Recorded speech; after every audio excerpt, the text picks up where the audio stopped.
Tell her or him Dumela. Utsukileja, you were taught these greetings yesterday.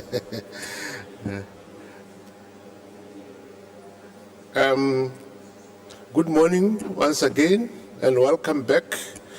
I hope you had a good night's rest.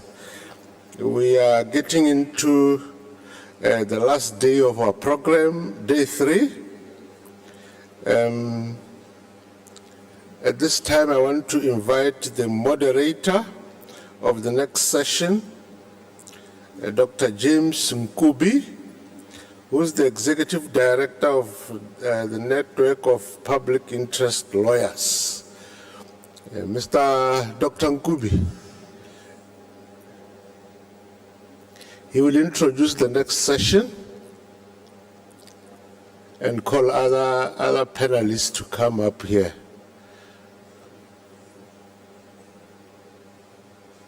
Can you give him a round of applause?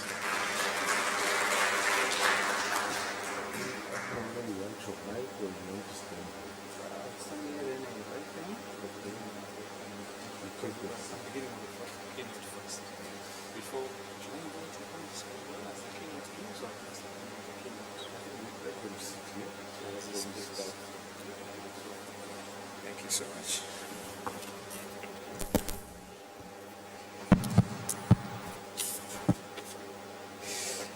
Good morning to all of us.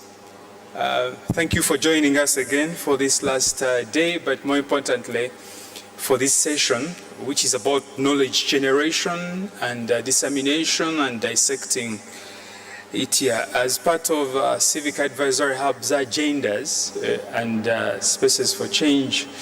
One of the ambits of this conference is to produce new knowledge on these aspects, and we critique them and we see whether they are worth standing within these narratives. This particular one, which we're going to discuss today, emanates from the grey listing, the phenomenon of grey listing of countries, and the backdoor panic that happens there under or therein, and the impact of that panic. According to Civic Advisory Hub, this is a new concept called GLIP, Grey List Induced Panic. In essence, it's a theorization, an hypothesis of some sort. They're trying to draw a corollary between the panic that states endure in a bid to leave the grey list and the actions or the reactions they undertake, and what is the implications of those reactions and actions as the states strive to leave this grey list. So with us to dissect these are people who have undertaken some research in these 5 or 6 countries, that is South Africa, Zimbabwe, Tanzania, Kenya, Cameroon, Nigeria, Burkina Faso, and Uganda.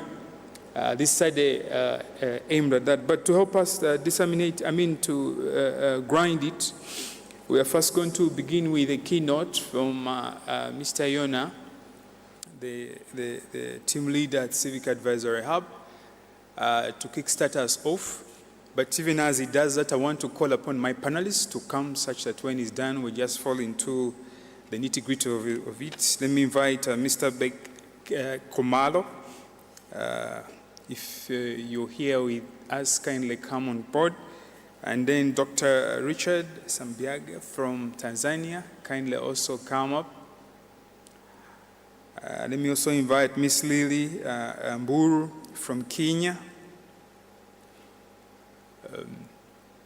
who is also joining us despite the mourning they are going through. She has gathered courage. She will be with us. Kindly also come up. I will also invite Dr. Sally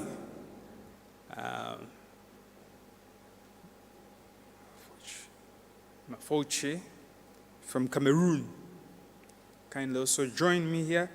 And then lastly, let me invite Miss Victoria from Spaces for Change to also join us. Please feel free at your convenience.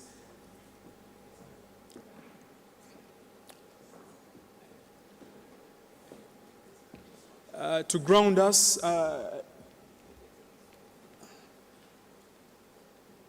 please clap for these ladies and gentlemen. We are going to discuss new knowledge here. This is new knowledge which is ripe for critique. There is nothing that is been concluded, but we can critique it. And let me invite Yona to come and keynote us into this.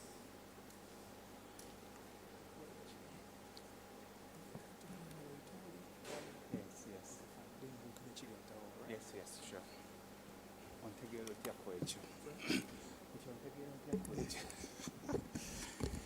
Good morning, everyone. Dumela. Great. I welcome you this morning to this first event of the 17th and the third day of our stay here on a critical subject that I did coin. It's either to undo my coining or to make it strong. It is nothing but the grey list-induced panic. For those of you who are present and elders like I, when the 9/11 happened, it caused what we call the policy panic, and to some of us, the policy perversion. Within less than 10 days, the UN passed a resolution,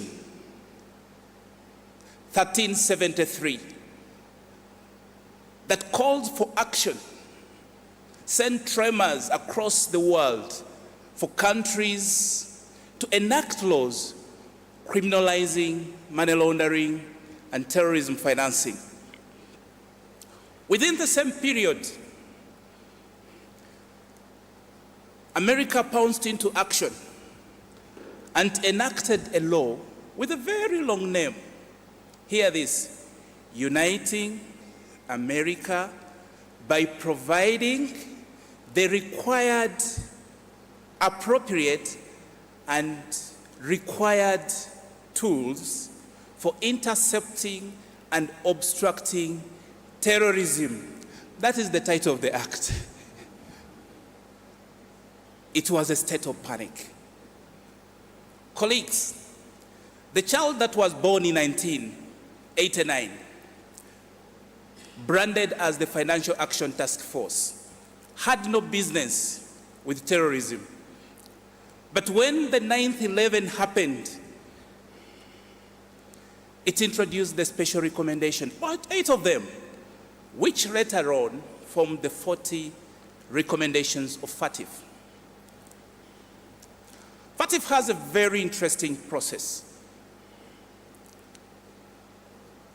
that its standards that are set in the 40 recommendations and the interpretative notes guide nations on how to fight, on how to mitigate the risks of money laundering, terrorism financing, and proliferation financing. This is a well-intentioned agenda.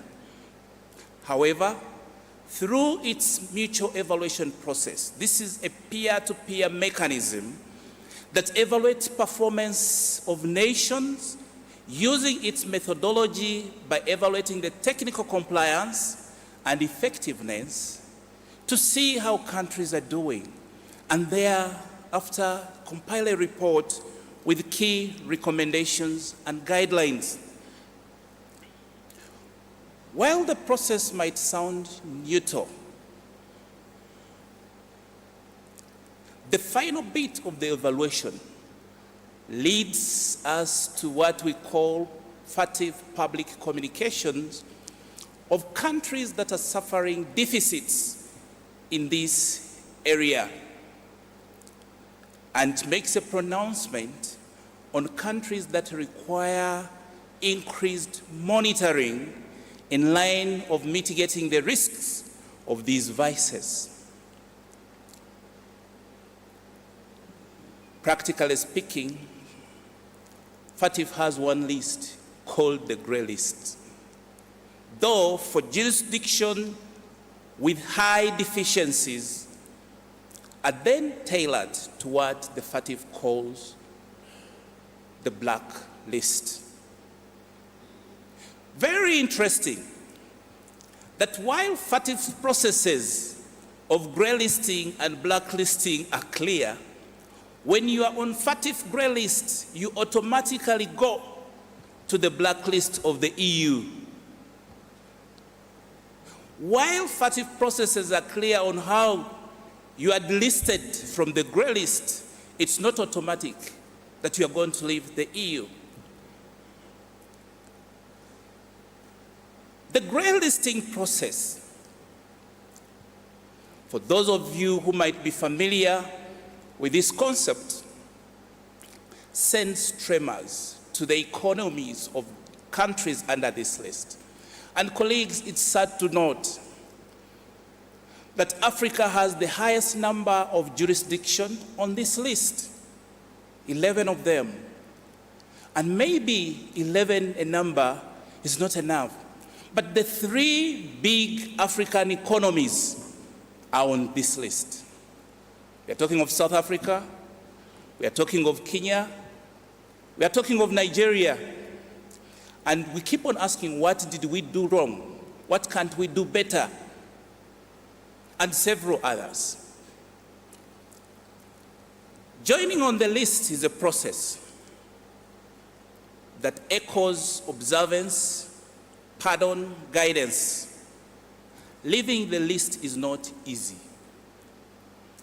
Countries have to prepare. Have you ever prepared for a hard paper in your exams? Where every other time you touch a book, it's empty.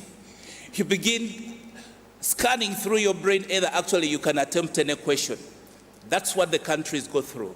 And that's why I'm coining it the FATF grey list induced panic. Preparations behind the doors are deep.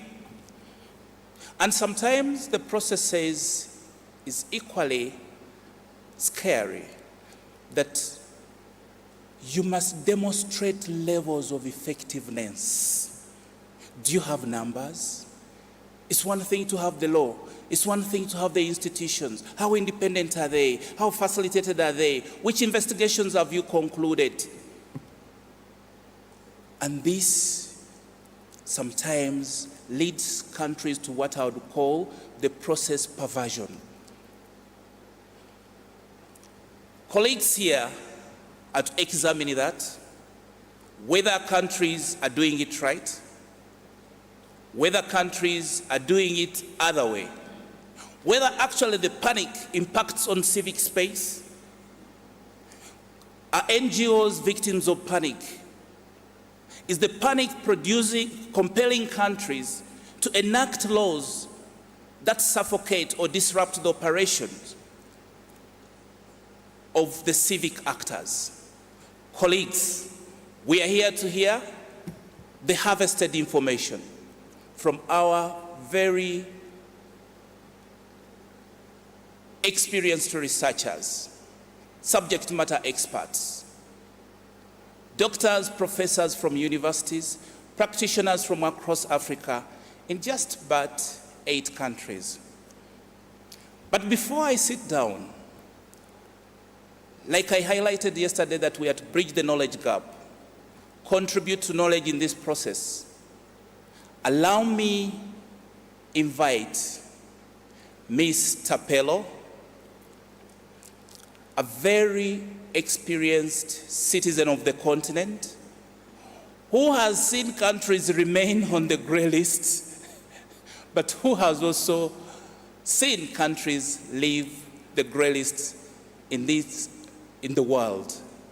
Mr. Tapelo, I don't know either your expertise, you are the enemy of the civil society by making states panic, or actually you are a blessing. You're welcome. Thank you so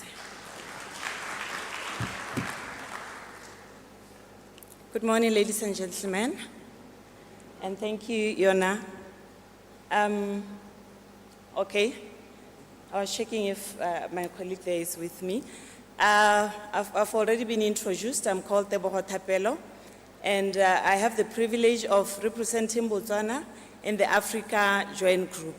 So with the little time that I have now, I'll just share with you the ICRG process. Okay. Oh, mic.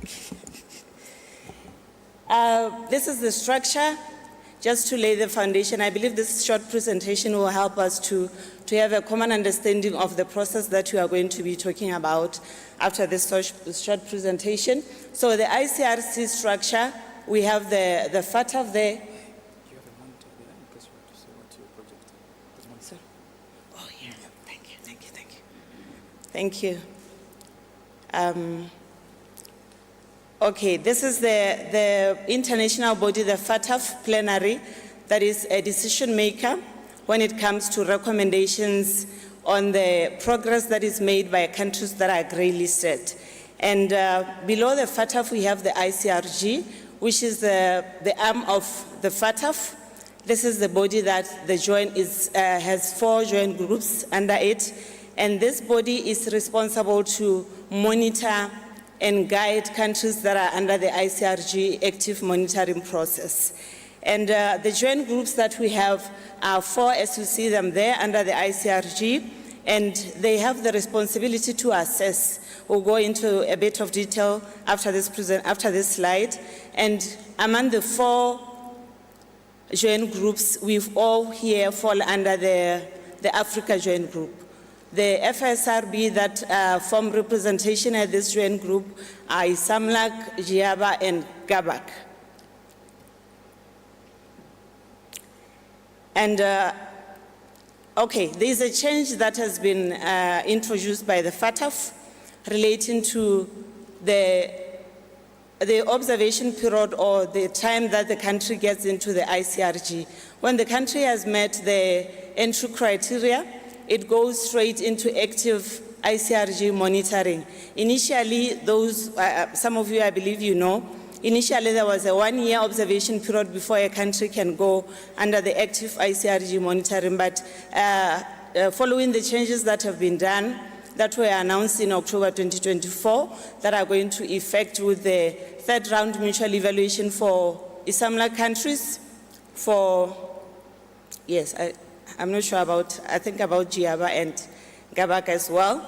Immediately a country fits under the entry criteria to go under the ICRG monitoring. That is the beginning of its observation under the ICRG.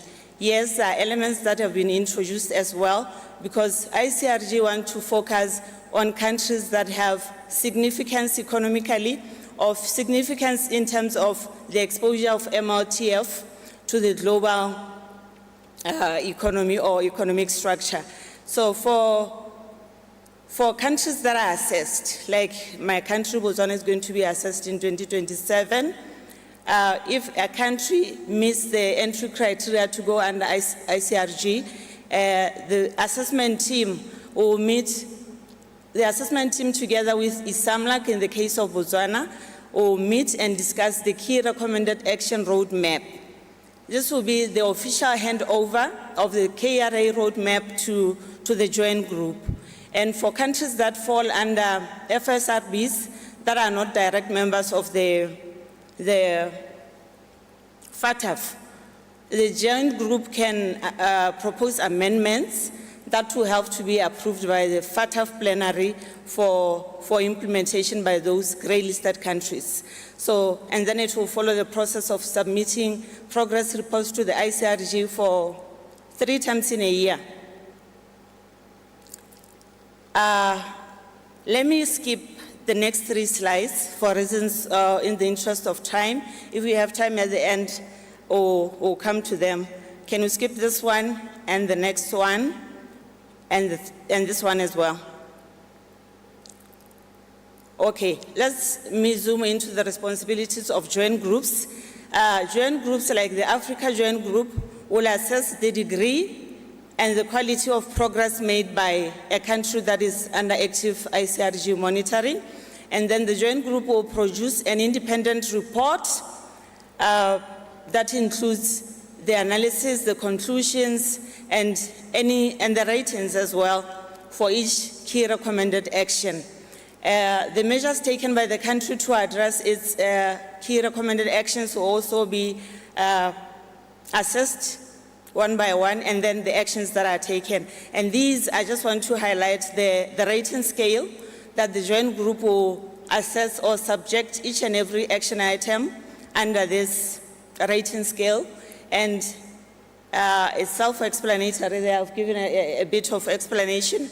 When a country has achieved the top 2, which is largely addressed, okay, let me say when a country hasn't addressed an action, it will be rated as not addressed.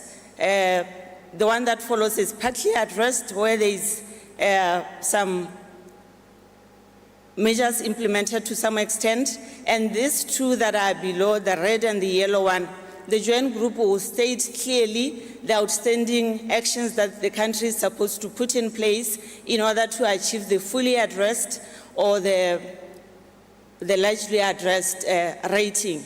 And when a country has achieved the largely addressed or the fully addressed rating for all the key recommended actions, then the joint group will make a recommendation to the ICRG.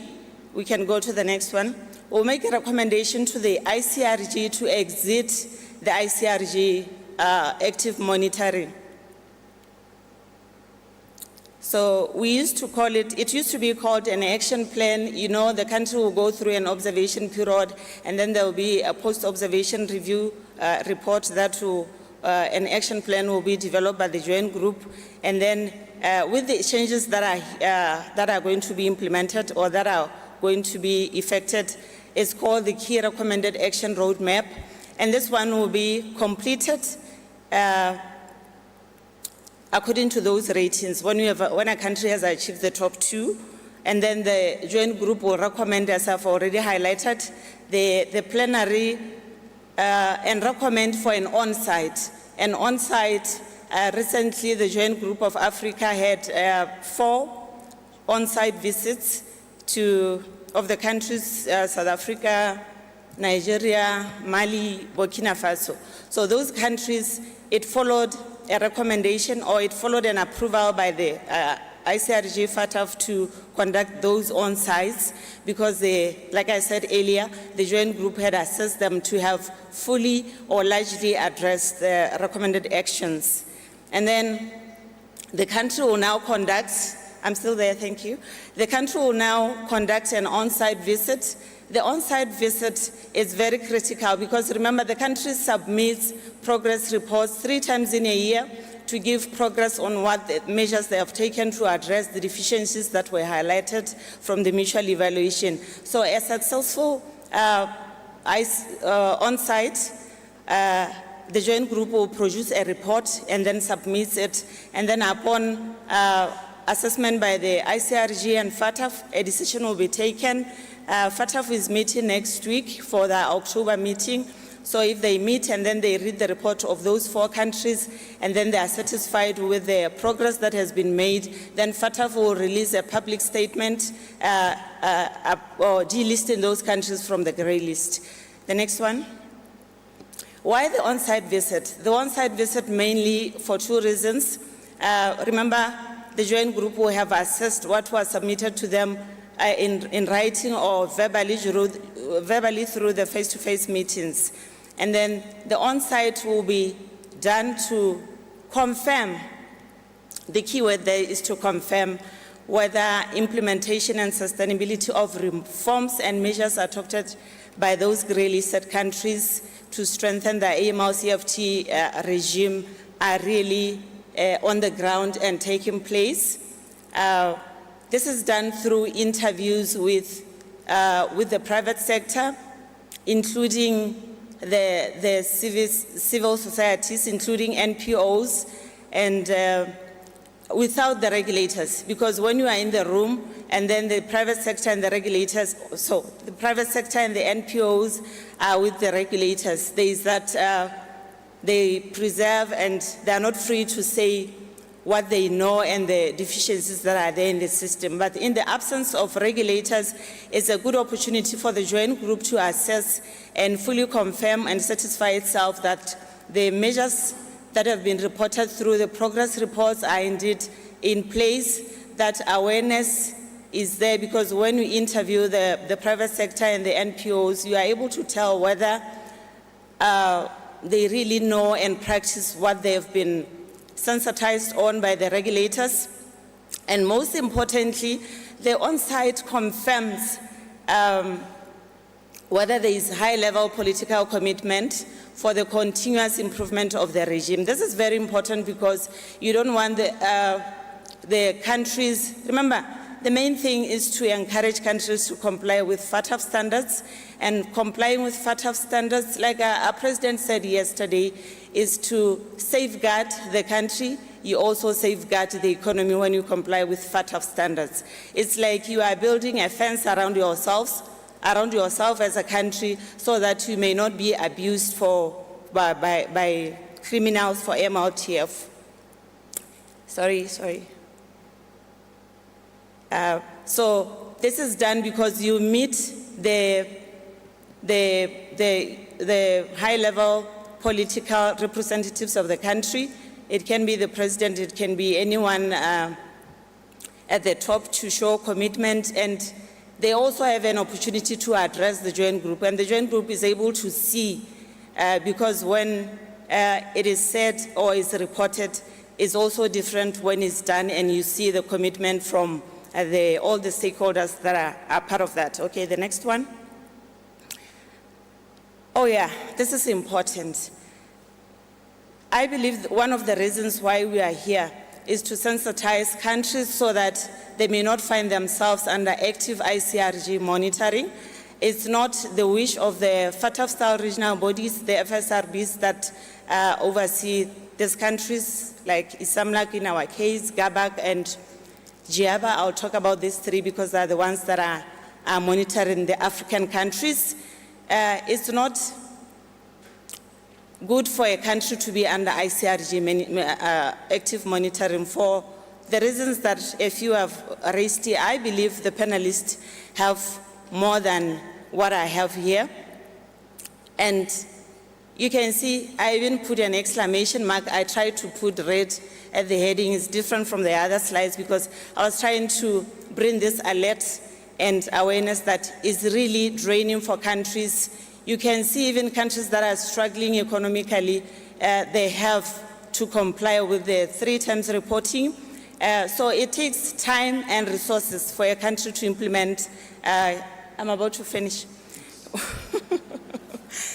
It takes time and resources to implement the key recommended action roadmap, and submission of progress reports, like I've already said, submitting them every 4 months or every 3 months is exhausting for a country because of you have to prepare, you have to conduct some activities that you are going to report on. There is also a big issue of travel. Each country is given a slot of 15 delegates to come and represent during the face-to-face meetings.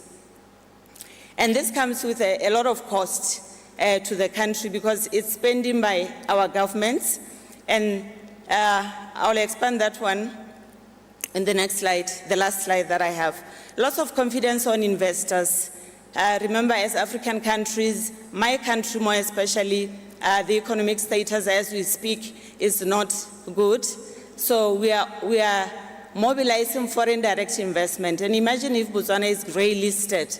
This means we are not going to be in a good standing to attract investors and also donors. For our NPOs, for our civil society organizations, it's going to be a tough time because they highlighted it during the session of bank de-risking that when donors see an NPO delisted by, not delisted, de-risked by a financial institution is also a red flag to your donor to say, am I dealing with a good organization? Why is it a financial institution can de-risk it? Delayed failure of international transactions, because when you are under grey list, countries are so cautious when they're dealing with you. They conduct some due diligence on the transactions that are supposed to go out or come back. The last slide, please. And I took an example. Since I joined the joint group, I used the figures. This figures is purely to demonstrate the cost that the government bear when a country is under grey list. I use my example because when we meet countries for face-to-face meetings, I also travel on the wearing a hat of the joint group, but it's the same cost even when you are on the other side of the desk, when you are a delegate of a country that is under grey list. So for September, the FATF plenary, they meet three times in a year. The year is from July to June, and whenever they meet, like they are meeting in October, we met in September to prepare and make a recommendation for the October meeting. Just like that, when they meet in February, we meet in January, as I indicated in column 2. And the meeting locations, you know, when you travel, the per diem or the money that you are paid for survival when you are in that country depends on the cost of living. You can see when we went to Europe the first time, the figure is far much higher than the other visits where we were within Africa. So this is exemplary because the countries that were under ICRG, Nigeria, the ones that you know, yes, we met them. They went to Brussels as well. They went to Namibia. They went to Dar es Salaam. It's not for any reason that I gave example with Nigeria. And this is the figure, 156,213 in Botswana Pula.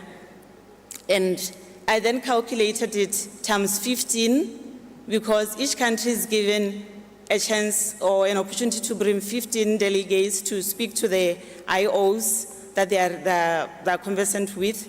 And then the figure is 2 million, yes, figures 343,203. And in USD for all of us to appreciate is close to 165,000 USD. So you can see, I wanted to drill the point home that there is a lot of expense that governments incur when they are under the grey list. This is only for travel. It doesn't include resources that countries have to procure so that they improve the AML CFT regime. So I believe I'm done. The next one is just to say thank you.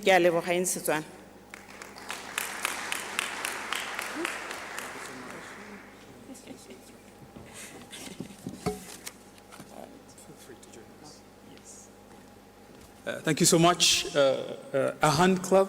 Some of you, in essence, this presentation was telling you don't get on the grey list because you can't get off easily.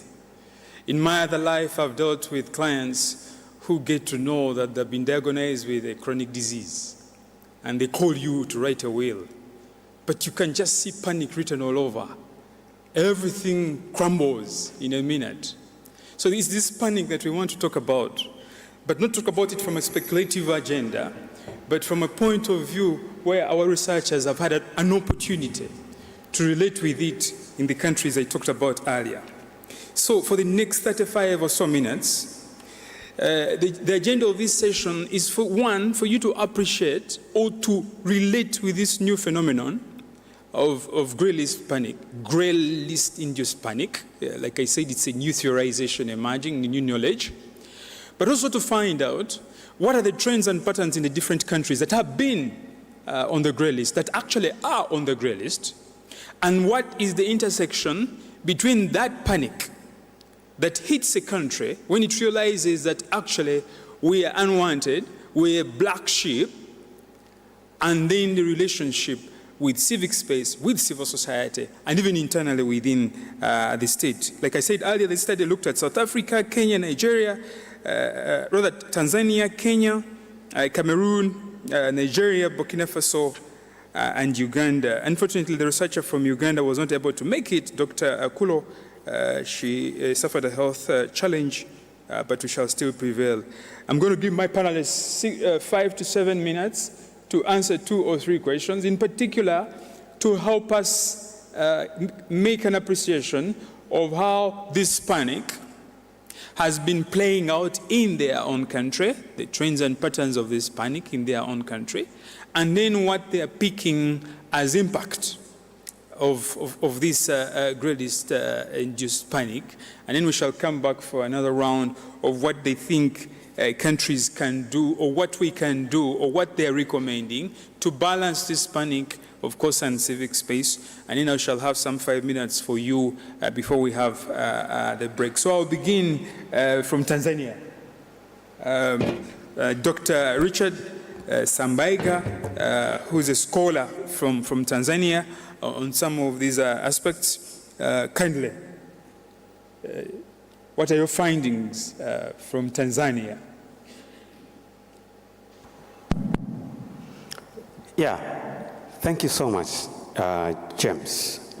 Allow me to remain here to manage. You will, so I won't sit. So when just feel free. I'm okay. Yeah. Yeah, I can sit here. So basically, from the Tanzanian perspective, it's clear that the manifestation of the grey list panic was real, and I'm saying it was because we entered the grey list in October 2022, and we exited in June 2025. So the panic was real, and the previous speaker was highlighting some of the issues that countries go through, and we saw this in Tanzania. You pity the regulators in that moment, because they have to really intensify the controls and what we call the wave of hyper compliance. They want to see different actors complying, from the financial sector to the non-state actors, to the NPOs actors. And what we saw in Tanzania was basically, the panic was in the form of what I might call a bureaucratic and reputational, panic, in the sense that we didn't see like a chaotic and or rather a crisis at work, but what we saw was that a consolidation of already enacted measures were very much intensified. So we already had laws, related to financial regulation, AML, but also counter-financing of terrorism, regulating. And here I want to speak about the NPOs related or relevant laws, like the NGO Act was amended to ensure effective reporting, quarterly reporting of financial matters, but also the annual reporting was already there. But this time around, we saw the NPOs required to also submit the financial contracts with their donors if it is worth around $10 and above. Below $10, you are not required to report or rather submit the contract to the NGO registrar, but also the Ministry of Finance, where it goes to the FIU inspections. So on that end, NPOs first, they were reporting that they faced what they called excessive scrutiny when they go to banks. There are also delays in disbursement from donors. And of course, some were also complaining about compliance burden, you know, from quarterly donor disclosure, but also, especially for small NGOs. Yeah, they consider that you have to drain your resources into compliance rather than, you know, investing in the service delivery of the organization. And we also saw what we call operational caution and self-censorship amongst the NPOs, especially those involved in advocacy and governance-related sectors. Why? Because states, and I think this is not special to Tanzania, but the grey list can also be appropriated by states and, you know, government actors to actually target some of the NPO actors considered problematic from their end. And so taking previous experience before the grey list, actors in the NPOs took cautious not to venture in those considered sensitive engagements during this period of grey listing. And finally, what was also clear in the Tanzanian case is the institutionalization of oversights. So new mechanisms came out, because one of the observations from FATF was that yes, you have institutions, you have laws, but coordination and enforcement is weak. So new institution, oversight mechanism were put in place. And here I should mention the establishment of the national, of the non-state actors financial compliance and engagement manual, which was meant and is meant to sort of ensure coordination, but also institutionalization of the oversights related to AML and counterterrorism financing measures.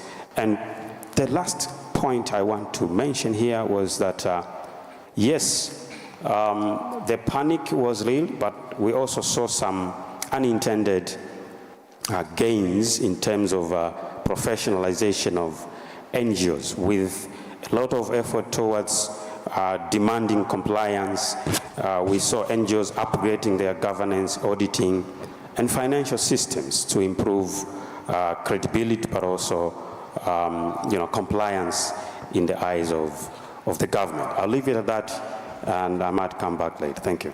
Thank you so much for highlighting that, the fact that there are positives and negatives. We shall come back to that. Let's hear from Kenya. Ms. Lily.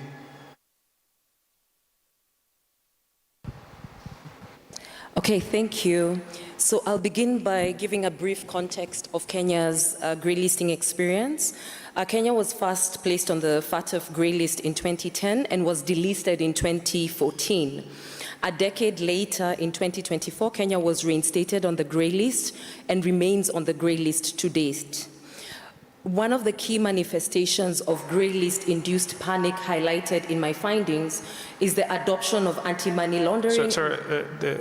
So you are, Kenya is still on the grey list. Yes, That exactly. makes it how many years now in total? Pardon? How many years now? We were Almost. grey listed in 2024, so it's just been a little over a year. Okay. Yeah. So as I was saying, one of the key manifestations has been the rapid adoption of counterterrorism and anti-money laundering legislation with very minimal public and civil society consultation. So in my paper, I analyzed the two grey listing periods, but also look at their surrounding context. And it's notable that in the immediate aftermath of Kenya's first grey listing, there was a relatively slow pace of implementing FATF recommendations, and this could be attributed to limited political will at the time, but could also be partially attributed to the role that illicit financial flows, including money laundering, played in financing electoral campaigns, and at the time of that fast grey listing, a general election was looming, and I will also speak about elections as a key factor that plays into GLIP and constraints in civic space. So during this period, Kenya enacted two cornerstone laws. One was the Proceeds of Crime and Anti-Money Laundering Act, which was passed in 2009, and the Prevention of Terrorism Act that was passed in 2012. And as I said earlier, both laws were passed with very limited public participation. Now, whereas the Money Laundering Act, which I will refer to as POCAMLA, was actually passed in December of 2009, Kenya was placed on the grey list in February of 2010. So what I observed from my findings is a phenomenon of grey list. There's a dual nature of grey list induced panic in the sense that we see preemptive actions to forestall grey listing as well as reactive actions to mitigate the consequences of grey listing. So POCAMLA was passed in December 2009, and it's interesting because the law actually did not come into force until June of 2010.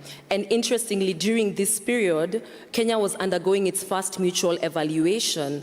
And while SAMLAG, which is a regional FATF-style body, was conducting its on-site visit in Kenya in June 2010, that was the time when POCAMLA came into force. So it coincided with the on-site visit. And in fact, SAMLAG noted that they were not able to effectively assess the effectiveness of this legislation because it had just come into force during that time.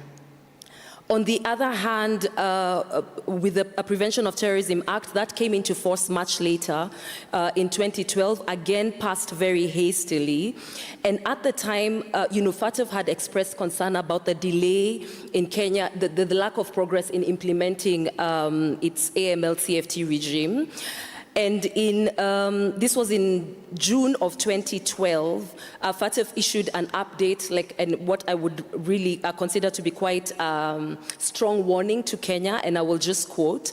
And they said, taking into account Kenya's continued lack of progress, in particular in enacting the counterterrorism financing legislation, if Kenya does not take significant actions by October 2012, the Financial Action Task Force will call upon its members to apply countermeasures proportionate to the risks associated with Kenya.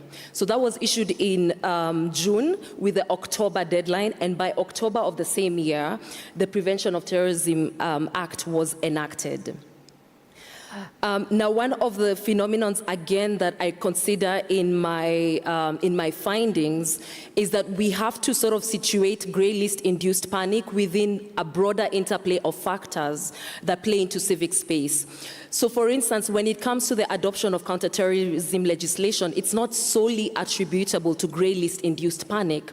So, for instance, for the POCAMLA, the anti-money laundering legislation, before 2009, there were previous iterations of the Act. But one of the impetus, again, for enacting the Act was pressure, for instance, from foreign interests such as the US, right? Again, we have to also think about the impact of the post-9/11 security agenda and how that also played into the establishment of these laws. And so essentially what you see is that the counterterrorism legislation is very much a product of various intervening factors at the international, regional, and national levels. And I think, as Victoria had mentioned during the masterclass on the first day, so you have this phenomenon of transplantation of laws that are really not in step with local realities. So the grey list-induced panic is a part of that, but then there is a wider context within the global architecture of counterterrorism. The other kind of broader context in which I ground my findings is the global trend of securitization of civic space, right? So in particular, when it comes to the securitization of civic space, or what is often referred to as the security playbook, and this is a systematic misuse of counterterrorism legislation to target human rights defenders and other independent actors.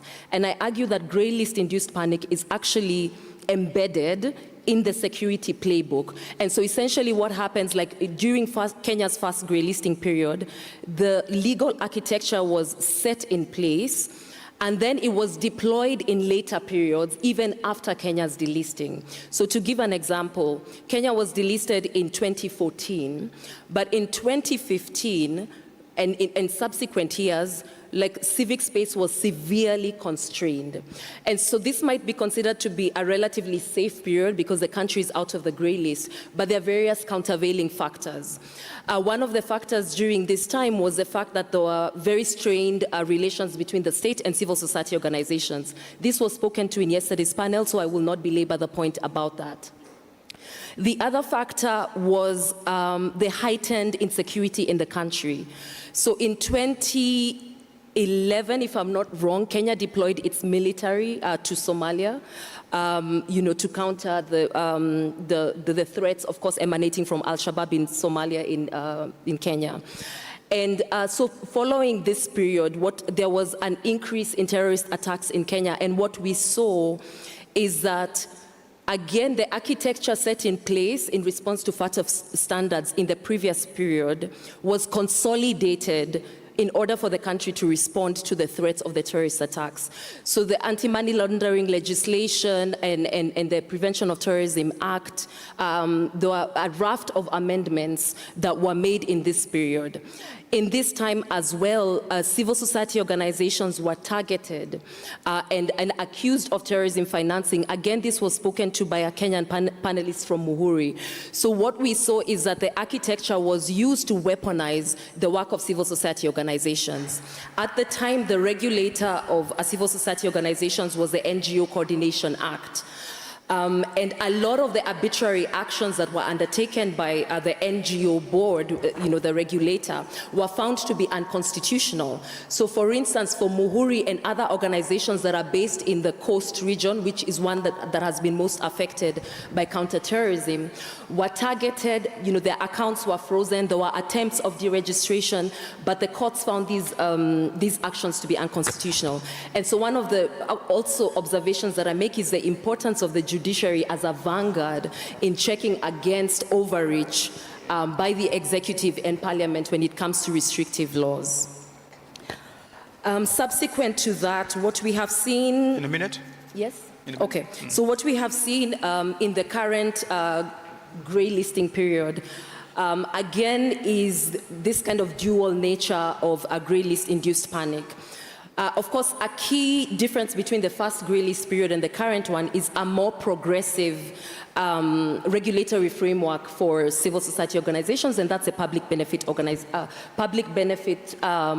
organizations authority. But one thing that I would say is that despite kind of the progressive space that we're in with the Public Benefits Organizations Act, again, there have been countervailing factors that have put pressure on civic space. And to give an example, for instance, in 2024, we had a wave of, unprecedented wave of youth-led protests. And civil society organizations came under increased scrutiny during this time. And one of the things that happened was that organizations that were involved in supporting protesters were targeted and were accused of having financed the protests, having, there were also accusations of them not being duly registered, as well as financial irregularities. And the crackdown on protesters is so essentially extended both to civil society organizations and to philanthropic organizations. And again, the architecture that was put in place during Kenya's first grey listing period is what was deployed in these times of heightened insecurity, either through terrorist attacks or domestic pressures such as youth-led protests. Right. And again, more recently in 2025, in June, we had the first anniversary of the protests. And yet again, civil society organizations came under scrutiny. And so what we see, and in particular, I think in 2025, again, civil society organizations were accused, of having had criminal intent in as far as assisting protesters in supporting the protests which were considered to be, anti-government protests, and there was criminalization. Now, just to wrap up, civil society organizations in Kenya have cautioned from the very beginning about the problematic provisions of the AML CFT framework in terms of overly broad, for instance, definitions of terrorism, expansive powers, policing powers, etc. But the weaponization of these laws, for instance, in 2025 was unprecedented. And so we saw protesters and civil society organizations and civil society activists, human rights defenders, charged with terrorism charges because of participating in peaceful assembly. And one of the issues that had been raised in the first period was how the provisions of the Prevention of Terrorism Act did not have sufficient safeguards against the right to freedom of assembly and freedom of association. And so in essence, what I observe is a cumulative impact of GLIP as a result of kind of this foundational architecture that is linked to a broader architecture of counterterrorism that speaks to other actors and laws that are not necessarily solely attributable to FATF. Thank you. Thank you so much. A hand clap for Ms. Lily.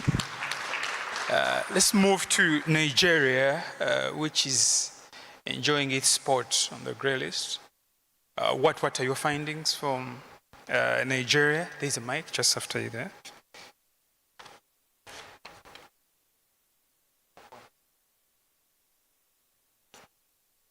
You could use that one. Thank you, James. Good morning, everybody. My name is Victoria. I work with Spaces for Change. So the reflections from Nigeria and Burkina Faso, just like Kenya, Nigeria has been grey-listed thrice. That is, Kenya is twice. The first for Nigeria was in 2001 when FATF had what they call the non-cooperative countries and territories. And Nigeria was then put on the NCC list based on its unwillingness or inability to cooperate with FATF to review its system. And after that, that was the first ever time Nigeria had to enact financial crime laws and set up financial crime institutions. I think that was what led Nigeria to set up the Economic and Financial Crime Commission, set up the other bodies, a lot of independent financial. Not that Nigeria didn't have financial crime agencies then, but they now set up standalone institutions, set up anti-money laundering laws, set up terrorism prevention laws as at that 2024. And those measures got Nigeria out of the grey list in 2006. And that was a time FATF also scrapped the NCC list and replaced it with the grey list now and the black list. Before we had the grey list and black, we had the NCC list. So in 2010, Nigeria came back to the grey list. And during that period, that was the second grey listing was the time Nigeria started extending the AML CFT measures to the non-profit sector. So prior to other previous grey listings focused on the financial sectors of the economy. I think it was the second follow-up report of 2010 that flagged the NPO sector as an area that was vulnerable. And I remember then the Corporate Affairs Commission increased the penalties for non-compliance, not filing annual returns from 5 naira to 5,000 naira. Then it was a lot of money. And imposed penalties for non-compliance with filing of annual returns. They started also, I think that was when NPOs were now designated as DNFBPs.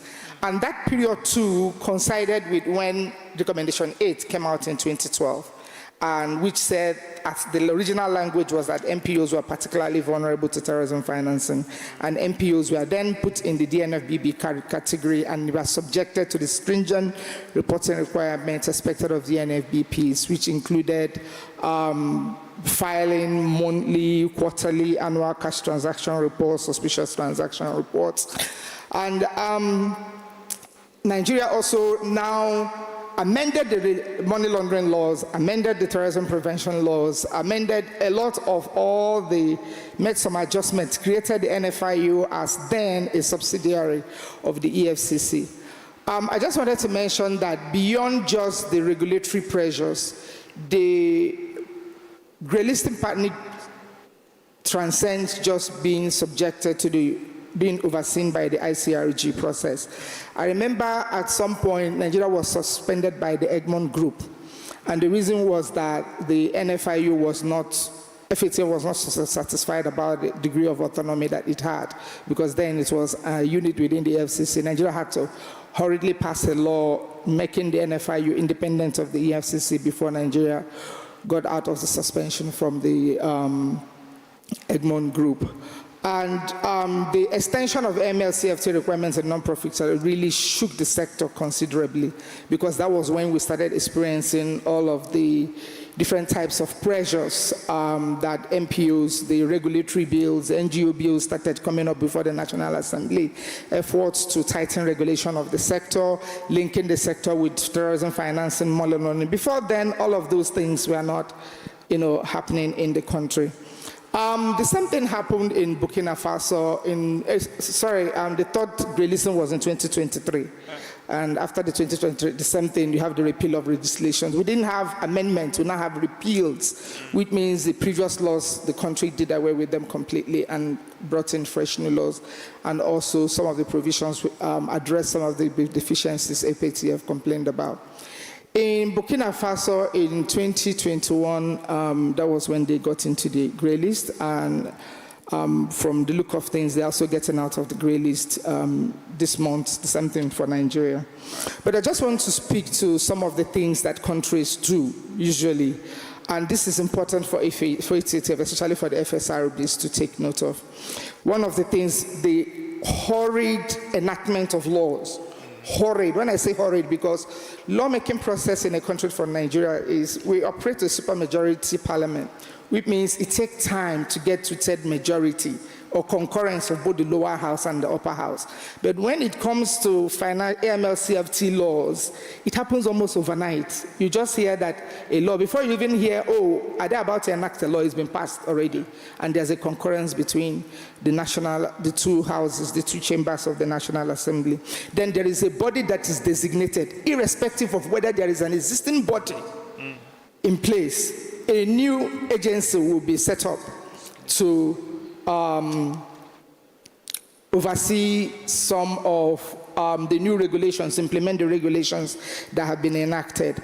Countries like Burkina Faso, they set up a national register of AMPOs. And another thing that they do, they develop, the two countries conducted national risk assessment as a result of the grey listing to address its deficiencies in their MPO oversight. There's a requirement on recommendation 8 for you to identify the subsets of MPOs that are vulnerable to terrorism financing. And of course, risk assessment is the main method of identifying those subsets that are vulnerable. So the two countries have done that. And also, both countries have designated MPOs as DNFBPs, but because of the FATF pressure, many of those countries have left put MPOs out of that list. But it is important to mention that the risk assessment do not necessarily translate to a risk-based approach. That is what we witness across the two countries.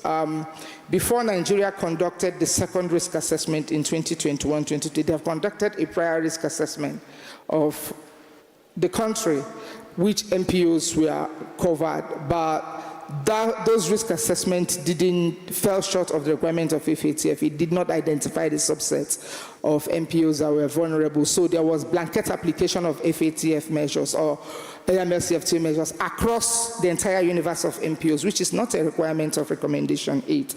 Another thing is that financial institutions are still perpetuating financial exclusion. Financial institutions still see MPOs as high-risk customers requiring enhanced due diligence. So even if a risk assessment, now that the two countries have conducted risk assessment, identifying MPOs to be generally low risk and identifying small subsets, but banks, maybe for some reason, let me say because they are banks, they are not able to distinguish who is low risk and who is high risk. So banks still have their blanket application of AML, or NPOs for bankers, and this comes with different kinds of pressures and NPOs. Another thing assessors need to know is that these repeals are so hurriedly done. It does not follow the normal legislative process of lawmaking, subjecting the laws to public hearings, to citizen engagement. It does not happen. It's because countries have an agreed time frame with the ICRG to pass this law. So countries move at such speed, ignoring the due process requirements already stipulated in their own constitution. And most of the time, the amendments are done to align with FATF standards and not with local realities. That is also another pressure point that assessors need to do. Another thing assessors need to know is that most of the time they create policy confusion at the domestic level. All of this flurry of laws and regulations create policy confusion. How is it creating a policy confusion? Before, when a country conducts a risk assessment, they develop at-risk separate regulations for at-risk NPOs. Before then, there are pre-existing laws that have not been abrogated or repealed. There are also other entities that have some level of oversight on NPOs. Those agencies do not leave, they are not, they still continue to have oversight over those NPOs. Then you create new agencies. What that happens is you create multiple reporting entities for it, and that is what we are calling overregulation of the NPO sector, and it's happening across countries in Africa. Another thing is the increased compliance cost. The ICRG member was talking about the cost of being on that. The way it is costly for countries, the way it is costly for regulated entities. So you would see that for NPOs, before it was unheard of for NPOs to have like a legal or compliance officer. Now NPOs even though that is not supposed to have any charitable entities, their business is not compliance. Their business is not dealing with these technicalities, but now they have to deal with it, and it's becoming increasingly costly, especially in countries where they have multiple regulators, because most time countries are taking the tick the box approach. They want to do what will make FATF happy, even though it is not working, even though they don't have the resources, they don't have the budget to run these entities, they don't have the skills, they don't have the infrastructure, but FATF just wants them to show a course, proof that, and it's particularly worse off for countries like Nigeria and Burkina Faso that have real terrorism problem. There are districts in those countries that are challenged, ravaged by terrorists and armed groups. So they face a higher pressure to demonstrate that they have put in measures. And to demonstrate that they've put in measures, they actually do a lot more, go over and above. My last word would be to countries, because I see a lot of people always like to cite the example of the UK Charity Commission. They will say, we want to have a commission. I want you to know that before FATF even started existing, the UK Charity Commission has been there. Despite all of the new recommendations and all the new revisions, the UK has not introduced new entities to regulate their end, It is still the Charity Commission. So it means that it will be sufficient if you retain what you have without designating new bodies. You will still be in compliance. You still be compliant with FATF. What you need to do is, have you strengthened the existing mechanisms that you have? What FATF requires countries to do is review the adequacy of measures. And reviewing the adequacy of measures does not mean creating, duplicating, multiplying, because it's multiplication of systems, of institutions, of arrangements that we are seeing across countries, and it's happening as a result of the NGO, the grey listing induced. Thank you so much, Victoria. So let me just stop here and maybe say. Kindly, Cameroon. Let's hear from them. Okay. Good morning, everyone. In Cameroon, I would like to limit this conversation around what happened after June 2023, when Cameroon was put on the grey list. Now, prior to that, there had been reports after the evaluation by Gabak to the government of Cameroon that there is a possibility of that after the review. But nothing was done until Cameroon was put on the grey list in June 2023. The beautiful thing that happened was our government immediately showed its political commitment to address the situation. So they committed to work with GABAC and other international partners to get Cameroon out of the grey list, which is something positive for the government to take that position. And the government was very determined not to get isolated of not doing that. So they showed readiness to carry out reforms. However, this responsibility rests on the shoulder of ANIF, that is the National Financial Investigation Agency in Cameroon. Yeah. It spread itself, and since they already had a very deep and cordial relationship with financial institutions to check illicit financial flow, it was easy for them to take off and try to see how they can enforce supervision. But unfortunately, we don't call NPOs in Cameroon, we say NGOs. They entered the list. They entered the list where they were not even aware that that's what was going on, but they became people of interest. Because through the relationship of the state with financial institutions and ANIF that controls financial flow, NGOs became part of the conversation. There was increased reporting requirements on all ends. Banks asked you everything. They almost ask you the skeleton of your grandmother to be able to talk that you're part of their customers. Now, the collaboration between financial institutions and the regulators gave a negative effect on NPOs because they could not understand from where this conversation is coming from and how they are involved. Now, the ministry in Cameroon that is in charge of NPOs, that's the Ministry of Territorial Administration. The French acronym is MINAT. They started doing what we call a lot of regulatory overreach and shrinking the civic space. It invoked the 1990 laws on laws of association, and particularly Article 11, where it said all NGOs are not eligible to receive international funding, because that's what is stipulated in Article 11 of the 1990 laws.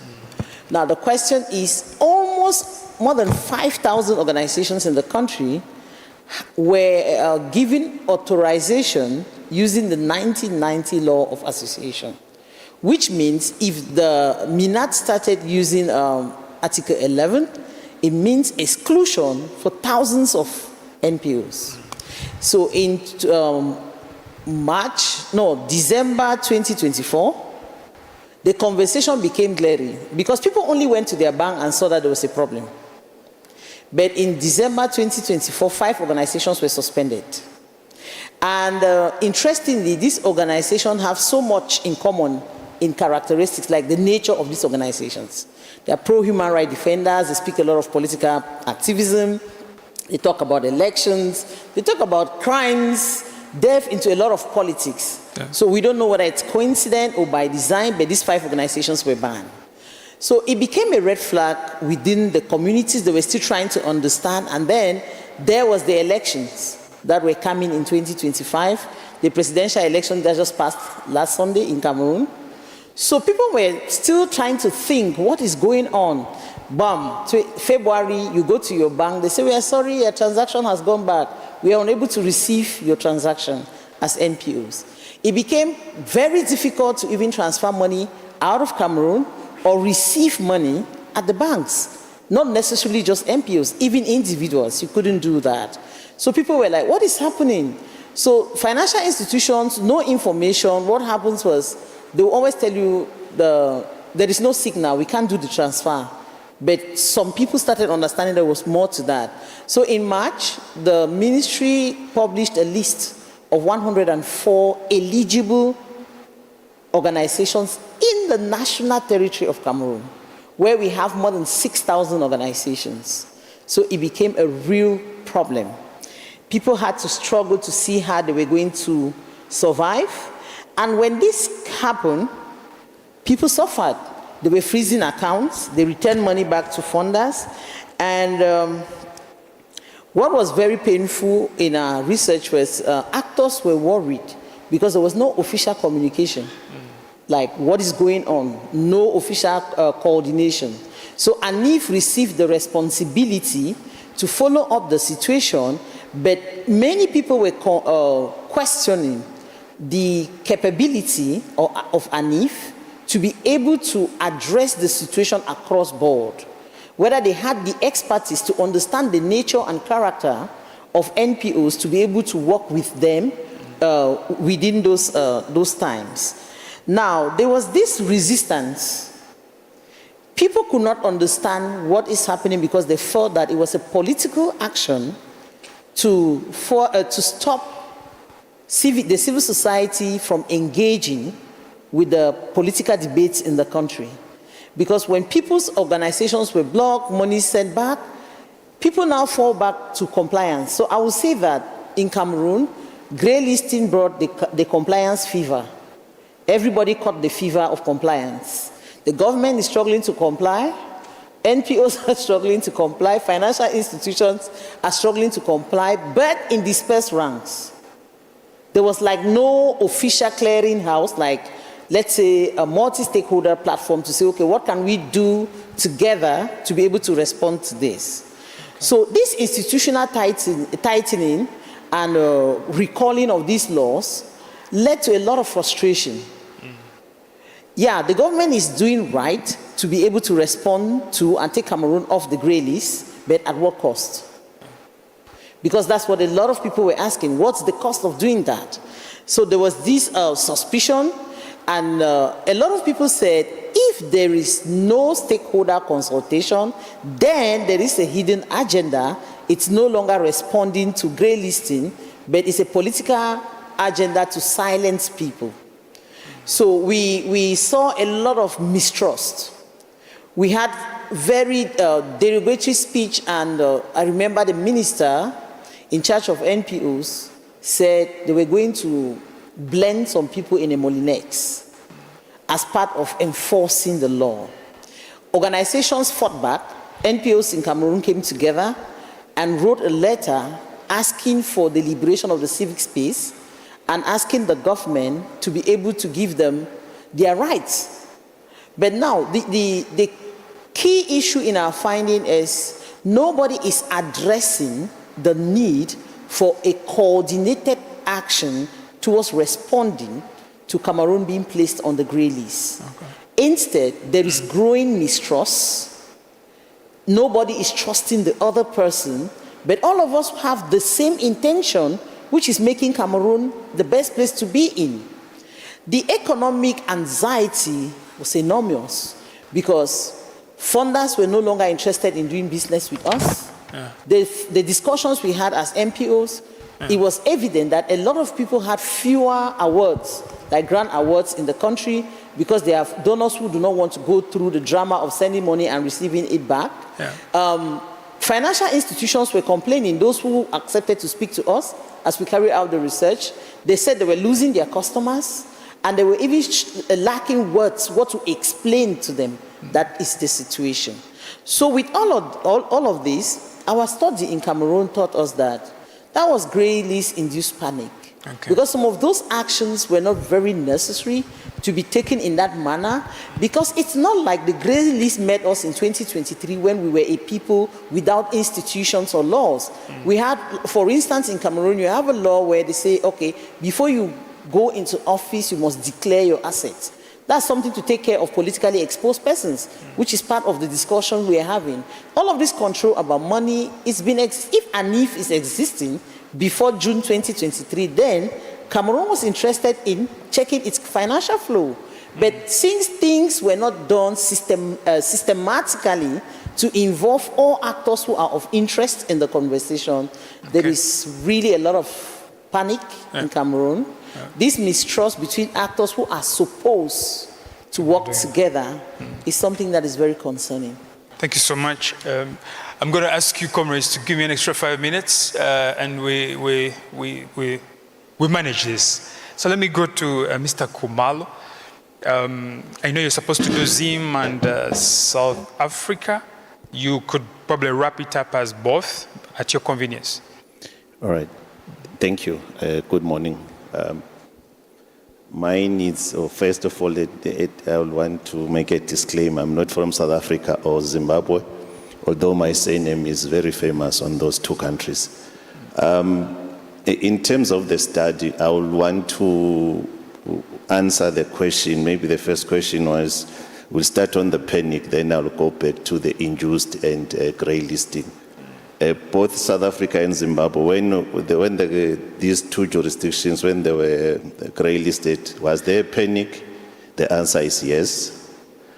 Was it induced? Yes. By what?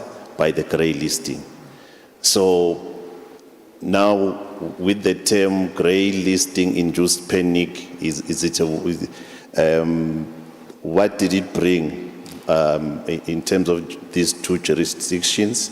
One, the issue was, I'll focus on the NPOs or CSOs. There was the issue of reduced donor funding on both jurisdictions. Also, there was the issue of reputational damage, both for the CSOs, but for the whole country. And if also you speak to the financial institutions, there was a loss of correspondence banking. So with that, what did the countries do? Both of them, they first of all looked at their primary legislations which deal with anti-money laundering and terrorist financing. In South Africa, they amended their FIC Act, which then now brought in an enhanced compliance, and also that then also pushed to the CSO community. In Zimbabwe, the same, they amended their money laundering and the Proceeds of Crime Act. And the next question that we wanted it to be answered was there a consultation now when these legal frameworks were brought in, especially because we were looking at the NPOs. On both countries, the consultation, if there was, it was very minimal. Evidence that was on the ground was, it was very minimal, because when you ask the regulators, they said, no, yes, the NPOs are part and parcel of our stakeholders. And then you go to the NPO sector, you ask them, were you consulted when these legislations were brought in? They say they were not consulted. Secondly, when the country was grey listed, were the NPOs or even other stakeholders, were they informed? And on both jurisdictions, you find that these were not, they were not informed on time. Yeah. And then also, what we did was we went beyond the jurisdictions. Then we went to to ESAMLAC, and we asked, okay, ESAMLAC, with this issue of grey listing, what will be your view in terms of now including all stakeholders, including NPOs, to say, can ESAMLAC say it's a good practice? And the response there was, it depends on the jurisdiction. ESAMLAC cannot cannot issue a blanket recommendation to say countries should include NPOs. You go to the different countries, especially the regulators. The issue is that there is a difficulty in terms of the conversation, because the regulators, remember, it's grey listing, the regulators are panicking, the legislators are panicking, and before it even goes to FATF, the jurisdictions are supposed to be reporting to ESAMLAC or to GABAC or to GIABA, and probably in ESAMLAC it's 2 times a year. And if there is no progress there are some measures that are taken by the regional groups before you even go to FATF. So the panic doesn't start actually with FATF. It starts when the country is informed that we will be conducting a mutual evaluation in your country by such a date. If you were listening very carefully yesterday when Botswana was presenting, their mutual evaluation is in 2027, but already today they are panicking. So now, if we are looking at this phenomenon, I know that our study was confined on CSOs, but maybe in the when it comes to, we'll discuss that probably when it comes to recommendation. But indeed, there is panic, there was panic, there is panic, and there will be panic. Thank you very much. Thank you so much. We just want to find out whether Botswana is panicking. Are you panicking?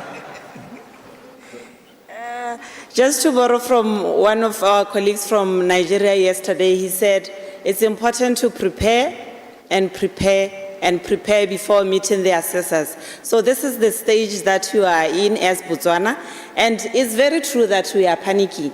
Yes, that is a reality that comes. So this panic, I think, is something that we should ride on so that we may propel ourselves, to prepare ourselves, more especially that the coming evaluation is on demonstration of the effectiveness of our systems. Our president yesterday said we already have laws in place, so are they working? We need to demonstrate that. That is.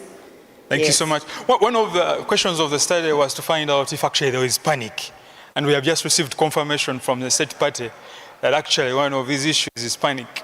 I want to get 2 or 3 people to ask a question or so. I'll take Dr. Stephen. Do we have someone rolling this very fast, please? Arnold? You just be thanked. I've thanked these people on your behalf. You know, they have been good, so just hit the point. Let's begin on this desk here. Just 5 minutes or 3, and then we roll. I'll begin with yes. Yes, thank you. I know you are telling us not to thank them, but this is a very realistic and refreshing conversation that some of us have really longed for. We're wondering whether people are paying attention to these issues.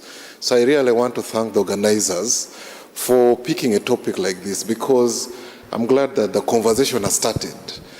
My first issue is that I just hope this conversation does not end in this room, because I think much as, of course, the findings are being brought out, we are not hearing recommendations, and I hope that we can coin recommendations.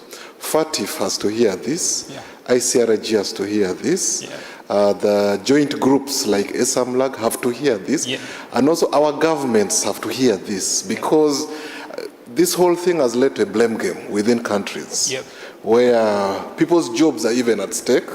It's important that this conversation continues out of this room. Now, the second issue I wanted to raise is that it has clearly come out that there are so many laws being haphazardly passed. There's no ownership. And for me, the biggest concern is here is that much as laws are being passed, there's no ownership, the beneficiaries are being left out of this. Yes. And for me, the fact that beneficiaries are being left out of this, it's leading to a situation where people don't even know where they're heading anymore. Just as it has come, it's about compliance, don't ask questions, could just comply. Regulators are panicking, governments are panicking, and for me, that is the worrying bit. We are passing laws. I saw Uganda pass around 7 laws. So excited that the moment we appear before the ICRG, maybe we shall, they were shocked. That did not even change much. And they remained on the grey list until lots and lots of things have happened. So this, of course, has also led to forged and forced political will, where the political actors are being dragged into an arena they don't understand. But just for the sake of really showing the will, they have to pass. Yesterday, all of us saw from the president of Botswana, there was clear ownership. But the question is that happening to all the countries that are affected by this? Their presidents, their ministers are not being brought on board to the level of what you are saying. But overall, for me, coming to the NPOs, my concern is that NPOs are being left behind. I am aware, of course, there are some leaders at the urban level in the countries who are to some extent understand this, not even all of them. But what happens to the majority of the indigenous local organizations in the grassroots? These things we are discussing, are we really seeing them? I think 2 or 3 years ago in Uganda, NPOs woke up, just saw there was this whole new requirement of beneficial ownership. You had to file details of your beneficial owners. Yes. Now ask me as a regulator of the sector, I don't believe that they're beneficial owners when it comes to NPOs. NPOs don't have beneficial owners. I can agree about the other sectors, yes, but when it comes to NPOs, Yona is aware, I have stuck to that position and I can defend it day and night. But you see, the sector wakes up and they're being asked to file information on beneficial owners. They are struggling all over the place to know who their beneficial owners are. Some are being asked to get details of even dead founder members to come and file. And it led to freezing of so many accounts. Interestingly, in Uganda, I think some years ago, when the Financial Intelligence Authority froze 3 accounts, there was an uproar. But when thousands of accounts were frozen because of issues of beneficial ownership, I never had the uproar. People dealt with it quietly because it was coming from FATF, it was AML. So for me, we need to have this conversation because the beneficiaries are suffering. The NPOs are suffering because some of these conditions, we need to thoroughly discuss them, unpack them, come with very clear recommendations. Thank you. Thank you so much. Other speakers, you'll use half a minute. I had to give him more time because he's my regulator back home. I don't want to trouble, but I think your neighbor, yes, sir. A minute. You're a regulator. Arnold, yeah.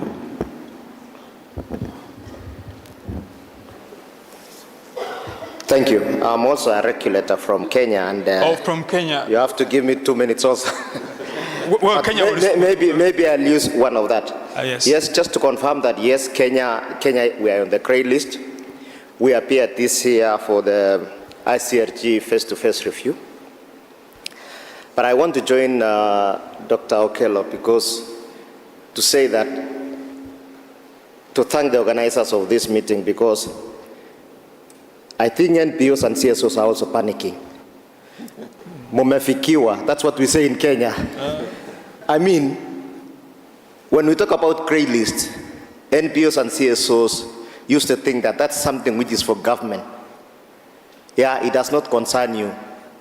You are now getting to understand why governments and the regulators are putting in the laws and the regulations because we've got to do that reporting. Yeah. With the ICRG, we say we put in this law, we are doing this in the banks and all that. Yeah. And I wish the NPO group in Kenya, next time I'll be able to take you to the face-to-face, which is happening in February. By November, I need to submit a report, what we are doing within the sector in terms of developing the monitoring framework and all that. So that NPOs and CSOs don't take that it is the regulator who is coming up with all this monitoring framework. The truth of the matter is for a very long time, and when I was in the university a long time ago, we used to say we want to join the NGO wall. And the reason why, it was because there's a lot of money there. Yeah, it was not being monitored. You were not under scrutiny. But right now, the reality of accountability and transparency is there.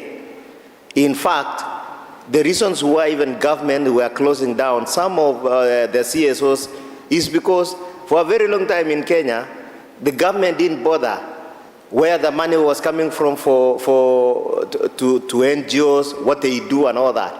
It's only that when this animal came, then they realized, oh, so you also take the money for other activities, including destabilizing governments and, terrorism financing and all that. Yeah. The truth of the matter is, freedom comes with responsibilities, accountability, and transparency. And so we need to join forces together. Like now, we need to sensitize and train all the NPOs in the country. We need to come up together with the monitoring framework so that we are able to understand and we take a common position as countries. So thank you very much. Thank you so much. Yes, please proceed. Yes, thank you very much. So my name is Michael. I'm from South Africa, and I'd just like to make a couple of points. The first coheres with a couple of the points that Ms. Mburu made in the Kenyan example, because in the South African experience, we preemptively panicked and, of course, beg your pardon, been told to stand up. Sorry. So in our experience, we preemptively panicked. This was in 2022, and government said to Parliament, we need to amend these laws. It needs to go through the Parliamentary Portfolio Committee. You need to hurry up. So one, it put them under undue pressure, but then it severely restricted the space for submissions from civil society and the general public. So it really closed down that space, and what went through was inefficient anyway because it was rushed, and then it didn't work. We were put on the grey list anyway. So it just led to a panic-induced, inefficient process.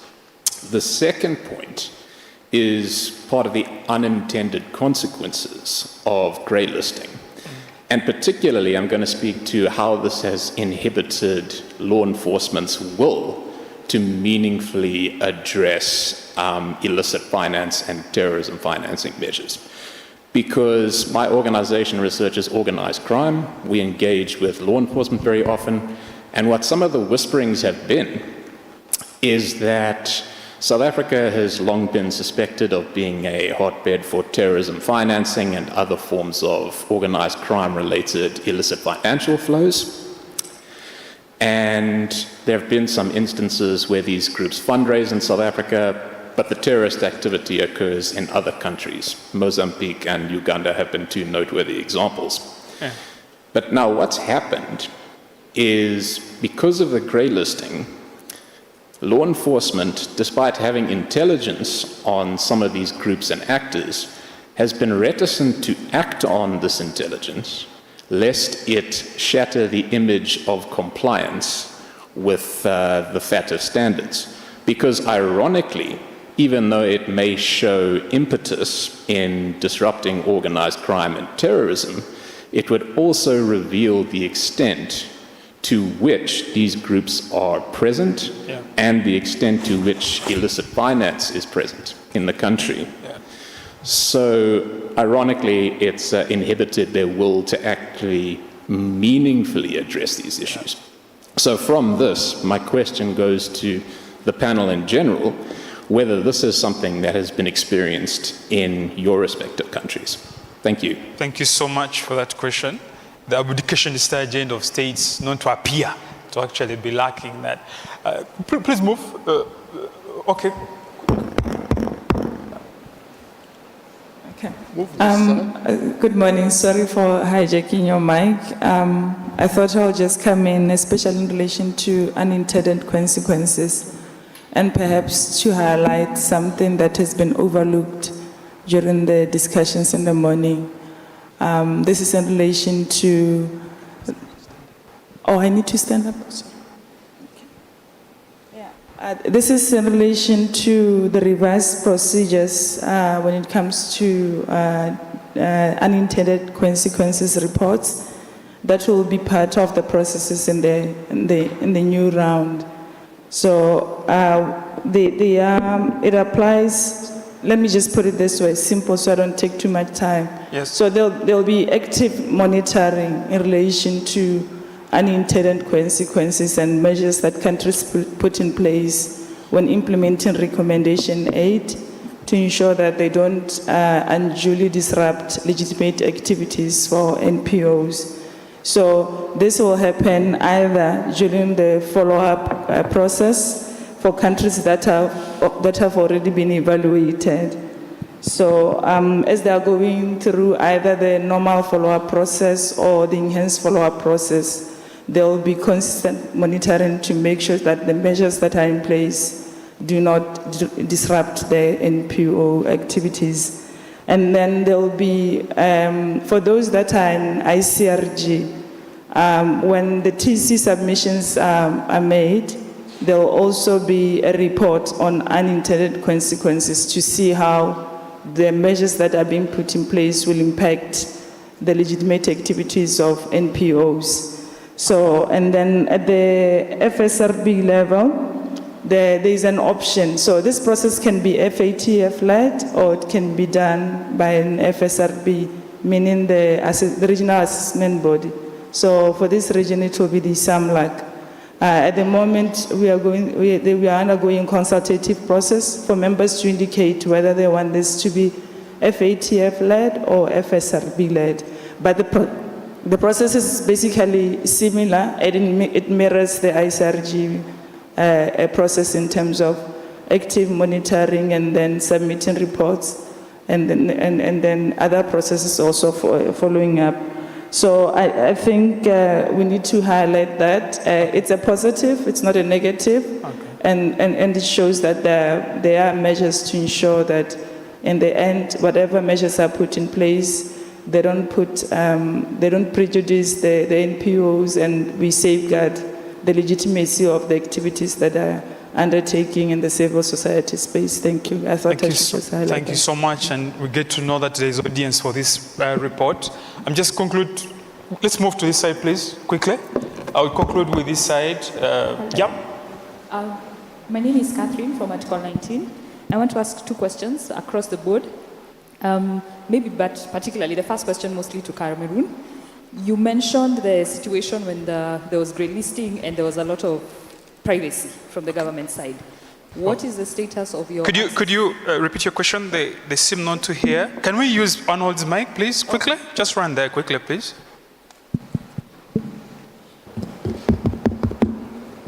Hello? Yeah, yes. That's better. Okay, my name is Catherine from Article 19. We work in the Eastern Africa region.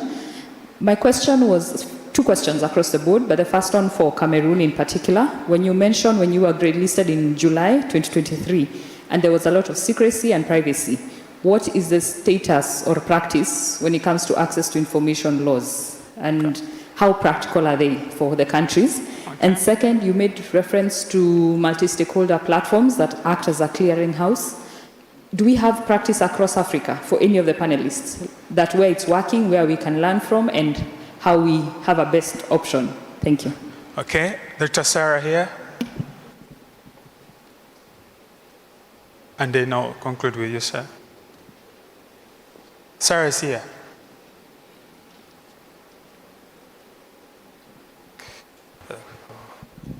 Yeah, thank you very much, James, and your eminent panel.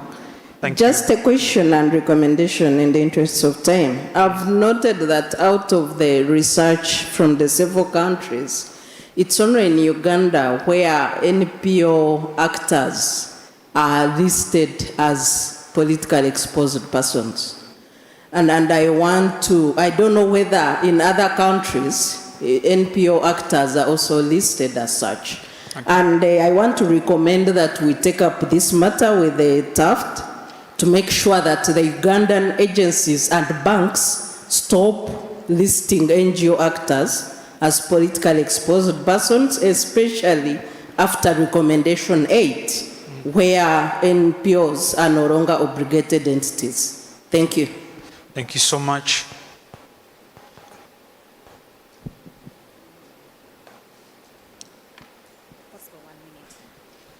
Good morning. Good morning, sir. I'll focus my intervention on the topic under discussion. Yes, sir. Because I have issues with it. Yes.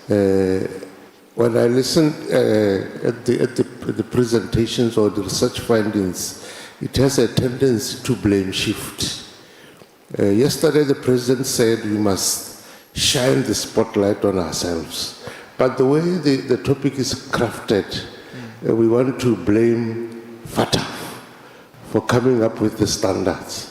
And for me, that is, we start on the wrong footing, which forces me to ask the question, if FATF did not exist, the issues that are covered under the FATF standards, wouldn't they concern us as Africans? Because FATF started in 1989, the SAMLAC, the region I belong to, in 1999. And for Botswana, we were grey listed in 2000 in 2018, and Isamlak is 26 years old. What were we doing since 1999? I think for me that is where the problem is. The problem is not FATF. So I want to suggest that maybe we relook at the topic so that we really get to the crux of issues. Okay. Shine the spotlight on ourselves as Africans. Thank you so much. I'm glad that the theorist behind the term is here and will respond to that. Lastly, for today. Thank you very much, Dr. Joseph Wemako from Ghana. And I've just been told that I need to speak for only 1 minute, so I'll stick to that, yeah. So, quite interestingly, Ghana has been added to the list in 2018, but after putting action plan measures in place to tackle the AML, FT, yes, so as at when we have done that, put measures in place, we were taken out of that in 2021. And that followed also January 2022 when the European Commission also took us off from the grey list. So I must say that we are doing something good. And currently there is an NPO draft bill which we are working on to ensure that we enforce all these anti-money laundering and financial terrorism countering activities. And so recently we had held a civil society forum where the Vice President of Ghana, Her Excellency Jenana Opoku-Agyeman, came to speak to us. Over 1,000 CSOs participated in the forum, and she urged us to focus on domestic mobilization of. And out of that,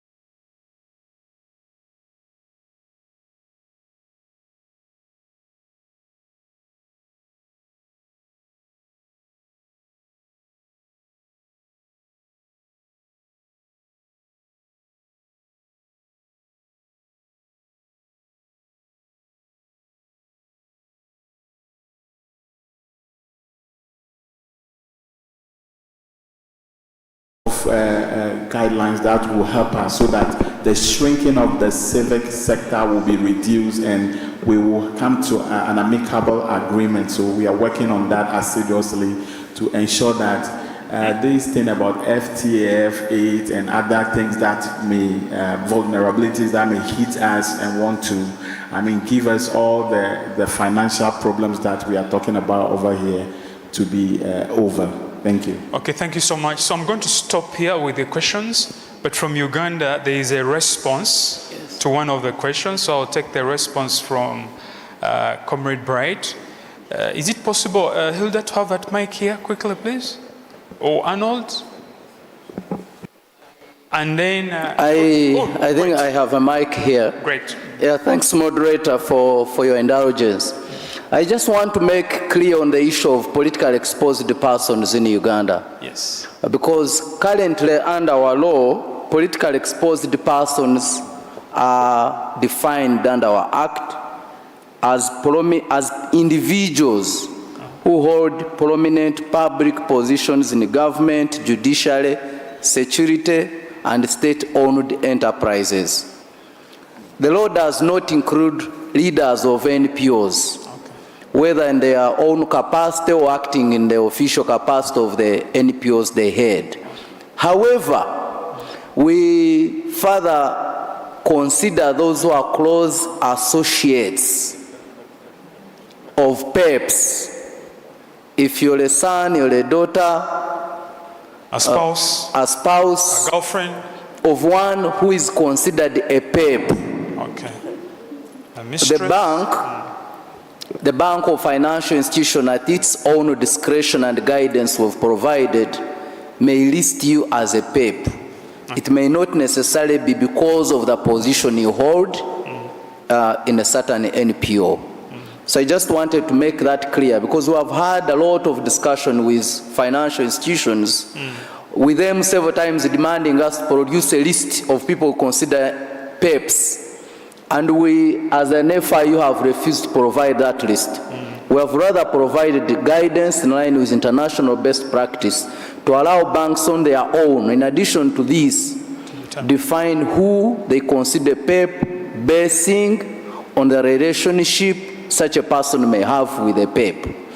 And I felt that is very, very important. Thanks. Thank you so much for the clarity. I'm just going to give my panelists 2 minutes each, because we are way spent.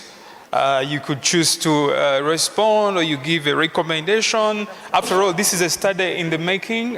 What the views we are getting are reinforcing that study.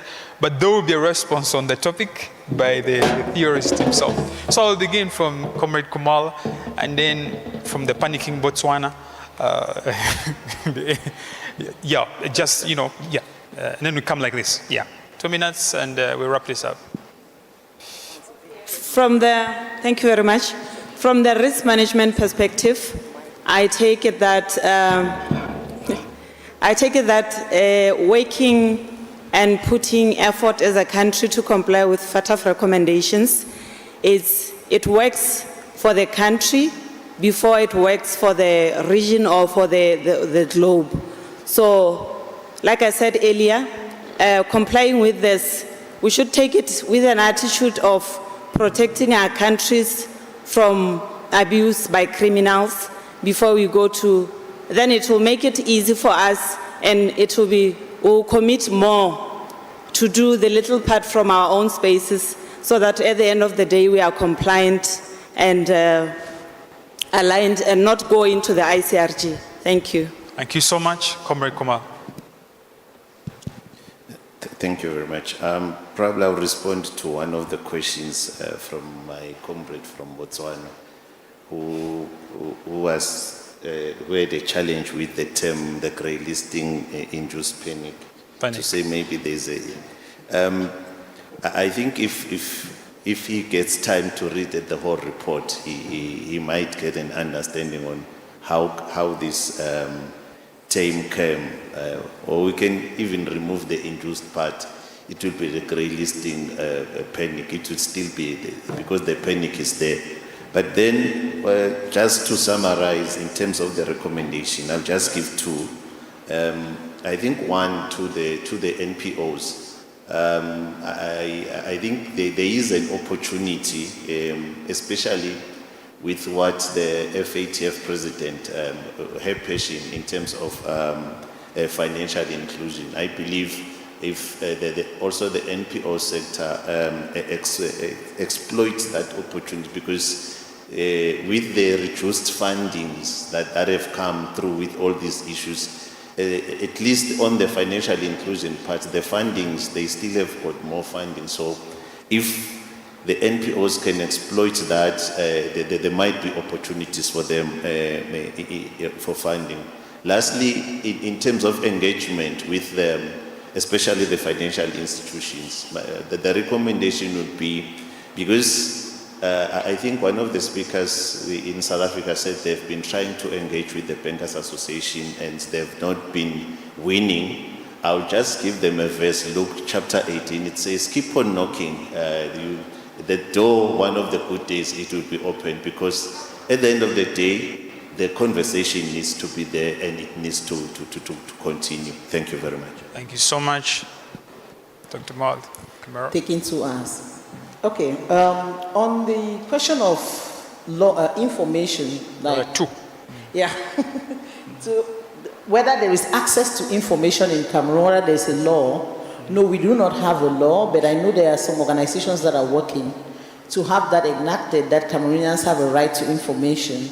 That's why on a lot of things you cannot have clear-cut information, like authentic official information from Cameroon. Like those who are interested in the current elections, you can't really tell where you're getting the information from. So that also affected what we are doing. My last words will be, it is advised that a risk-based approach be adopted, which I want to add that the risk-based approach should also follow a rights-based approach. And this rights-based approach should be based on who is supposed to be part of this conversation. Right. Is that person included? Are they present for the conversation? Because we need collective action or collective effort to be able to respond to these concerns. Grey listing is a call to do it right, carry out reforms, and valorize your institutions, partners, and the entire system. But if we do not do a right-based approach, which is going to help us have dialogue, a lot more of transparency, and then build working together for common interests, we will still continue to have these conversations in circles. Thank you. We hope we act, Victoria. Yes, thank you. Catherine, you asked a question about the dialogues. Yes, we have the Nigeria dialogues. If you were at the masterclass on bank de-risking, we shared a lot of information about the Nigerian dialogues, but the main focus of the Nigerian dialogues is addressing financial access challenges faced by non-profit organizations as a result of the implementation of anti-money laundering and countering financing of terrorism measures by financial institutions in Nigeria. That's what the dialogues is focused on, and is modeled after the dialogues in the Netherlands and the United States and the United Kingdom. So, but we can meet privately so that I can share more information, and we're also setting up the same dialogues in Burkina Faso. My last word would be to our African regulators and FIUs to stop over-complying. Stop over-complying. Stop over-complying. Stop over-complying. And we're starting a new project in 2026 on over-compliance with FATF frigates in Africa. We are launching that report next year to show you in many ways in which you are over-complying, over-regulating, overdoing. Stop overdoing. Stop panicking. Thank you. Richard? Yeah, thank you so much.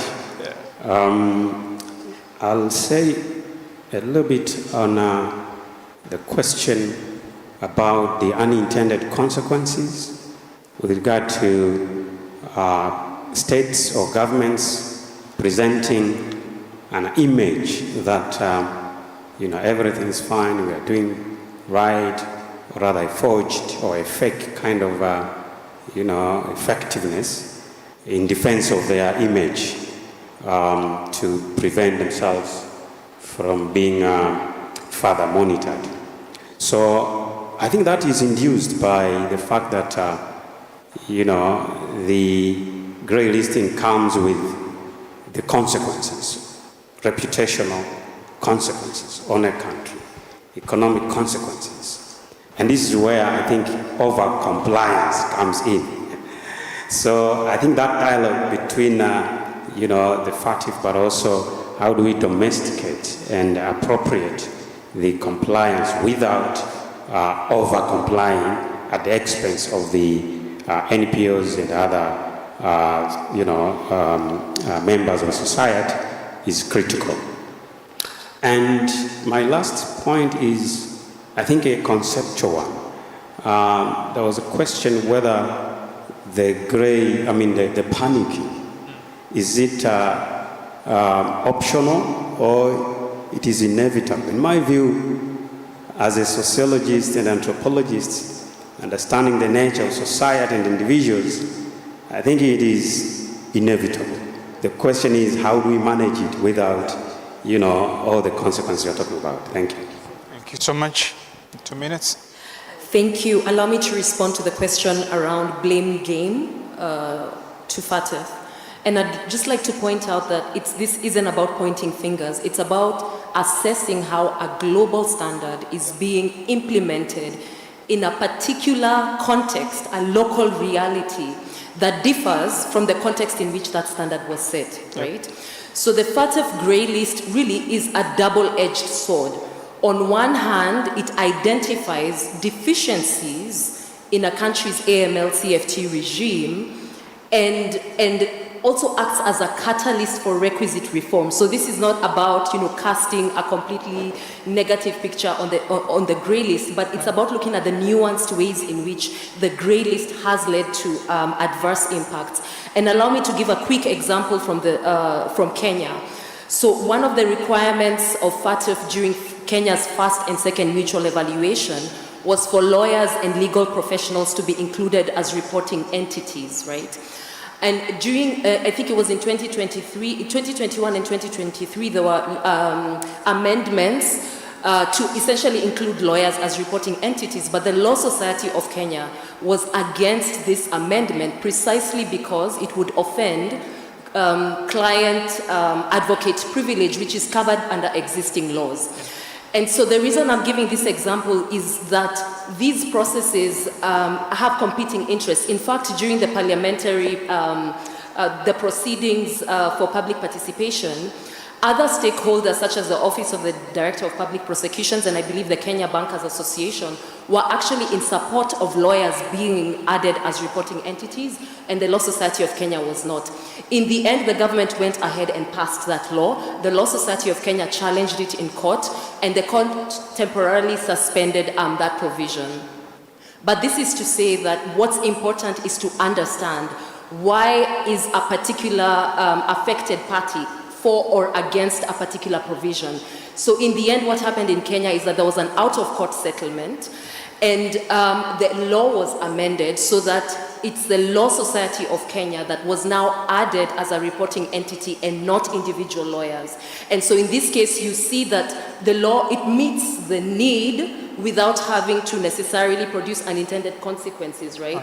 So my point really is that there has to be dialogue, there has to be understanding on how these standards impact particular groups, and that the legislative making process cannot be one-sided. It has to include all parties. Thank you so much. Yeah, so let me say that. But then one last thing as well on that is that the technical nature of the FATF reviews tends to be very checklist based. So in Kenya, again, in the current grey listing period, one of our deficiencies was the low prosecutions on money laundering and terrorism financing. Now, this is not just an African problem, and I'd like to give an example from Philippines, where the country during grey listing ended up prosecuting legitimate non-profit organizations and human rights defenders to meet the checklist of the threshold of prosecutions. So we also have to be careful so that these standards do not create perverse incentives that lead to adverse outcomes. So it's not about pointing fingers, it's about really looking at how does this standard translate to a local reality and how do you mitigate against this. And FATF itself has recognized this by reviewing, the risk-based approach. But as well, one last thing, is that recently FATF introduced a mechanism to report unintended consequences to NPOs of Recommendation 8. However, NPOs who are the affected do not have the capacity to actually report unintended consequences. This mandate is only given to member states and multilateral bodies such as the IMF and World Bank, and this is problematic. If NPOs are facing unintended consequences, they should have the capacity to flag these issues with the regional style FATF body as well as FATF. Thank you. Thank you so much, Yona. 2 minutes. Thank you. Especially on the conceptualization of GLIP. I think before I make a statement, allow me to usurp your powers to request everyone to clap for these researchers. I was going to ask you to clap at the end, but there we are. I hand over your powers. Okay. Yeah. I'll start with the conceptualization of this model. From yesterday, even in my opening remarks, I clearly stated that there are good intentions. The philosophy behind the FATF standard is a positive one. If we take a basic definition of a panic, I could say this is a sudden sensation that creates fear that is quite strong to make rational decisions. It is a testament that Uganda has given an example. Within one day, they passed 9 laws. Who did they consult? Why did they do that? The panic. No consultations, no nothing. Yet, the enforcement is supposed to be done by other actors. One of the things that informed actually this topic is because I've ever participated in these processes of leaving the grey list. The preparations behind the doors are not easy. But maybe one of the most important things also I wanted to emphasize that if you listen to the presentation of Tanzania, it gave both positive and negative effects of this induced panic. Not everything was bad. So depending on the way you manage it, the sociologist has actually informed us. But key to it, we want this process to inform the policy makers at regional level, but also at international level. Yeah. Colleagues, when you're on the grey list, you're on the blacklist of the EU under their directive, it's quite technical. It's quite backbreaking to any country. For the NGOs, I know some of you might have experienced this, that when your country is put on the grey list, you might not even get any funding from certain countries in the EU. What causes this? It's the panic. So we need to make recommendations constructively to see that we impact on the outcomes. We are going to have a monograph report as a final compilation, but also country-specific reports. Like a colleague from SM Laga said that there are already processes going on. There are horizontal reviews, and several other actors are doing the same. This is generating knowledge to complement already existing efforts to refine the FATF standard implementation to a fine finish. Asanteni sana, thank you very much. Thank you so much. A hand clap for this team. We are sorry we have gone beyond time. Let me invite you for a photograph here, a phenomenal one, memorial, burial one, whatever it's called. A panic photo here, the panic people. And then we can hand over to the Director of Ceremonies. Yes, ma'am.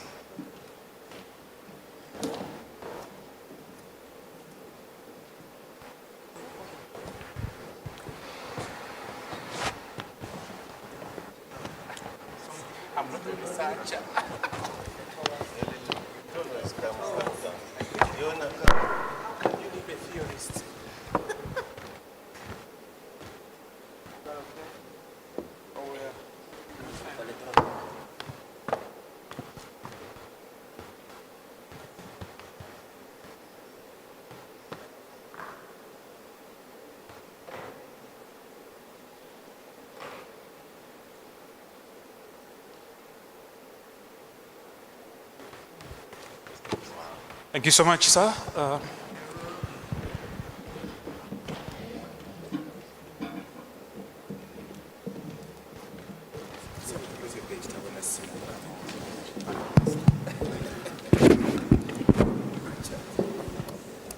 Okay, can we give them a round of applause?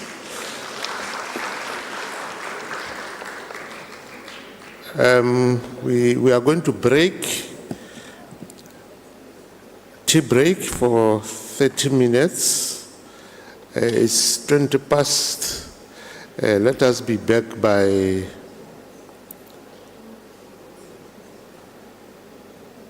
my mate is gone.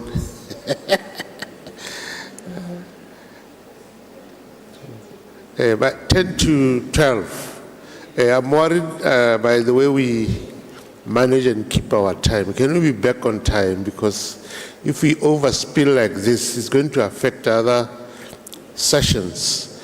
But thank you very much for the insightful presentations and research findings that were made by the panel just left the podium. Let's meet at 10 to 12. Thank you. Yes, I'm really talking about something very important, usually the issue.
Ghana office, although I'm a Nigerian. I think that's patriotic as an African, right? Okay, quickly, this session is going to be focusing on enhancing the participation of the Global South in setting international counterterrorism standards. And for this session, we're going to have 3 sub-sessions. Okay, the first session is going to be a goodwill message, a short keynote address, as well as a report launch. We're going to be launching a report titled Security First, the impact of security laws on civic space in West Africa. So that's for the first sub-session, while the second sub-session will be a panel session where I'm going to have panelists here who are going to be helping us to interrogate the sub-team for this session. And then lastly, we are going to have the plenary where we'll have the opportunity to ask questions, make comments, recommendations, and every other conversation that we would like to have at the end of this panel session. So I'm going to be calling on my panelists quickly, and I'm going to start from the NPO community. I'm going to start with Alfred Bulakali, and please, as they come up, please let's give them a round of applause. Alfred Bulakali is coming from Senegal, and he works with Article 19. Alfred, please, wherever you are, come up on stage. Okay, thank you. Alfred is an activist with over 30 years of engagement with the civil society movement. He works with youth and young people and the state. He's the regional director of Article 19, and in his capacity as a regional director, he has been at the front line of civic space expression, engagement with stakeholders to safeguard the civic space and media independence in Senegal. Thank you so much, Alfred, and you're welcome. I'm going to be calling on the second panelist, and I'm calling on Seyram Adiakpo. Seyram, please let's put our hands together for him. Seyram is a Togolese legal and peace building professional with expertise in public law, governance, and conflict prevention. He's the national coordinator of WANEP, Togo, and leads the initiative on youth, women, and community resilience. His commitment to peace extends to effort against the proliferation of small arms and light weapons. You're welcome, Seyram. It's good to have you here. I'm going to be calling on the next person on my list. Unfortunately, Abdullahi Haruna is supposed to be here, but we have worked out a way to replace him with Malik. Malik is from Burkina Faso, and Malik is the president of Biodneri. Please, let's put our hands together for Malik.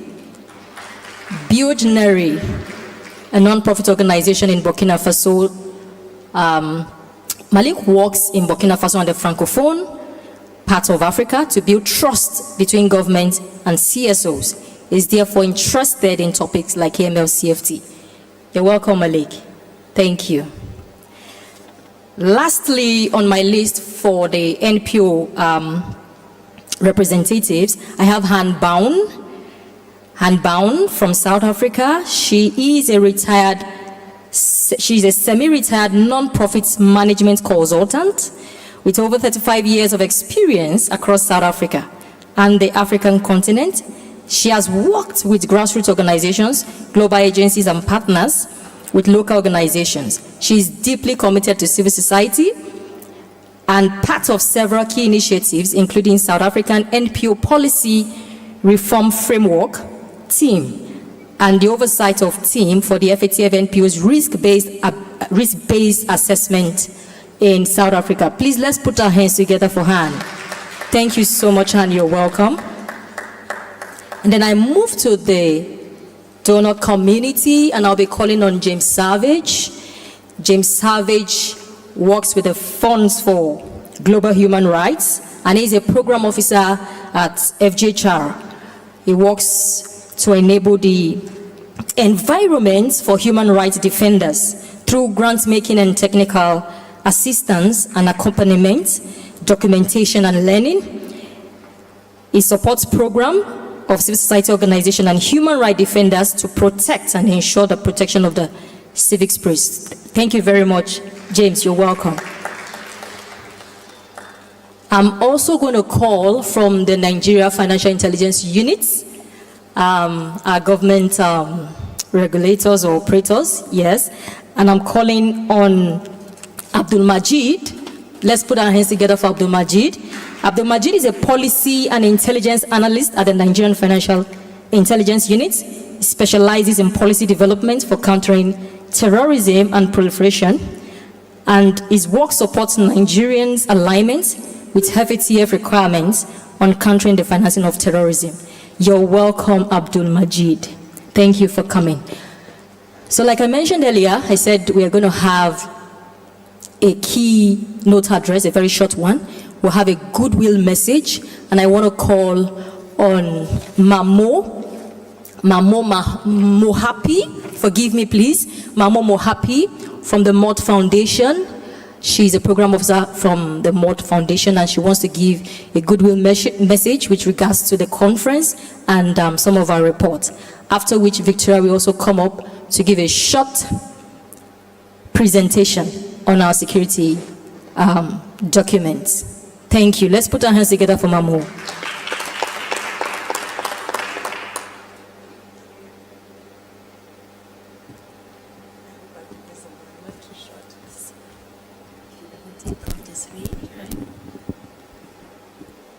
Dumelang. Mine is a pretty easy task. We are here today to officially launch the report that Spaces for Change has put together. And it is my pleasure on behalf of the Mott Foundation to join in launching this timely and important report that looks at security first, the impact of security laws on civic space in West Africa. I want to extend our sincere congratulations to Spaces for Change and all those who contributed to this important report. At the Mott Foundation, we believe that the vibrant civil society is essential to democracy and resilience and community well-being. But as this report clearly shows, security laws, when broadly and vaguely applied, are increasingly being used to restrict the very civic freedoms that help societies thrive. We recognize the increasingly complex environment in which civil society operates, and we deeply value the role that civil society organizations play in building more inclusive, transparent, and resilient societies. We are proud to support organizations such as Spaces for Change, who work every day to protect civic space and ensure that the voices of communities are not only heard, but respected and safeguarded. The report reminds us that the pursuit for security must be carefully balanced with the protection of fundamental rights and freedoms. We hope it sparks meaningful dialogue and real action to ensure that laws meant to protect do not silence. Congratulations again to Victoria and team and everybody that was involved, and thank you for having us as part of this important moment. Kelebo. Thank you so much, Mamo, for the short speech. And so I'm going to call on Victoria to also give us a snippet into the content of the research report. Let's put our hands together for Victoria as she comes up.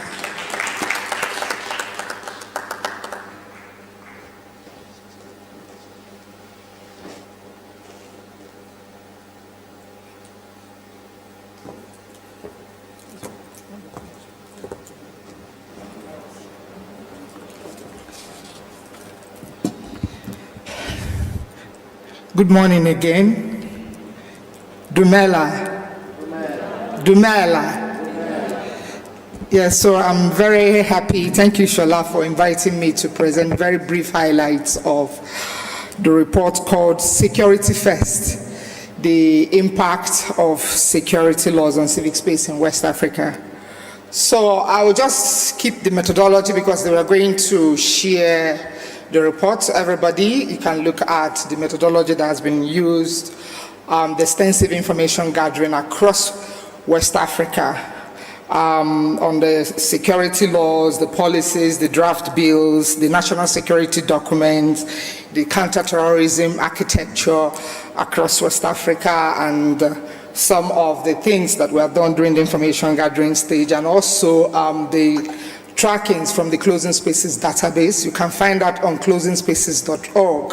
You can check that on your phone, which is our Civic Space tracker for incidents of trackdown on the Civic Space, or crackdowns on the freedom of assembly, expression, and association across West Africa. So we thank the Mod Foundation for providing the support for this work, and we're also very grateful to Fionnuala Nyalan, who was until 2023 the United Nations Special Rapporteur on the promotion and protection of human rights and fundamental freedoms while countering terrorism. I think from 2017 to 2023, she wrote the foreword for this report, and we're grateful to her. So in terms of background and context, I think we've been discussing that over the last 2 days. But what the report has done is to look at the colonial and post-colonial past across West Africa, trying to look at the legacy of colonial powers across West Africa, the legacy that was designed to, for imperial reasons, to see Africa as a place of exploitation of resources, and also which provided the bedrock for a lot of security infractions that we are seeing. We looked at the colonial security regimes and also the post-independence independence in political instability that we are seeing, the coups across West Africa, up till the period of 9/11. So we trace that history to try to understand what security means to governments in West Africa. So when we say security first, what does it actually mean? We drew that inspiration for the title of the report from 2 comments from the presidents of 2 countries that were very much interested in our Spaces for Change. One is Nigeria and one is Burkina Faso. So the president of Nigeria, that was former President Buhari, God bless his memory, he said, I quote, "The rule of law must be subject to the supremacy of the nation's security and national interest." And when he made that comment, they made it at the MBA conference. That was the annual gathering of our Nigerian Bar Association before lawyers. And lawyers said, no, what do you mean? What do you mean that the rule of law is subject to national security? And he clarified that when national security and public interest are threatened, individual rights must take the second place. And in Burkina Faso's army regime, they extended the originally promised 21-month transition period. It was extended to 5 years. And the reason that the government gave was that election will only be held if the security situation so permits. So the spirit across we see is security first. When we have security, every other thing we can talk about it. So security comes first. And we try to interrogate that notion of security, and it's happening across the globe. There are several drivers shifting what security now means. Before, when we hear security, we were thinking about national defense, we were thinking about the military, we were thinking about protecting the country against external aggression. But that has automatically changed, and nothing has magnified the scope and dimension of security more than terrorism and violent extremism across West Africa. So in Burkina Faso, in Niger, in Nigeria, we are seeing they're facing serious stress from terrorist groups affiliated with ISIS, from Al-Qaeda, Boko Haram, and different armed groups, operating in that region. So what are countries doing? We're seeing countries are responding through an onslaught of security laws, different kinds of laws governing different things, and everything, there's a security connotation to different things, whether it is a health pandemic, whether it is border security, whether it is traffic management, whether it is technology or internet control, whether it is cybercrime, money laundering, anti-money laundering, drug trafficking. There is a security dimension to almost every component of governance across the region. And with that expansion of the notion of security, we are seeing expansion of security laws across the region. And as the security laws are being churned out, security institutions are also being established across. So if you look at the report, there you see the different architecture, counter-terrorism architecture of various countries across West Africa. All 16 countries we looked at, and you can see the major observation we are seeing there is that security governance frameworks are embodied in an array of instruments from penal codes, criminal codes, outlawing terrorism, cybercrime legislation, anti-corruption legislation, armed robbery legislation, trans crimes legislations, banking legislations, prevention and control of provision of small arms, light weapons, trafficking of goods, weapons, humans. It's endless list of security laws that we are seeing across West Africa. So we went to investigate, where is this coming from? Where is this coming from? And that's what is taking us to this panel discussion. Where is the appetite for the deluge of laws over everything? There needs to be a law. If I disagree with my wife, there is a law. If I disagree with my son, there is a law. There's a law for practically every aspect of human relation in the region. So we found out how global legal frameworks, especially from the United Nations Security Council, how some of the soft laws are shaping domestic practices across countries in West Africa. And as member states of the United Nations, countries have the primary responsibility to implement the United Nations Global Counterterrorism Strategy. If you were here on day one, you would have been part of the masterclass that was talking about the UN GCTS. And because of this UN GCTS, every country in West Africa that we looked at, most of them have developed anti-terrorism laws. And most of the anti-terrorism laws clearly declare, like in Ghana, it acknowledged that because they are member states of the United Nations, they are obliged under the Security Council to deny safe haven to those who finance, support, and commit terrorist acts. So Nigeria's Terrorist Prevention Act also pledges allegiance to the United Nations Security Council resolutions.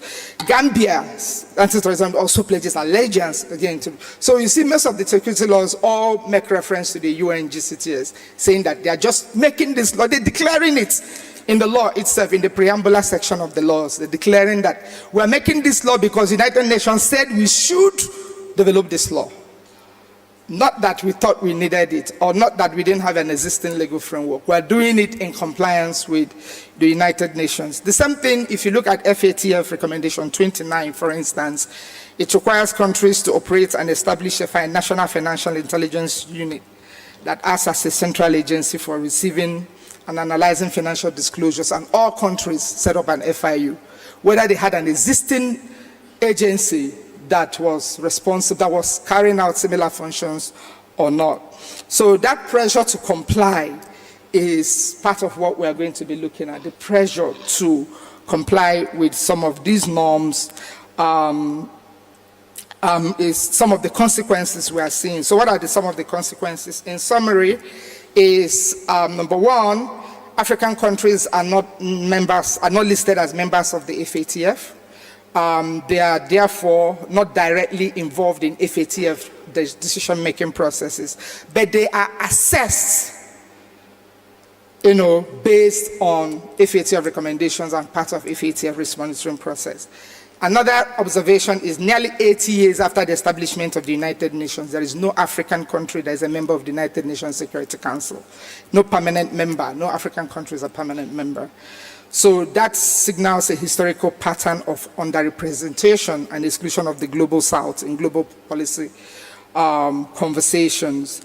Another one is, it's also usual for countries complying with international obligations, especially the United Nations Security Council resolutions, or whether they're responding to grey listing pressure by the FATF, they just enact new laws. They just create new supervisory bodies without strengthening or abrogating existing mechanisms that they have. So what you have is a lot situations of regulatory overlap and policy inconsistencies, policy contradictions happening at the national level. We also would like to find out that a lot of the processes for security happens behind closed doors.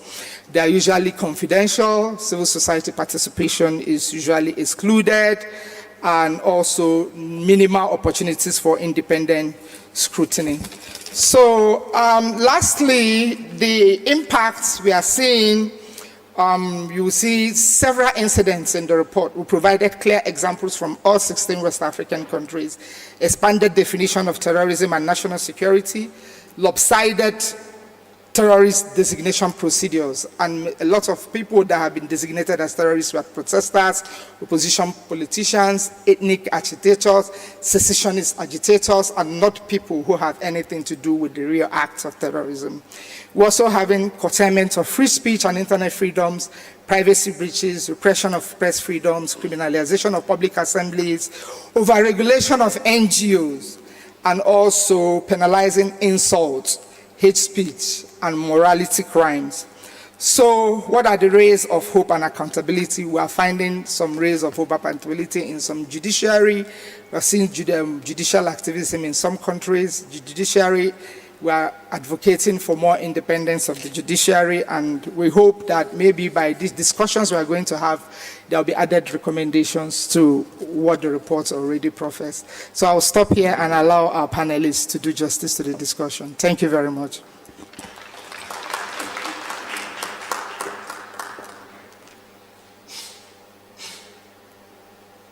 Thank you so much for that, Victoria.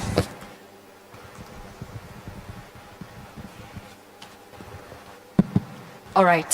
Thank you for laying that foundation on the security landscape and architecture in Nigeria, and for helping us understand where the rule of law is currently placed in some part of West Africa, right? Security is now placed above the rule of law.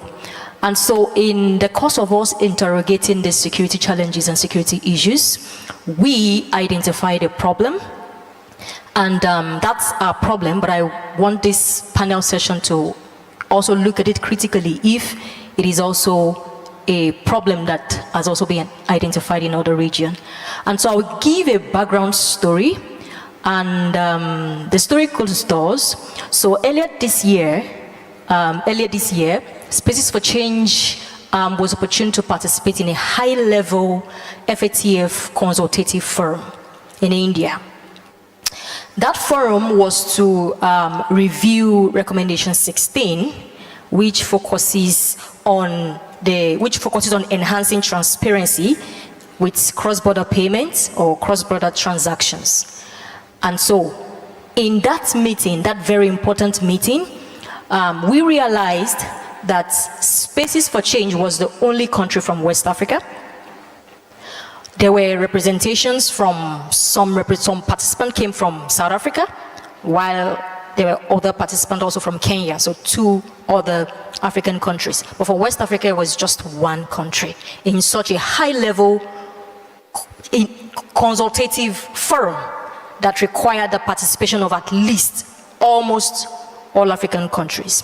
So my first question is going to go first to Abdul Majid.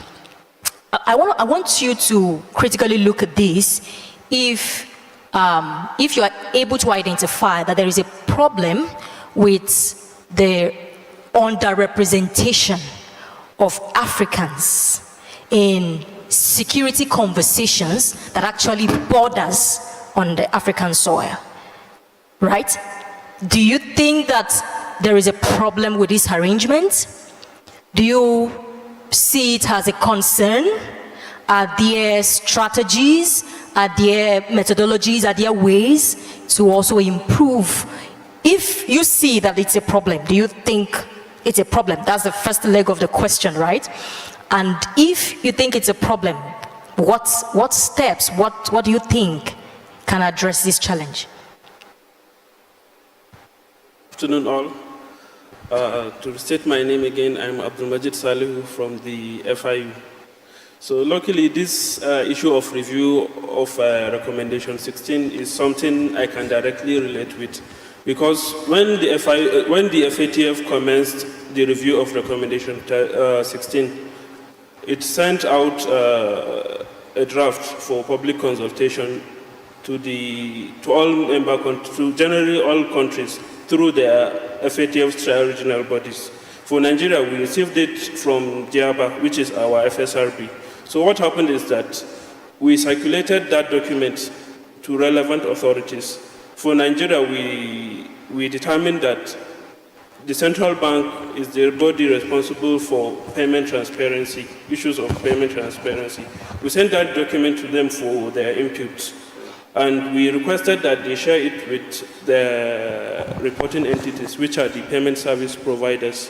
But unfortunately, what happened is that we had up to 1 month to respond to the request. But up until the last date, we didn't receive any input on that document. Ordinarily, looking at the regulator and the operators, they are in best position to respond to such issues, to say these are the issues with payment service transparency, this is how it can be improved, these are some of the challenges we face in our country. So these are some of the FATF tries to be transparent in this regard whenever it is updating its documents, standards, all sorts of things. But however, I believe that the region sometimes doesn't, authorities in the region, mostly I would call it, they neglect these issues by willful non-compliance. Because if you don't participate from the onset, you won't know why such review is made, how you implement it when the plenary has finally incorporated it into the standards. So I think,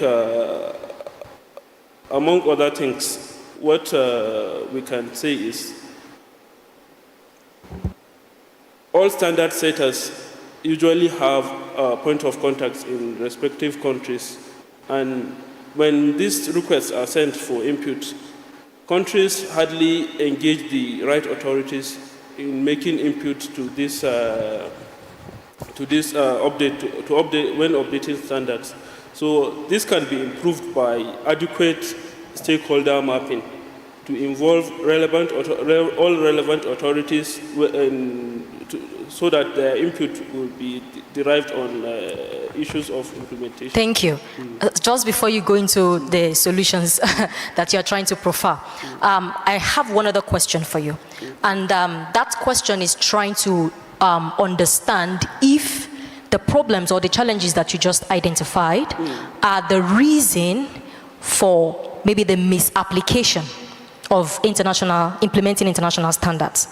Do you think, because you said that there is a disconnect among agencies, there is neglect with regards to responding to, reviewing documents.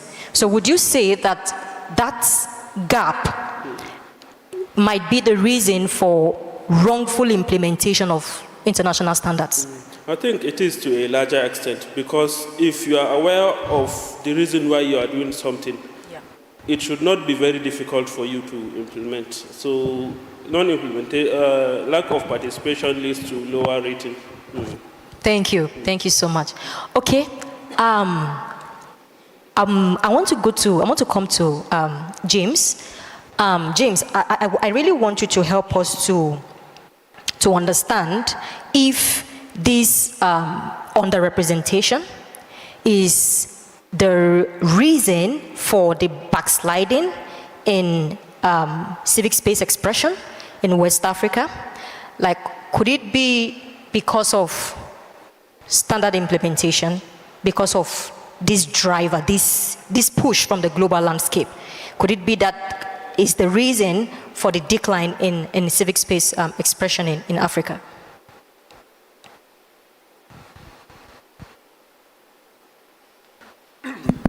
Right, great. Yeah, thanks, Shola. I mean, I think maybe just to give a quick explanation of who we are as the fund, because I think there's probably a lot of people here who have no idea who the Fund for Global Human Rights is, but also to situate my response. So the Fund for Global Human Rights, which was set up about nearly 25 years ago, with the express purpose of providing long-term, core, flexible funding and solidarity-based accompaniment to grassroots human rights groups around the world. And 25 years later, we've funded more than 1,400 civil society groups in over 90 countries with in excess of $166 million. In 2015, we launched a program to foster a more enabling environment for human rights defenders that is responding to the existential threat of closing civic space under the guise of countering terrorism and protecting national security, which has included supporting CSOs who are active on this AML, CFT, and civic space issues.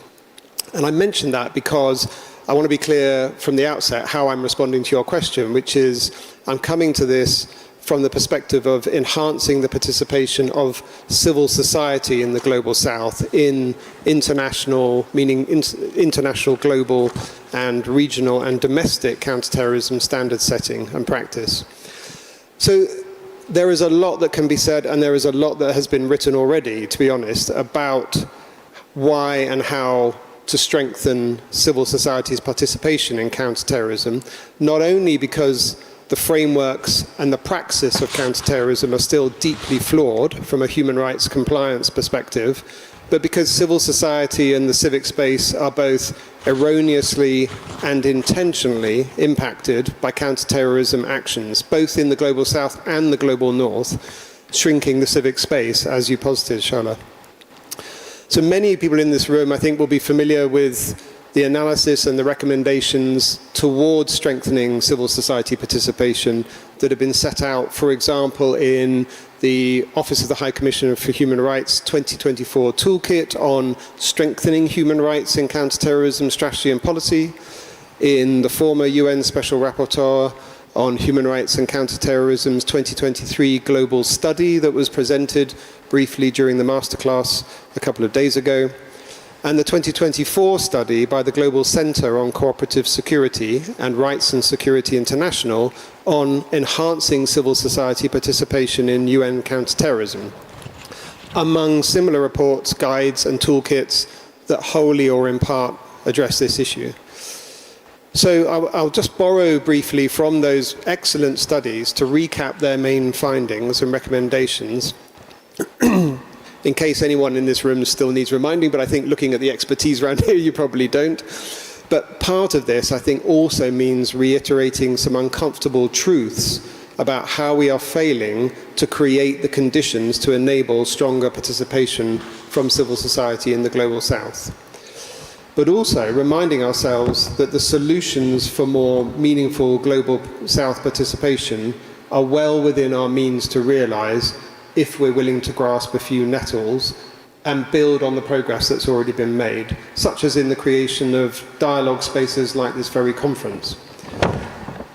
So maybe I can just start on some familiar ground as to why it's in our interests to strengthen the inclusion of civil society in counterterrorism and security policy making at all those levels, global, regional, national. And I'd say it's for three reasons, according to these studies. The first is legitimacy, effectiveness, and transparency. Civil society enhances the legitimacy of counterterrorism policies by ensuring they reflect community needs and they uphold human rights. CSOs offer local knowledge, credibility, and access to communities that governments, the UN, and other relevant global bodies often lack. And inclusion fosters transparency and accountability in counterterrorism policy making and implementation. The second reason would be for ensuring human rights standards. CSOs help ensure counterterrorism measures comply with international human rights, humanitarian and refugee law, and civil society acts as a watchdog against misuse of counterterrorism laws that often lead to rights violations. And the third reason is countering the conditions that are conducive to terrorism. Marginalization, discrimination, and exclusion, as we all know, often exacerbated by counterterrorism measures, can fuel radicalization. And civil society helps address the root causes through peace building, advocacy, and community resilience. So if this is stating the obvious, why is it obviously not happening? As the former UN Special Rapporteur herself put it in her 2023 global study, standards for meaningful participation are unobserved, demonstrably absent, and/or regarded with disdain or insignificance. So those studies have identified various barriers to the inclusion and participation of Global South civil society in these policy-making spaces at the global level. One is the systemic misuse of CT and PCVE measures. It's the very same civil society that is actually on the receiving end of being targeted by a lot of these vague, overbroad measures and laws that is used to suppress them. Second is there is limited, unequal and unsafe access. The UN counterterrorism architecture, which I think many of us were in that masterclass on Wednesday, and we got a flavor of the expansiveness of that architecture, comprising dozens of entities, remains opaque, largely inaccessible to grassroots civil society actors from the Global South, favoring international NGOs with UN access. Grassroots and marginalized groups face barriers due to language, accreditation, lack of resources, and most seriously, security, including surveillance, harassment, and violence, with widespread reprisals for engaging with UN bodies. And the third is a lack of oversight and, frankly, tokenistic and extractive practices. So despite rhetorical commitments, the UN and other global CT bodies, UNOCT, CTED, FATF, lack consistent, transparent, and safe mechanisms for civil society input and human rights and civic space mainstreaming. The engagement that they do have is frequently ad hoc, extractive, and driven by member state interests, with civil society invited to superficial tick box consultations that lack meaningful influence over policy or programming. And member states often fail to consult CSOs in CT policy making and law making and implementation, or they use government NGOs, gongos, in a sort of simulation of consultation to avoid the more critical voices and inputs. Each of us, the international, regional, and CT bodies, the national regulators, the member states in the global north and south, the international coalitions, and the funders must look to our institutions and sectors to ask how our practices, processes, and attitudes have contributed to this situation and how we can improve it, I think.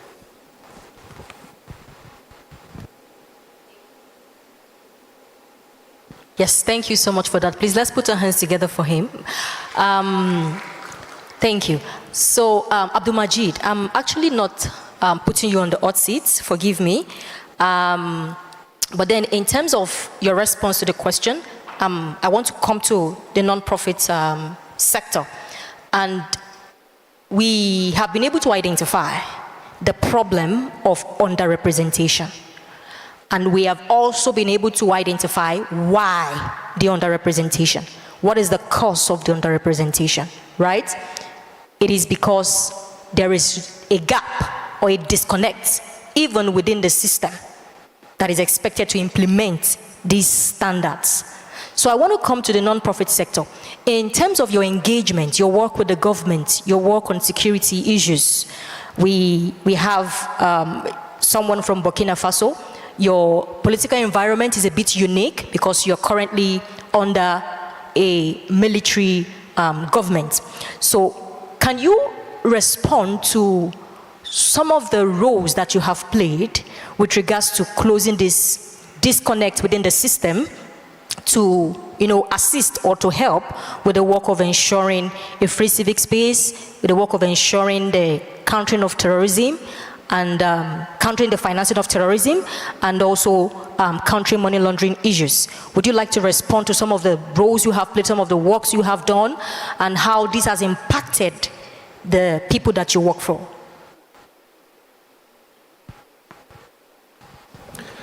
Thank you, Sola.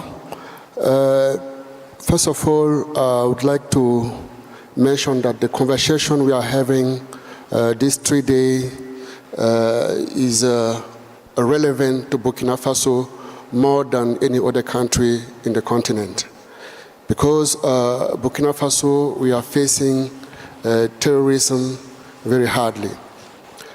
So to answer the question, first of all, in Burkina Faso, there is a good collaboration between civil society and government. For instance, yearly this month, the government held the civil society and government consultation, national consultation, and the theme of this year's consultation was against money laundering and fighting the financing of terrorism. To say that this topic is very relevant right now in Burkina Faso. So what, on the contrary, can show that the collaboration is not that really good is the fact that today we are experiencing more than any other country what is called the panic. I think that the first session of today was the session of the day. And at the end of today, I think that we will find ways to mitigate this panic. Because Burkina Faso is facing terrorism hardly, government tend to pass some laws very rapidly.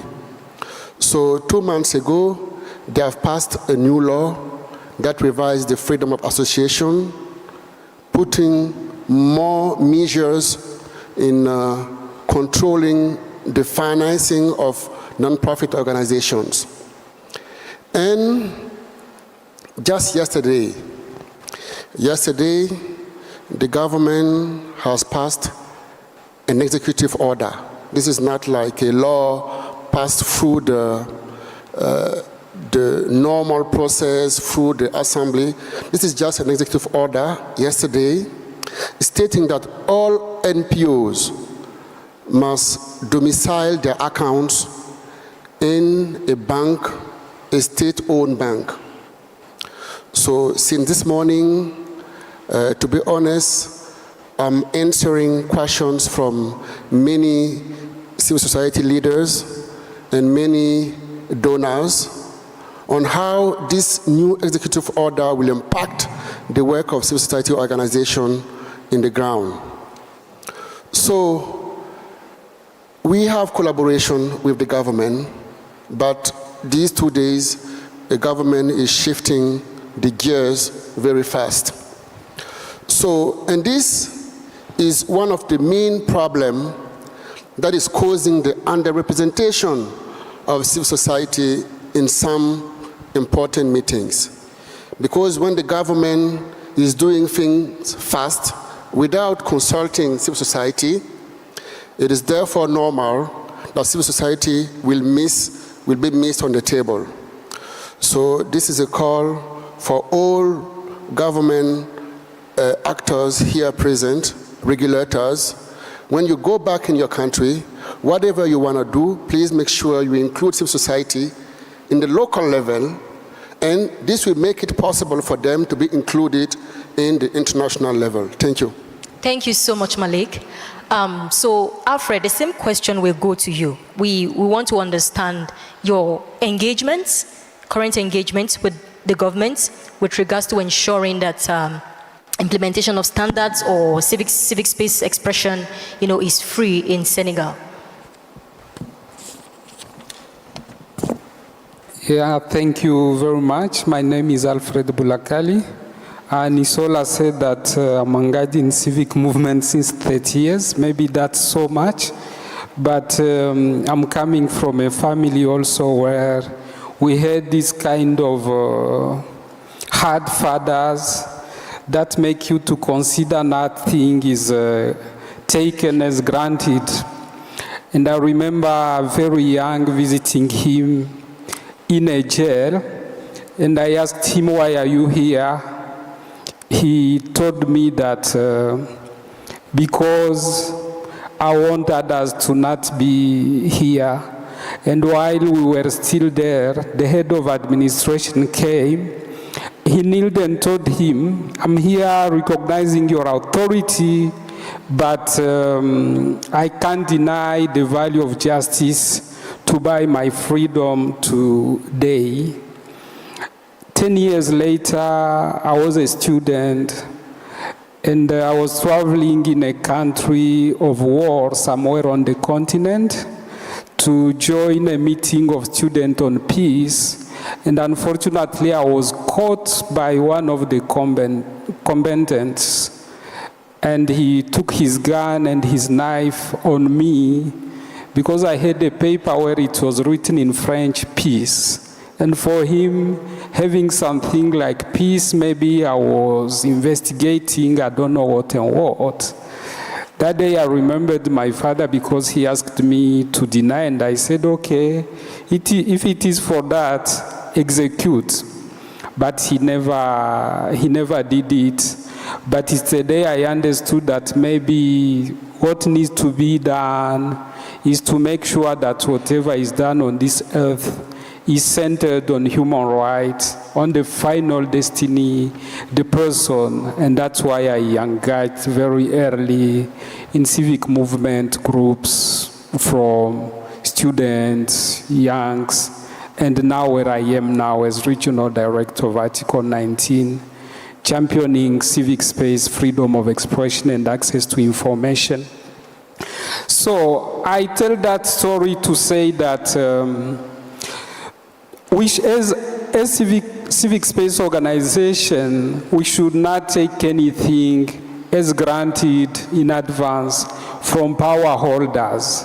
We need to be present on the table where decisions, laws, and measures are discussed and implemented.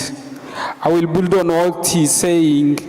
When the government has their agendas to control civic space or to hide any objective, they go very fast. And we are not there. And acting as single organization, it becomes even very difficult to be part of the debate. So to be on this table in these very difficult times, especially in West Africa, where we have a kind of democracy crisis, being in country ruled by militaries, or even those on the coast continuing to have regular election, but election marked by crackdown on civic space everywhere, crackdown on the freedoms of assembly or opinions.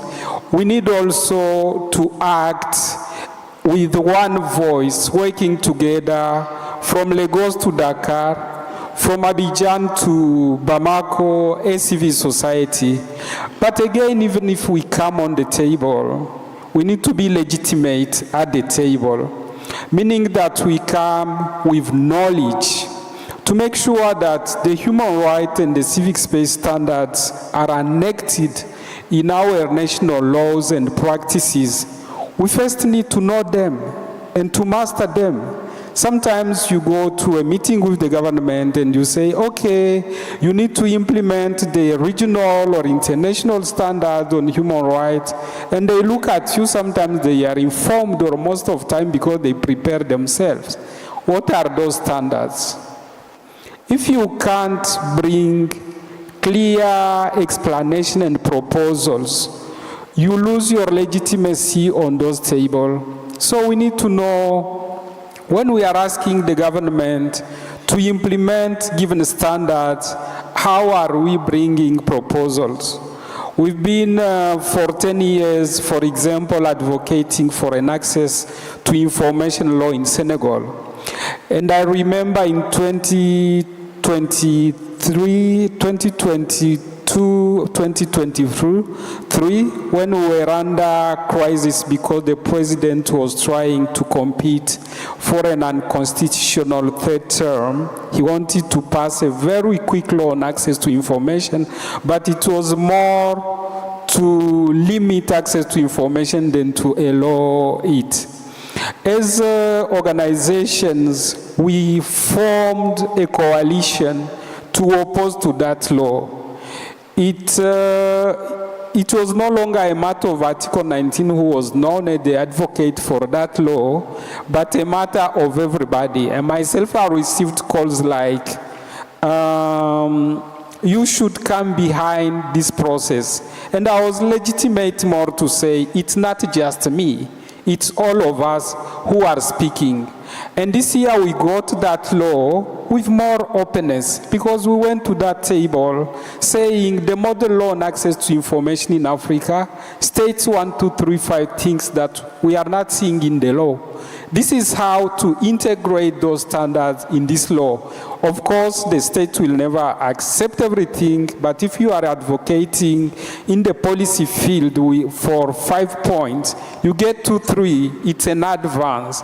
Because once the text is voted, you still have the capacity to continue to engage in the implementation space to make sure that the disposals that are not very favorable, either they are not used or they come to a new process of revision.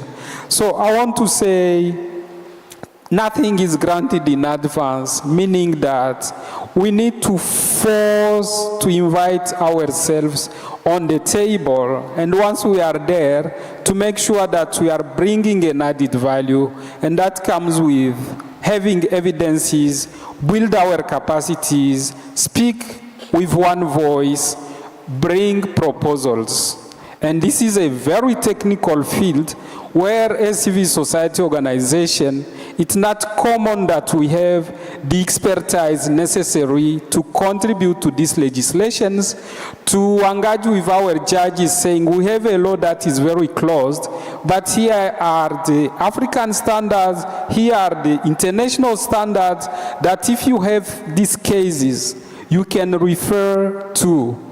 I want to give, before closing, I want to give an example of Mali. You know the situation that is happening. Few months ago, the political parties were dissolved. It's very difficult to engage again as the government in that field. But what we did an analysis of the decree dissolving the political party using African standards, not even only international standards, because the government will say we are Pan-Africanist. And we went through the African chart, went through the chart on election democracy, went through the principles of African Union on freedom of expression and access to information, and other standards saying, here are the African standards. They are not West imported. So that analysis enabled the political and civic movements to go to the court. Now the case is in the court. There was a preliminary decision asking to cease on implementation of the decree before the definitive decision is taken. We don't know what it will give, but it's an example that by working together with clear evidences, making a very good analysis of this standard, human rights standards we are referring to, and bring it in the space for the users, somehow we can have an impact, make difference where it's very difficult. And finally, protection has to go also with ourselves, how we communicate with the government. Advocacy may take any forms, aggressive, collaborative, cooperative. You need to adapt based on the situation. If 2 journalists are taken to the court and to the court and I want them to be released today, maybe it's not the time to shout much. I need first to collaborate, to propose solution, and I will go scaling up as necessary. Thank you. Thank you so much, Alfred. Although you've gone ahead to talk about recommendations and solutions, so you've preempted one of my questions, but that's okay. Thank you for helping us understand what you have been doing and how you have been engaging. That's fantastic. So I want to go to Togo. Togo is also is an authoritarian state. and also has a lot of civic space restriction challenges. So in terms of engagement, what this panel session is set to do is to identify a problem, which we have done, the problem of underrepresentation of African in global security conversations and standard setting, right? And so we've understand that problem, that challenge exists. But in your own local context, what have you been doing on the ground with government? How have you been engaging? We have also been able to understand that there is a disconnect even amongst the system, security or government parastatal that are responsible for implementing these standards. So, but in terms of your engagement, not yet curing that problem, but just in your own context, what has OneNep been doing? What are some of the initiatives you have employed? Help us to understand this. Okay, thank you very much. I'm Seram Ajagbo from OneNep Togo. And as you may know, our context in Togo is delicate. I'm not going to say we are an authoritarian regime, because recently we have changed, in fact, our regime to parliamentarian one, and everyone is focused on different positions that he may be able to hold. So coming to our work, we are an early organization. We are a network that is focusing on peace and security issues, and we have since 2017 identified that our country is likely able to be attacked by terrorist groups. So from that time, we started warning our authorities that they have to take measures. First, the solution that we have brought to the table, the first one was the strategy against strategy on preventing violent extremism and terrorism. We did that on 2022. That is OneNep Togo that drafted the document, and the government has adopted it. Aside, and coming to the issue we are discussing now, that is financing terrorism. Our context in Togo, most of the particularity is most of the institutions are militarized. You say at the head of many institutions, colonels, generals, and that is the same for CFT. Our CFT is led by a colonel, and you may know that for such institutions, they are bringing defense principles, security principles to their work. So we have secret defense or defense secret everywhere. So if you have to collaborate with them, you have to make them confident that you are going to keep the work that you are going to do secret and discreet. That is the first issue. And the second issue that we have identified is the gap of knowledge. Civil society organizations are feeling in their flesh the consequences of policies of government, but they don't know why and how it comes to them, because they don't know about the matter. So with the help of Spaces for Change, in 2024, we organized a clinic for civil society organizations to make them know a bit about those issues. And we are planning to do more for the next years, because it is important to bridge the knowledge gap and strengthen the expertise of civil society. That is why we are not at the table. Because when they invite you to the table, what are you going to say if you don't know anything, if you don't master, if you don't have the expertise? So it is important at first to make the civil society able to talk about the issue, able to understand. And I will end with the Civic Space issue. Coming to Civic Space issue, in our country, 2022, government tried to adopt a new law about freedom of association. We are under 1901 law that we inherited from France. So now they want to adopt a new law to restrict. And the characteristics of that law is to strengthen the administrative control of the Ministry of Administration on civil society organizations. So now they will be able to dissolute organizations that they don't like. The second is the mandatory declaration of founding sources. Don't have criteria.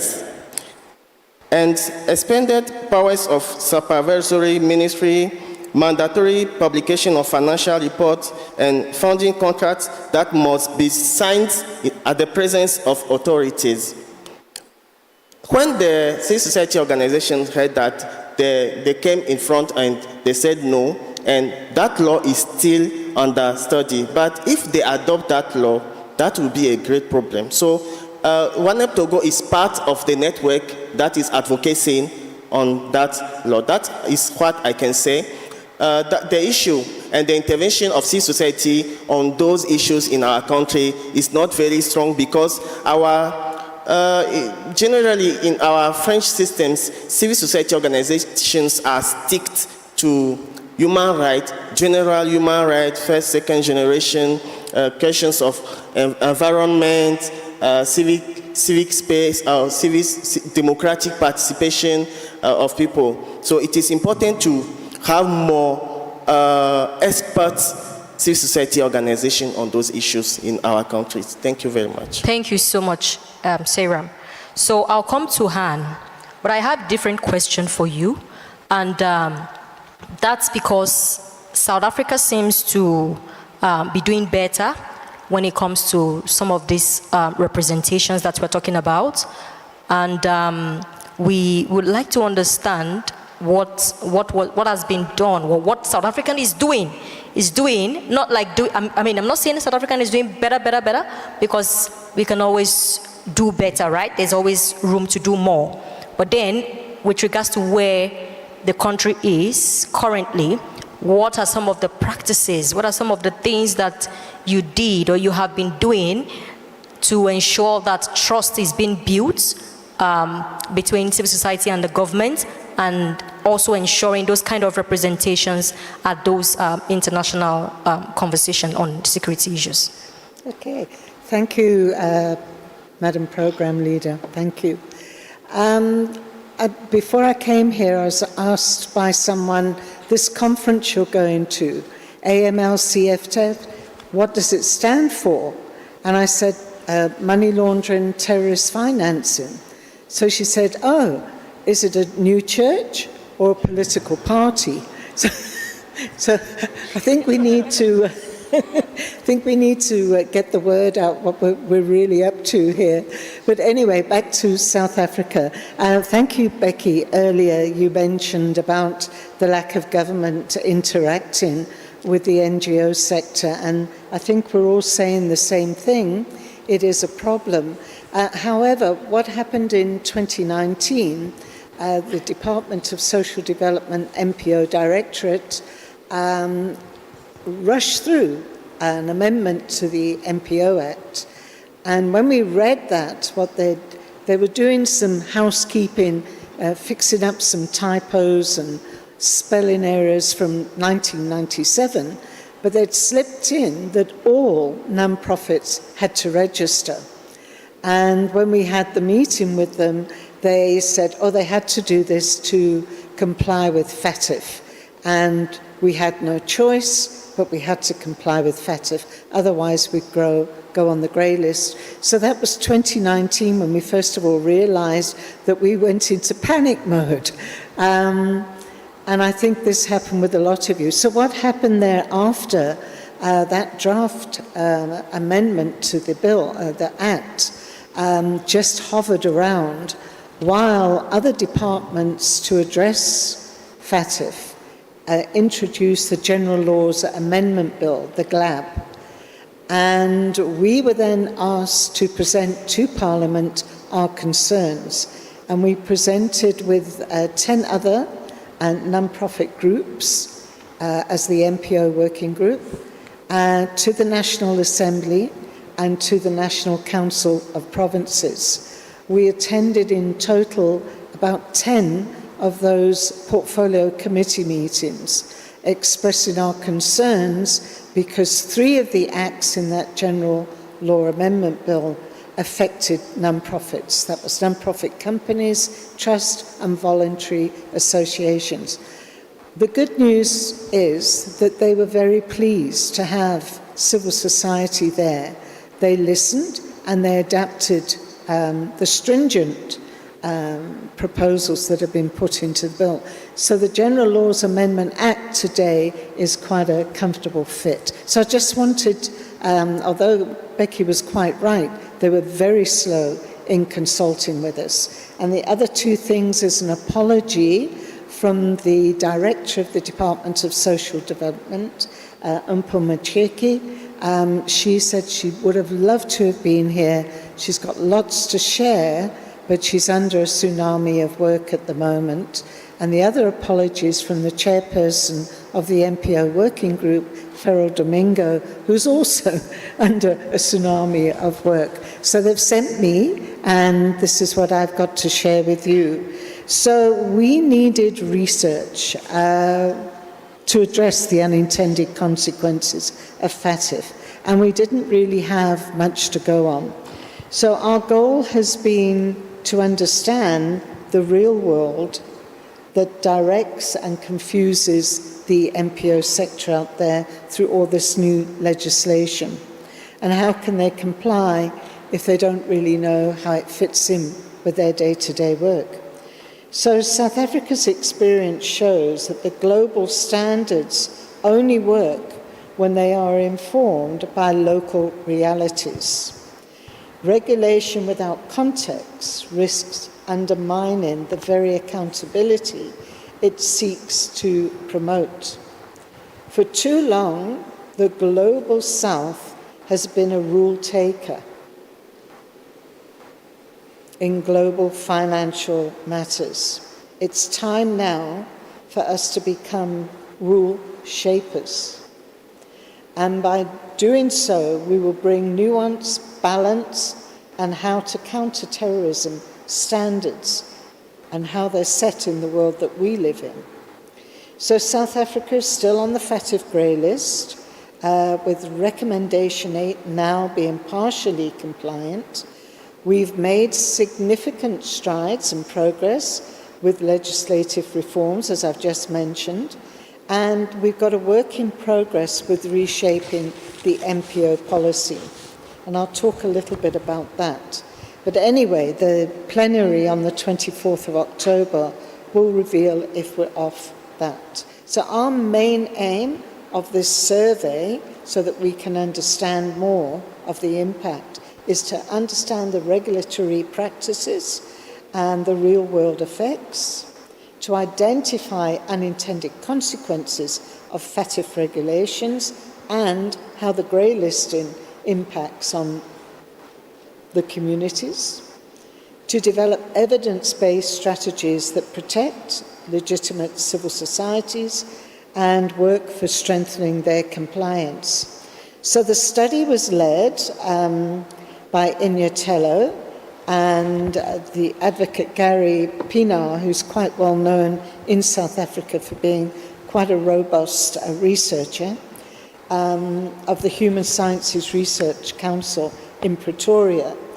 So this team combined the survey with online requirement requests, provincial focus groups. We had 9 of those. Key informant interviews.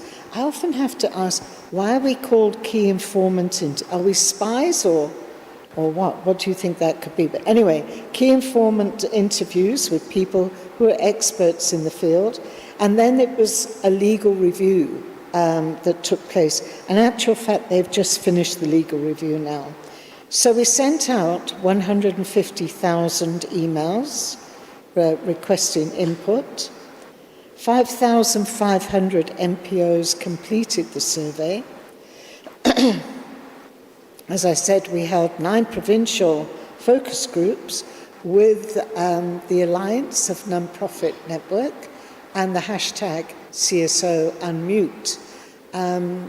CSO Unmute hashtag is actually quite a new organization, and they have, I think, about 10,000 member organizations, where ANET, the Alliance, over 20,000. So those databases were included into the survey. So we were trying to really reach out to everyone. Interestingly enough, 800 out of the 5,500 are unbanked. That's interesting.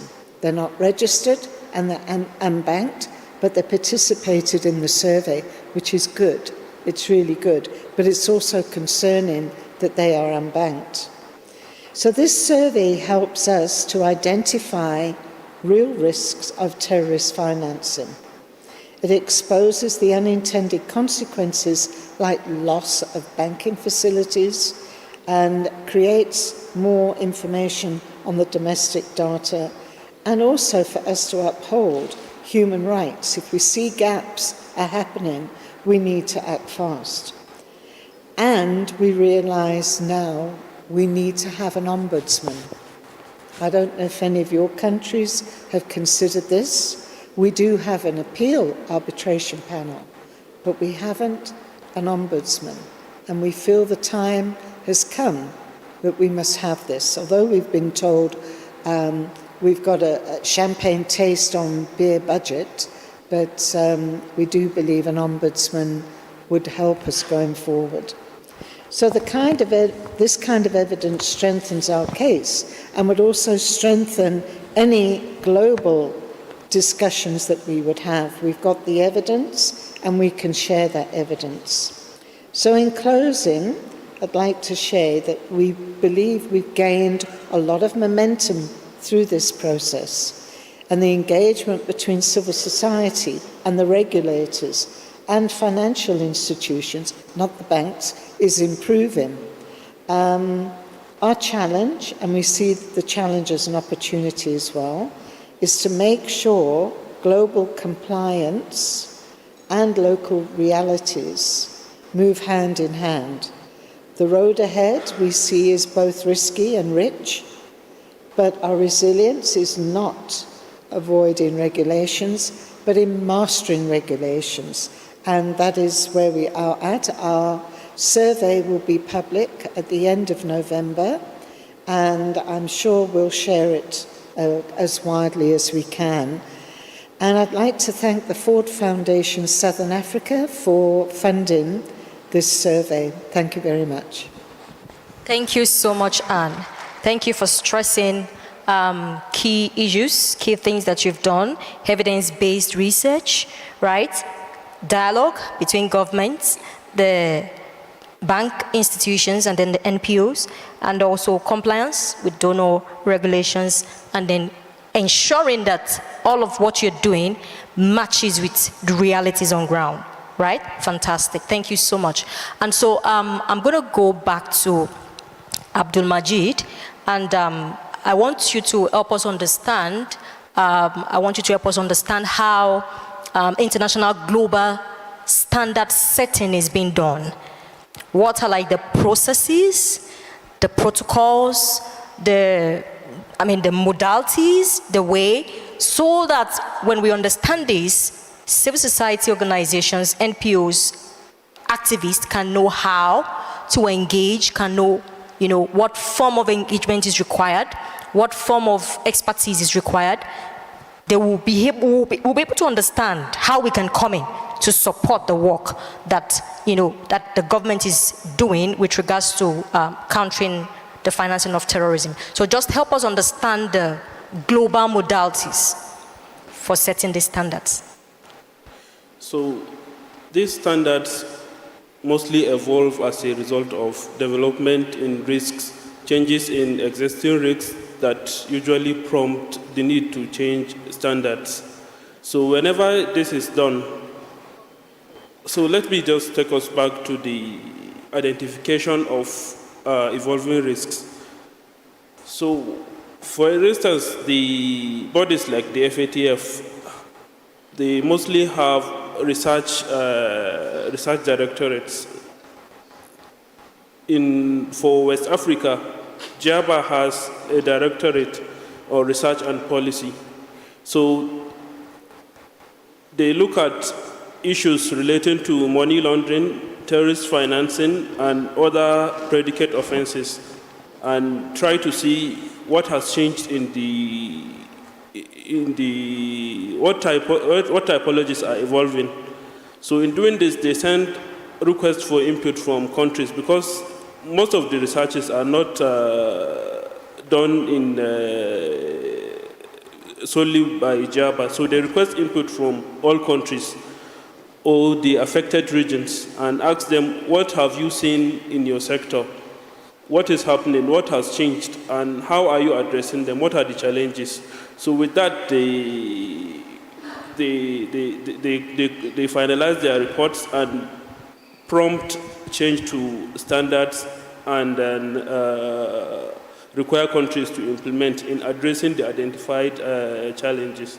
So how the CSOs can contribute is that whenever such research has commenced and request is made to countries, what the countries should ensure is that relevant CSOs that relate with such issues are involved.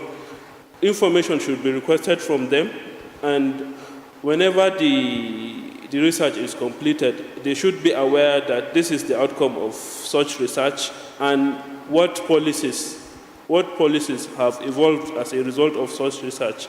So through this, CSOs will be aware of, they will know that they are making impact, and this is why this is a particular issue, is a country is required to implement a particular issue.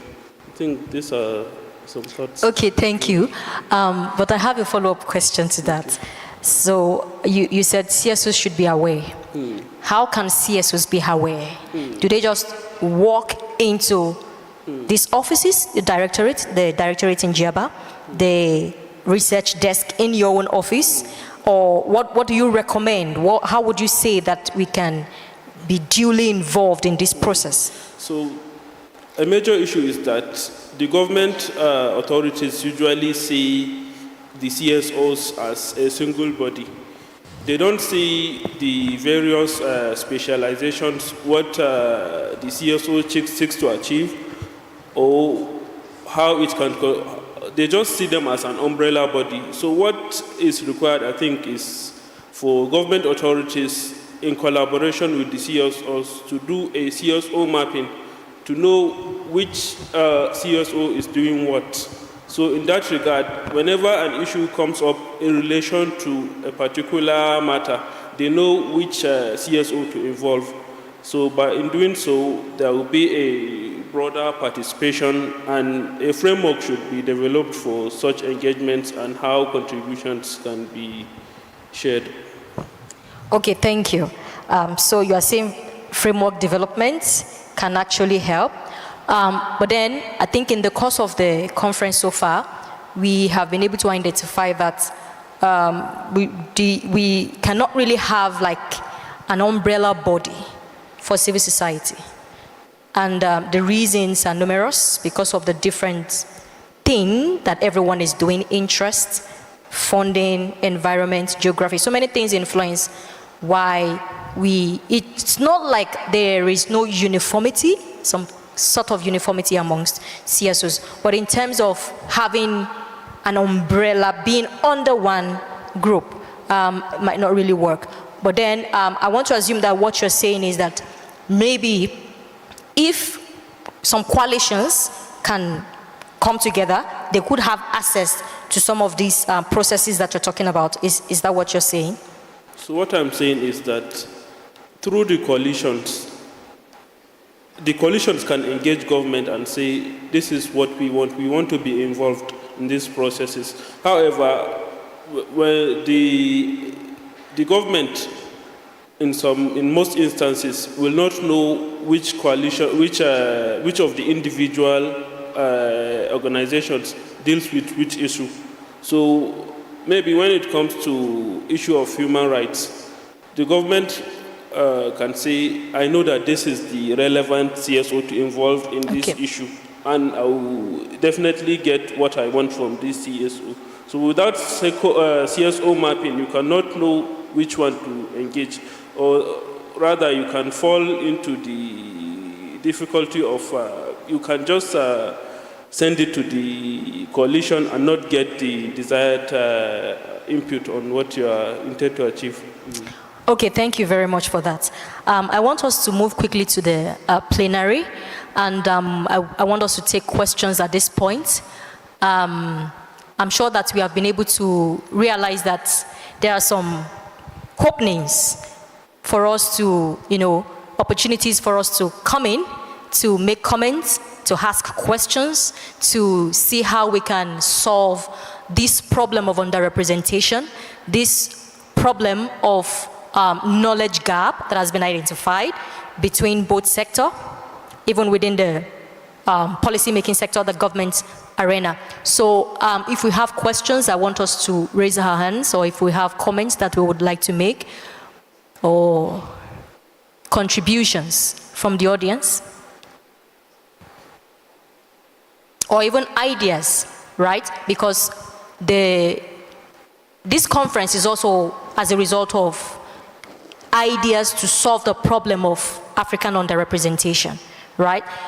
Yona was speaking, I think, 2 days ago, and it was saying that usually when they go for those security forums, security consultative meetings, it's just himself and Victoria. So they began to think on what can be done, how this challenge can be resolved. And so that's why this conference is here to discuss our problem on our soil and amongst ourselves.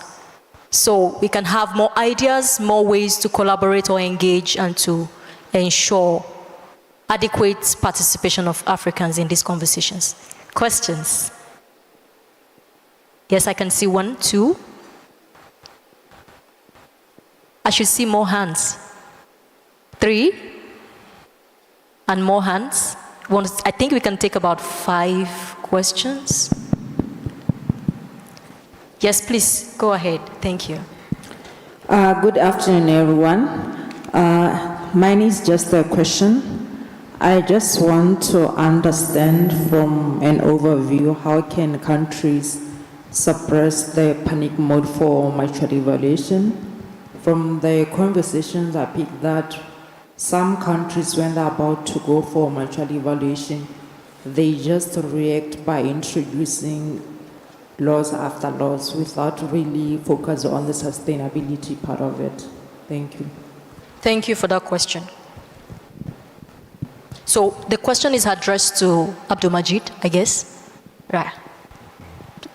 Majid, did you get the question? You didn't get the question.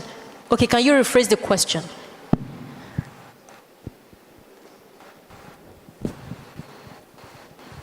My question is, how best can countries suppress panic mode when they're about to go for mutual evaluation? Because it has been said that when mutual evaluation is closer, countries tend to react by implementing laws after laws without really focus on the sustainability part of it. Thank you. Yes, so you can go ahead and answer. So what I will say is that there must always be that panic, but what countries must do is to start early, because even if you went into panic at the last minute, the best you can do is you can enact the laws, put in the regulations, establish agencies, but you can never demonstrate effectiveness if you did not start early. Because effectiveness will definitely take time. You must show the progress of implementation over time. Mutual evaluation is usually an assessment of what the country has done over a period of 5 years. So you cannot, in panic mode, achieve that if you don't start early. I think that is the best solution. Okay. Are you clear with the question? So, because I'm actually thinking that it is because of the disconnect, the gaps that you have identified, and that is what is actually causing the panic mode. If there is continuous engagement, if we can ensure that government NPOs have close interactions within the period of the 3, 4, 5 years before the mutual evaluation, there shouldn't be a reason for panic. So how can we strengthen and ensure that within that period, that gap that we have, we are able to really connect together and work together as one to reduce the panic whenever it is time for mutual evaluation? So, yeah. So we can take the second question. Okay, mine, good afternoon. My name is Joy, Nigeria. Mine is kind of a recommendation on this.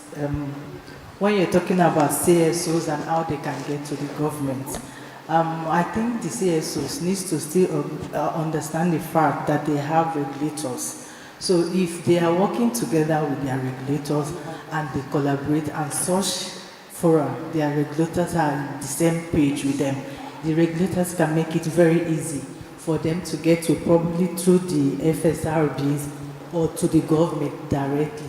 And then secondly, I had a question I wanted to ask from the first section we had in the morning when we were talking about the induced grade listing and all that.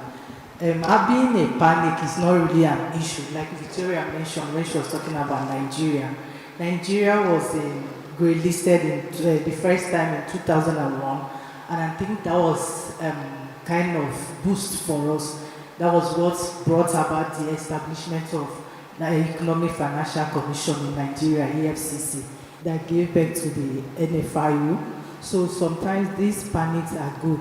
But my question again now is this FATF grade listing, is it focusing just on African countries? Because if you go through I think about 39 or 40 countries right now that are on grade list, there are so many African countries there.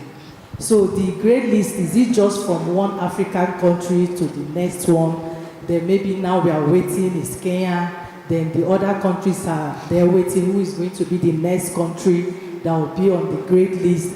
What happens to other countries, especially the FATF countries? Are they fully compliant? Or this grade listing thing we are talking about, is it just about TF? For instance, I know that the UK, by now they should also have been on grade list. All this money laundering and carrying things to the abroad from Africa and all those things, they take them mostly to the United Kingdom. And they accept these monies, even though when they know they are fraudulent or fraud or whatever monies from the government, they come to their countries, for instance. They use these monies to develop and buy buildings, houses, properties from them. And they accept all these funds in their country. Yet they are not on grade list. So I don't know if there is a way maybe Africans should start their own FATF or something. Because this, I actually really agreed with Victoria when she was talking. We are over complying. So maybe we should start from home. We should start from Africa also, the way it works for us and all that, before we can be doing this FATF thing. Thank you so much, Joy. You have spoken like a true Nigerian. I love that spirit. So I want to take that answer to Giaba. We have a representative from Giaba, and I want him to respond to that question. Thank you very much. So my answer to the question is the grey list or blacklist is not limited to Africa. Okay? All countries who have strategic deficiency in their system after the mutual evaluation report automatically qualify for the grey list. Even the USA have been placed on enhanced follow-up. Okay, so let us not see it as an African thing. Okay, it's a global issue. That is why we always encourage countries to do all they can.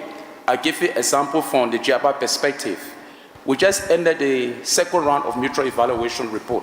Now, if the criteria was below 5 billion broad money, all of Giaba member states will be on the grey list automatically because everybody performed very poorly. But because Nigeria, Cote d'Ivoire, Burkina Faso, Mali, and then I think Cote d'Ivoire, yes, Senegal, okay, have the broad money criteria beyond 5 billion. That's how they enter the grey list. But all of our countries is currently in the pool.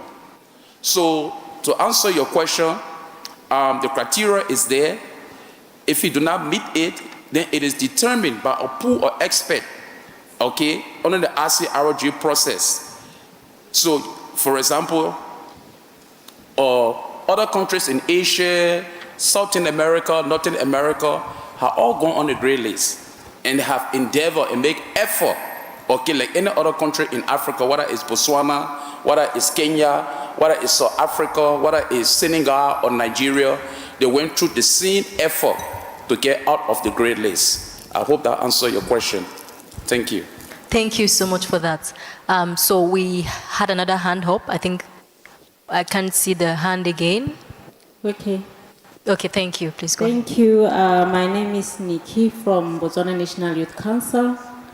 I have few comments, and I want to start with the one that talks to panic. My thinking is that we do not need to panic if we do things right as African countries. I will touch on the issues of our acts in Africa, I believe. We have beautiful acts, we have beautiful policies, we have beautiful strategies, but they will just be beautiful if, or they will not be beautiful if they don't translate to the grassroots. So it's important that these policies, they need to be disseminated to each and every key stakeholder who is very, very important, in this case, the civil society. And on top of that, we need to also strengthen the systems. We need to do capacity building for our, civil society organizations, because, the laws or the policies will be known by only those, who crafted them, but they don't touch those who are doing the implementation. We also need to strengthen monitoring and evaluation. Monitoring of our policies, monitoring of our strategies, monitoring of what the civil societies are doing. And then the other things also of reporting, because if you monitor, we'll also get to know what each and every society is doing. I believe in most countries we have the network of organizations where maybe some other civil societies are affiliating, and it's very, very important that we maybe strengthen also or encourage the civil society to affiliate to some kind of networks so that we can be able to monitor what they are doing. Because as for example, the case of Botswana, yes, the civil societies, they have registered with the relevant body, but in terms of reporting, they don't have where they are reporting, where their efforts can be documented. And also, I'll also talk to the issue of documentation. Most of the time we get into panic mode because we don't document. We do a lot and we don't document. When the reports are needed, international, regional level, there is no documentation locally. So we need to strengthen our documentation. And also we have to be proactive rather than being reactive. And I think the other thing that I also want to talk about is the issue of, as civil society, yesterday we talked about more on the issues of self-regulation.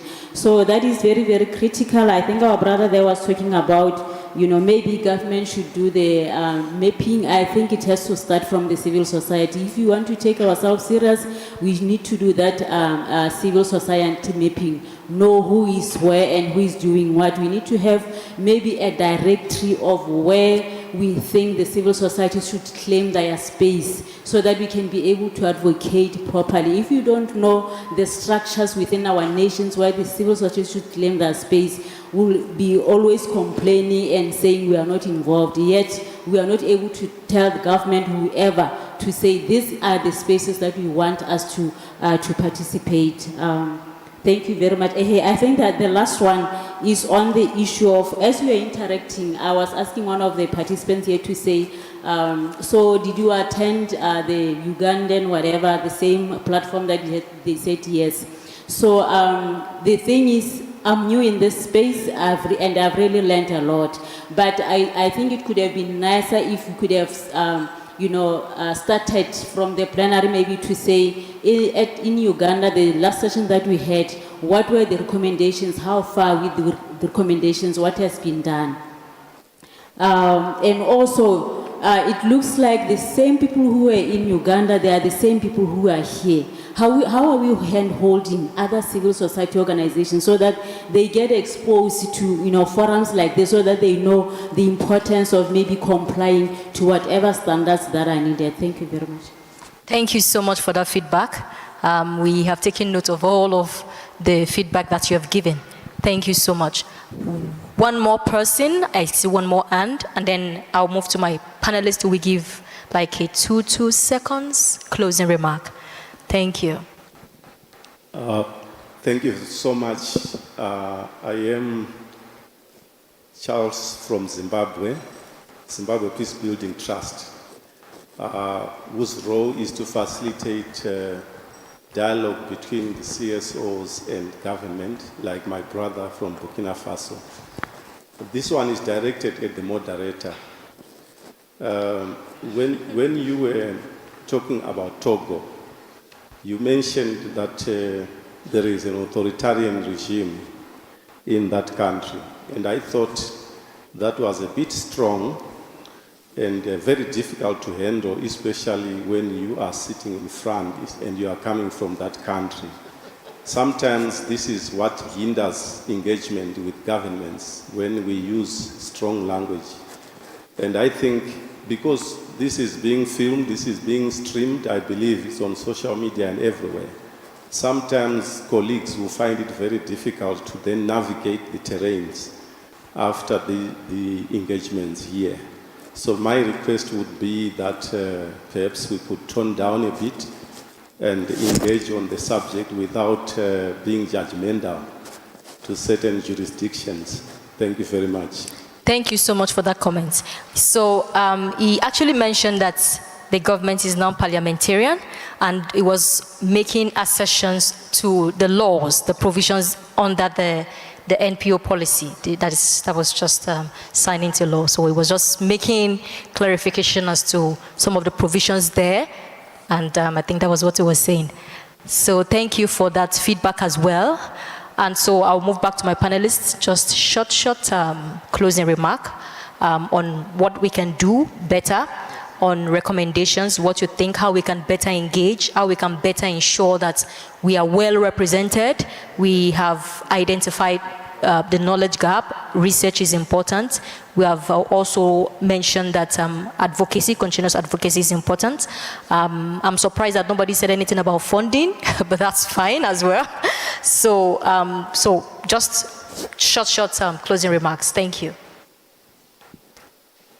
Yes, we can start from you, Abdul Majid. Okay, so what we can do as a region, I think, is to learn from EU, because whenever you look at countries that are compliant, you see countries in the EU region, you mostly demonstrate compliance.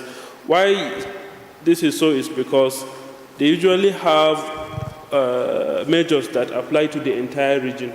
But for our region, it may be very difficult because of issues mostly relating to coordination.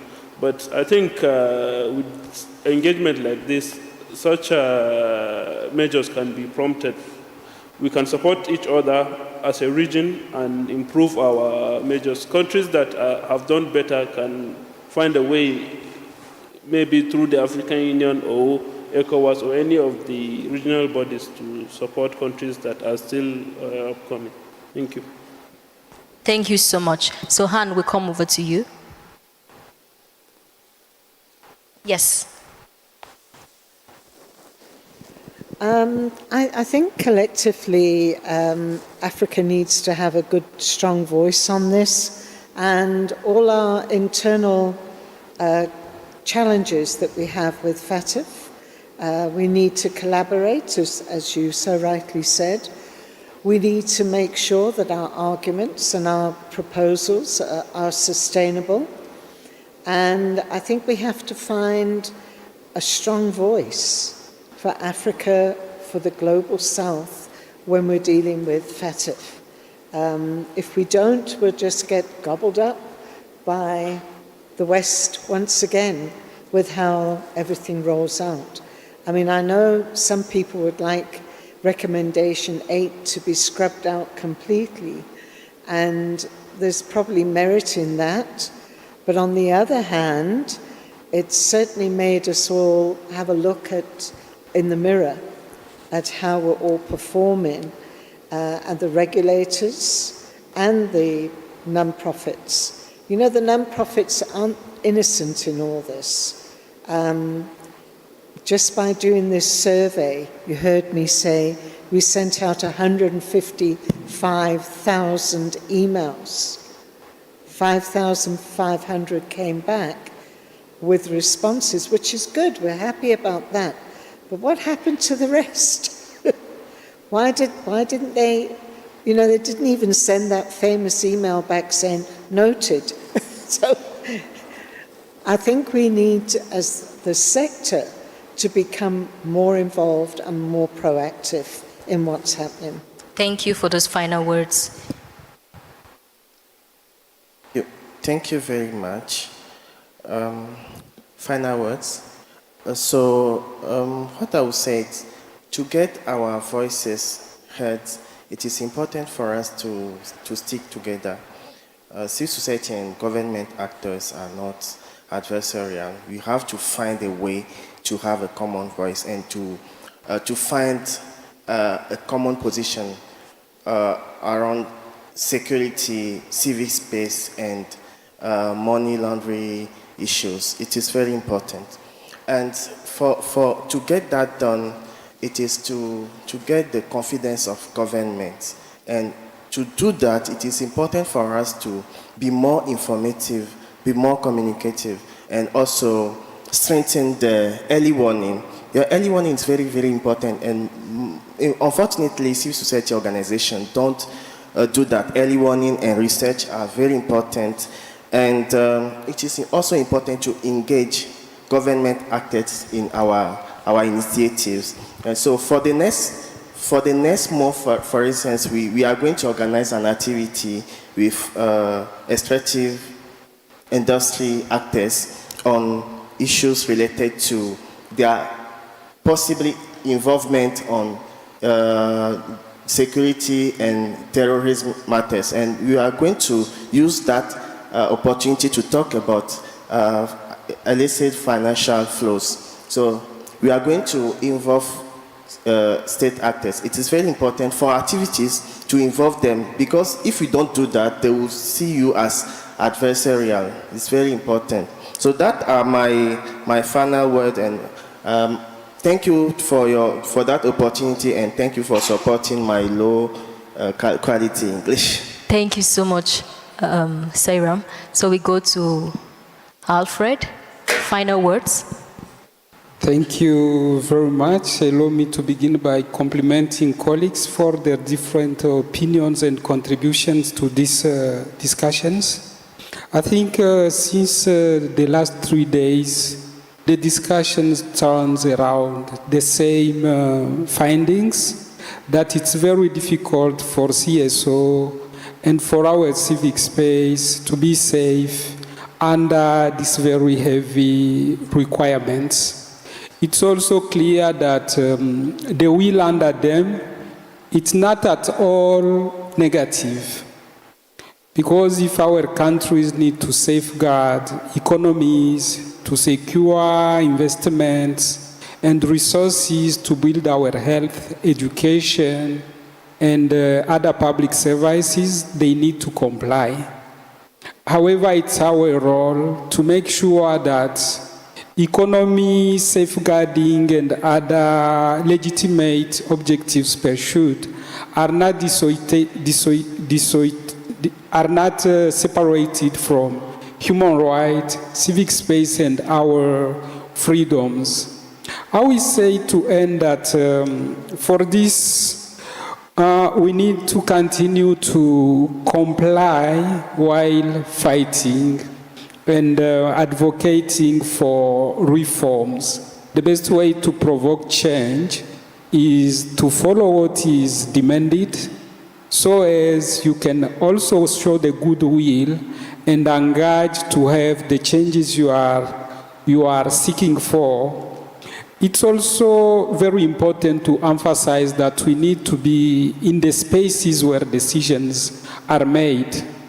We spoke about the round of revision that will happen next year, but how far are we going to support each other so as the consultations on the continent are very inclusive and drives opinions from different regions, from different countries and from different experiences, so as the voice of Africa in that cycle is reflected as like one voice, but really bringing different perspectives and experiences from our communities.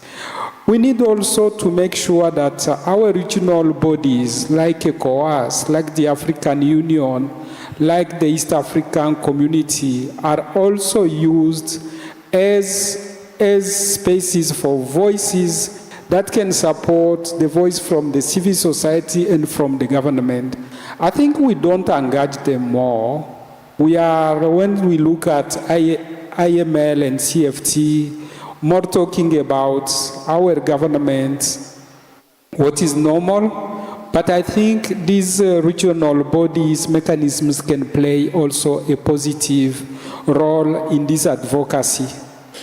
We need also to be generous among ourselves as civic society. We have different capacities, different resources, different experiences that we can continue to share to build our capacities, to strengthen our network, and to be many where decisions are made. And for that to happen, we need also to break some barriers, like the language barriers. You said being in Vienna or in India, only 2 people or 2 country-based people can appear. But how we make sure that the language barriers on the continent do not limit the possibility and the capacity for other actors to engage. If I take the example of our panel here, I think that if we had possibility, for instance, to make it in Portuguese or in French or in Wolof or in Jola, we could deliver 3 more input to these discussions. And this is the way to advocate to Yona and Victoria to make sure that next year, if we are coming, we go to a Francophone country, so as we learn there how to include translations. And I know the supporters of this event are in this room. We need you to consider that these discussions need to be extended to all the continent, and the language is a barrier either for our government or for civil society engagement. So let us continue to engage ourselves as the civil society, to engage with our government and to engage with our people, the citizens, to make sure they are embarked in this process and they contribute to the different opinions, because when as CSOs we are suffocated with this heavy requirement, the final impact is not only on our organizations, but also on the people that are the final beneficiaries of our services. And our government knows how we contribute to the delivery of public services, considering that human rights, freedoms count as health, as education, as clean water, among others public services that are necessary. So I believe that we can continue through these mechanisms to bring African voice in the different global discussions and regional discussions to impact the different policies on IML and CFT. Thank you. Thank you so much, Alfred. So quickly we go to Malik. Thank you very much, Shola. Thank you, Alfred. I make mine your advocacy for the language inclusion.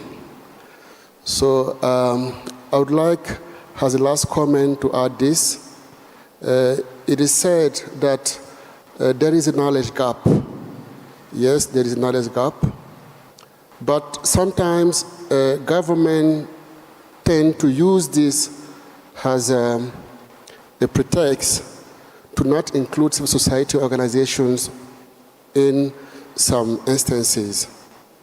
So if you want to talk about freedom of information, it is sure that you will include Article 19. So in every country, there are civil society organizations that are specialized in all kinds of topics.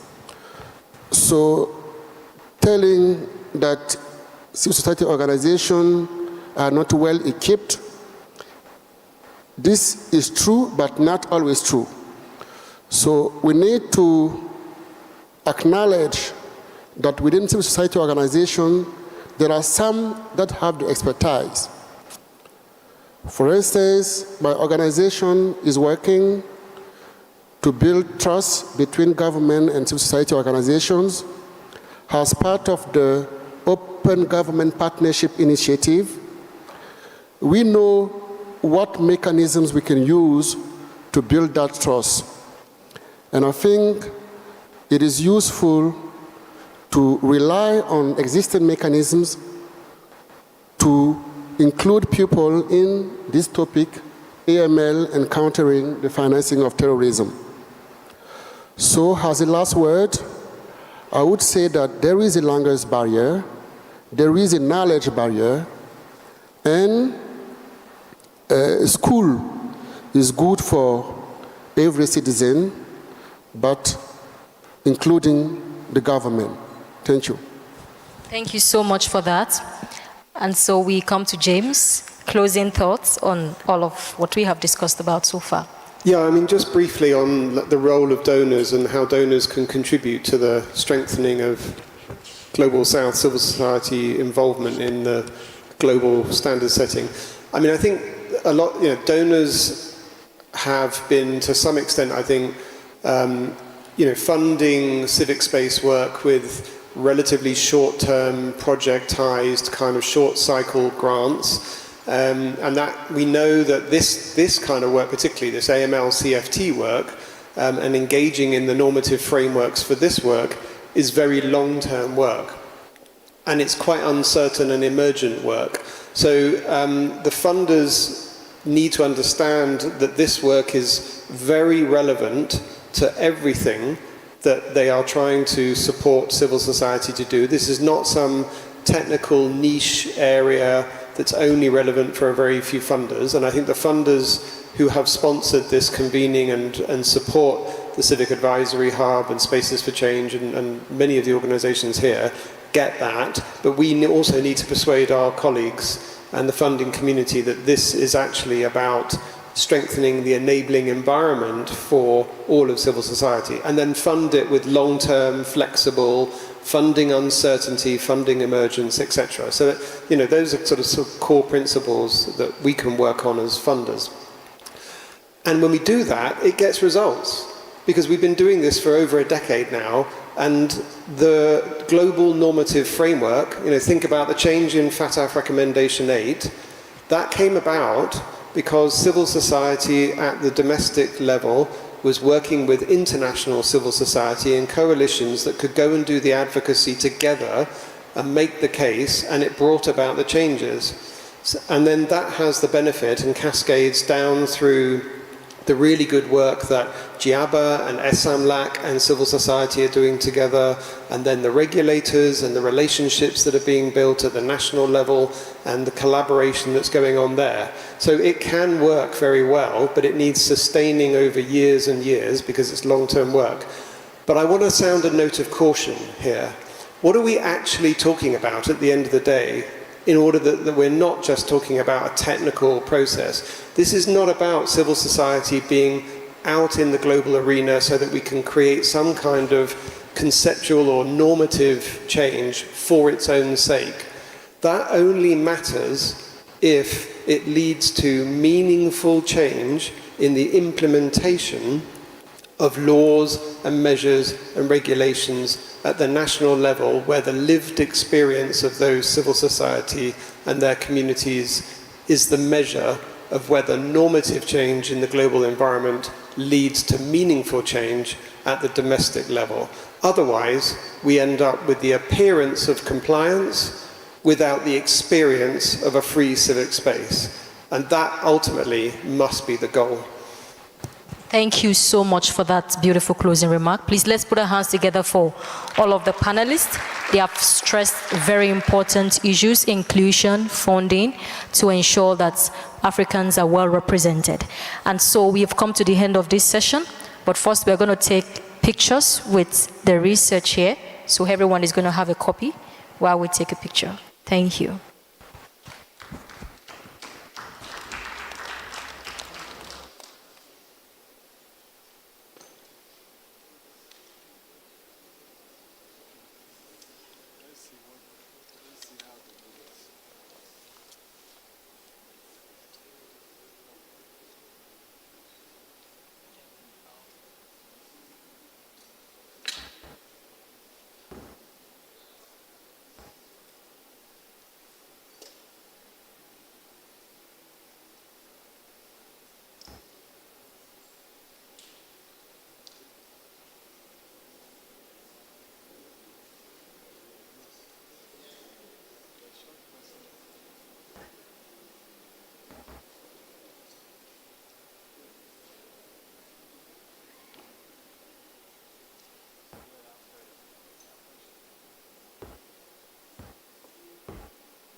Are they smiling? Okay. Yeah. Let's give them a round of applause. Since yesterday, we've been planning to take a group photo. Even though we are pressed for time, I would request us to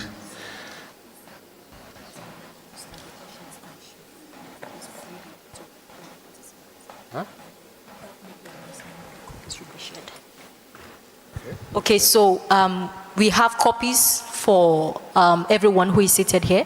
So I don't know if we have ushers to quickly help us distribute this, if that's okay. Ushers in the room, I don't know. Ushers, quickly, so that we can go to the next distribution of the reports. As the ushers are distributing the reports, I'll request this side to come for a group photo. We'll do it in batches. These two columns. Can you come for a group photo so that you'll be able to fit and see yourself in the picture?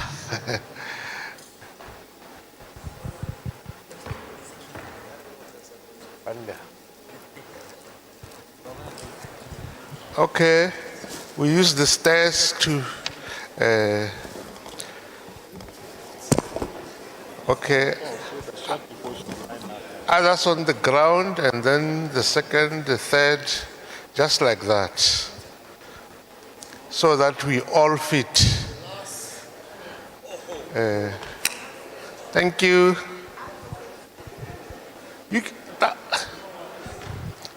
These two columns come for a group photo. And Yona will be in all the group.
We are welcome, ma'am.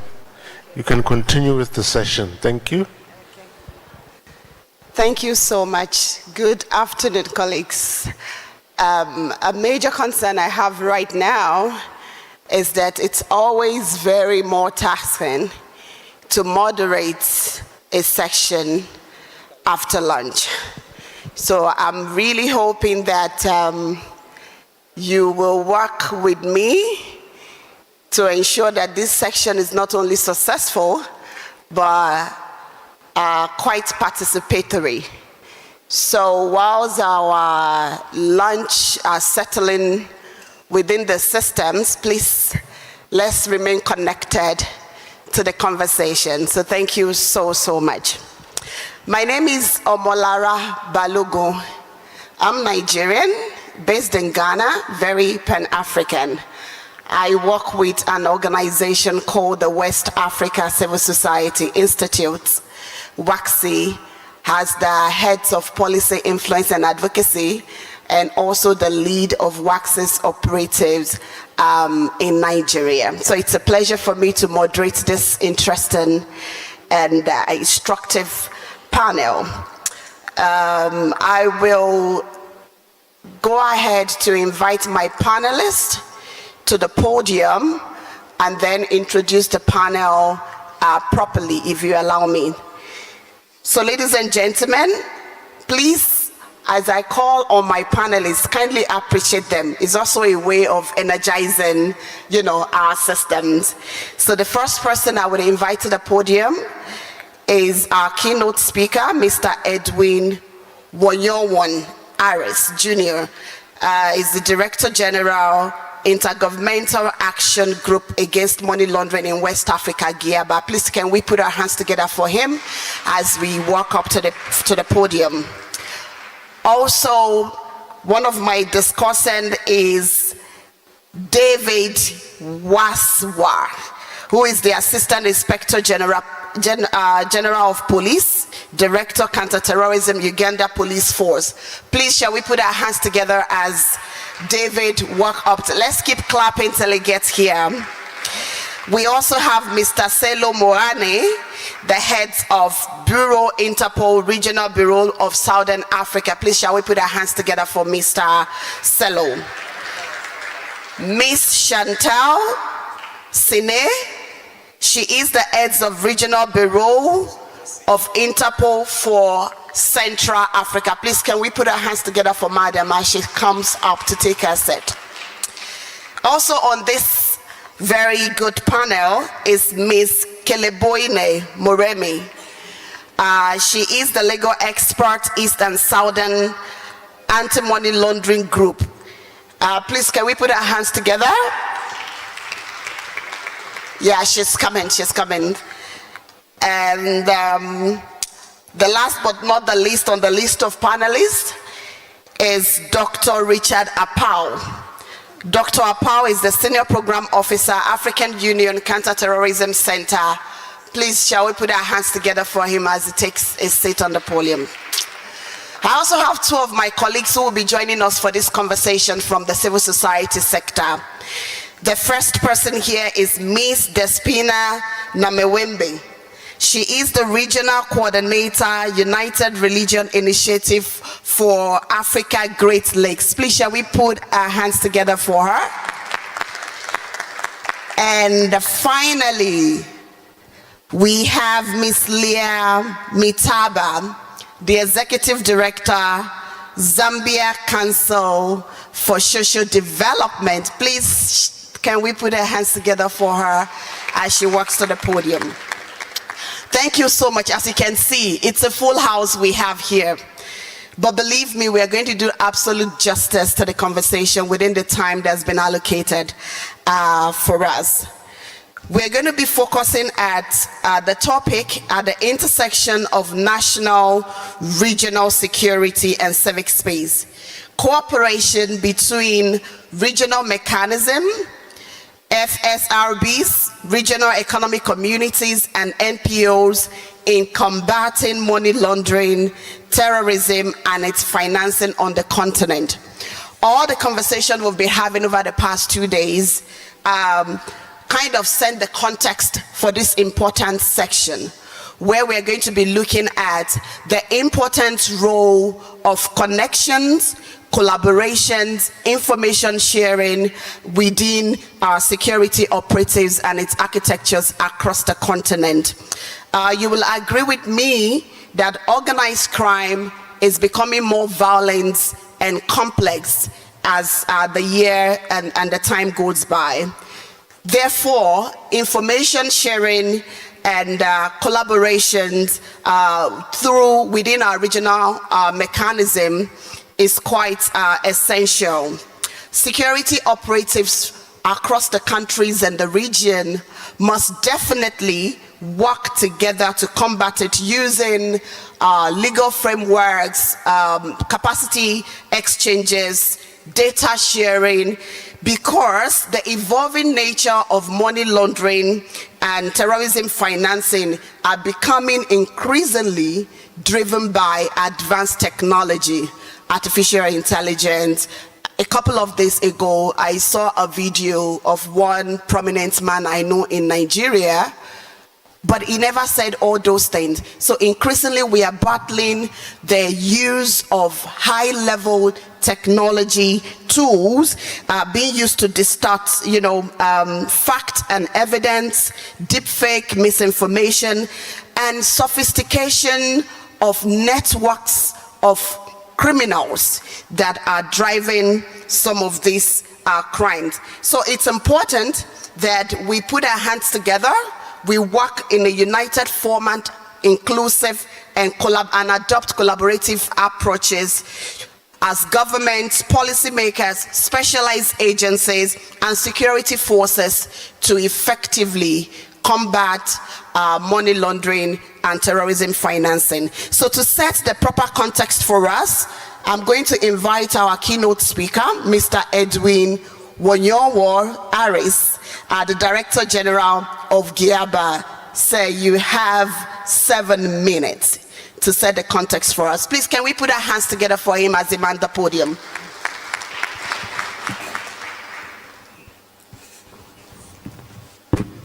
Thank you very much, Madam Moderator, and thank you for pronouncing the middle name very well. Yeah. So, distinguished participant, firstly, I'm aware that we're for lunch. Thank you. Sorry. No problem.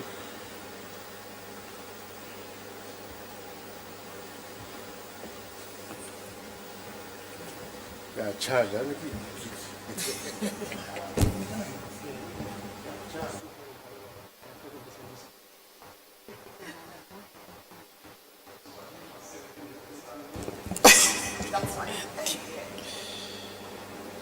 Distinguished participant,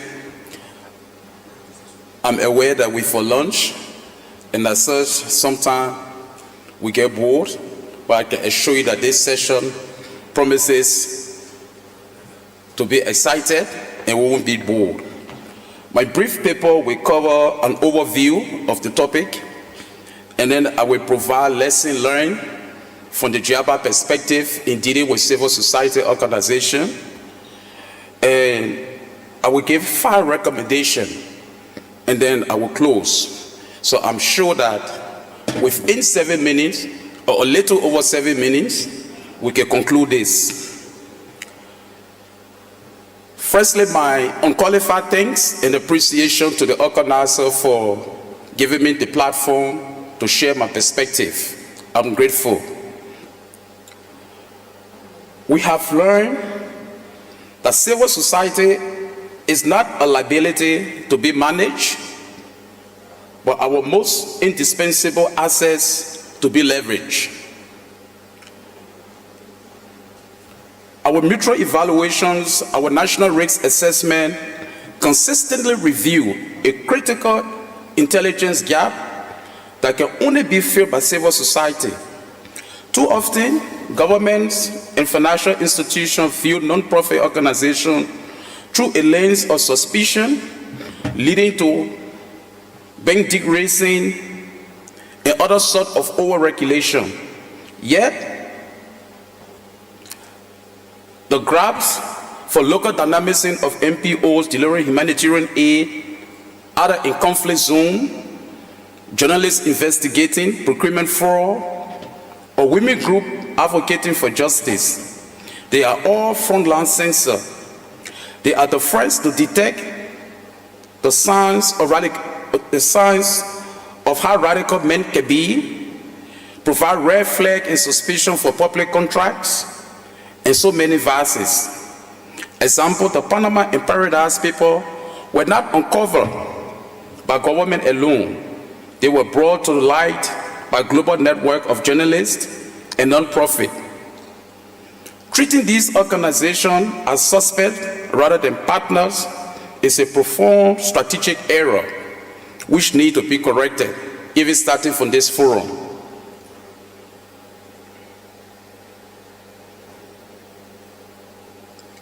The observation by former Interpol Secretary General Jacques Stock that organized crime is becoming more violent and complex and is not abstract anymore. Hence, it is not in the distant future, but rather in the present future. We are aware that our continent loses an estimated $88 billion to illicit financial flow. These are not just numbers, but they represent stolen future, schools that are not built, hospitals that are not equipped, and security forces that are under-resourced. I will share with you at JABA our perspective for the last 2 decades, working on this transnational crime. Our 2 decades in the trenches of this fight have taught us a fundamental lesson. Security measures that undermine civil space are ultimately self-defeating. When we shrink the space for legitimate civil society, we silence the voices that can alert us to emerging threats. We sever the lines of trust that are essential for community-based intelligence, and we push vital financial flows further into the shadows where criminals thrive. Today, I wish to share 3 high-end lessons from our journey at JABA, and based on them, propose 5 concrete recommendations for a revitalized, rights-respecting security architecture for our continent. The high-end lesson from JABA. First, we have learned that civil society is not just a mere liability, like stated earlier, but they are our most indispensable partner that need to be leveraged. In most of our countries, corruption came to the public glare through civil society whistleblowing or own advocacy. So if security forces, whether in intelligence, the FIU, or other vital security architecture, work with civil society organizations to leverage on partnership, more can be unearthed because of civil society intervention in the space we provide for them. Regional cooperation must be participatory and not mere technical. So most often in the intelligence space, also this stuff is so technical, we don't need civil society, we don't need it in the civil space. Instead of making it way technical, we need to make it more participatory. I'm aware there are some classified informations that need to be kept classified. However, on the surface, it should be to unmask the anonymous share companies, that launder stolen wealth. It means investing in institutions, creating FIU and anti-corruption bodies, the independence and resources to pursue powerful without political interference, also giving the space for enhanced advocacy by civil society organizations. 2, regional blocs, for instance like ECOWAS, SADC, should coordinate, innovate, and convene, yet with a space open for participation of civil society. 3, civil society and NPOs should remain and see themselves as a conscience of society, the catalyst and the standard bearer of truth-telling. 4, FIUs and regulators should remain technical and not merely political.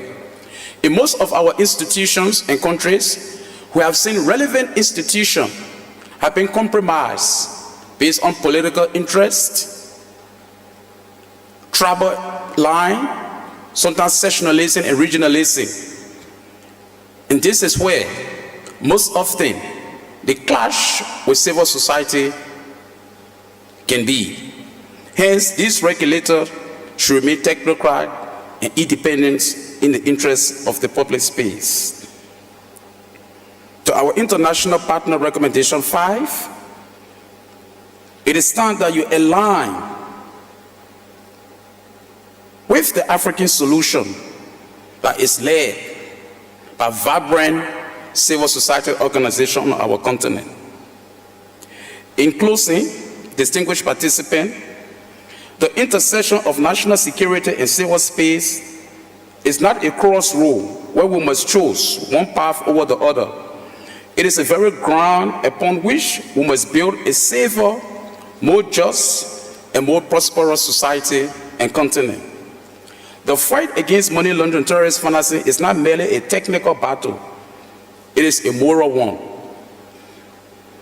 It is a test of whether we can build systems that protect the public purse without stifling public participation, systems that combat illicit network without dismantling civil networks. Let us leave here today with a shared resolve to revitalize our regional initiative, not by granting more power to security sectors alone, but by sharing the responsibility with the thinkers, the advocates, the humanitarians, and the community who are the true guardians of our collective future. Imagine an Africa where illicit funds can no longer find refuge, where the corrupt officials remain exposed by the bright light of free press and an empowered civil society, where businesses thrive on a level of playing field, and where our youth see a future in the rule of law, not in the shadow of the economy. I conclude with a compelling call for all of us to act decisively. To every leader here, let your legacy be one that strengthens both your national security and its democratic soul. To our civil society partners, know that you are the indispensable allies. Keep speaking truth to power as a consciousness of society. To all of us, let us forge one new partnership that did not exist before this conference. Let us dare to implement one bold reform that has been stalled for too long. Towards this note, I thank you.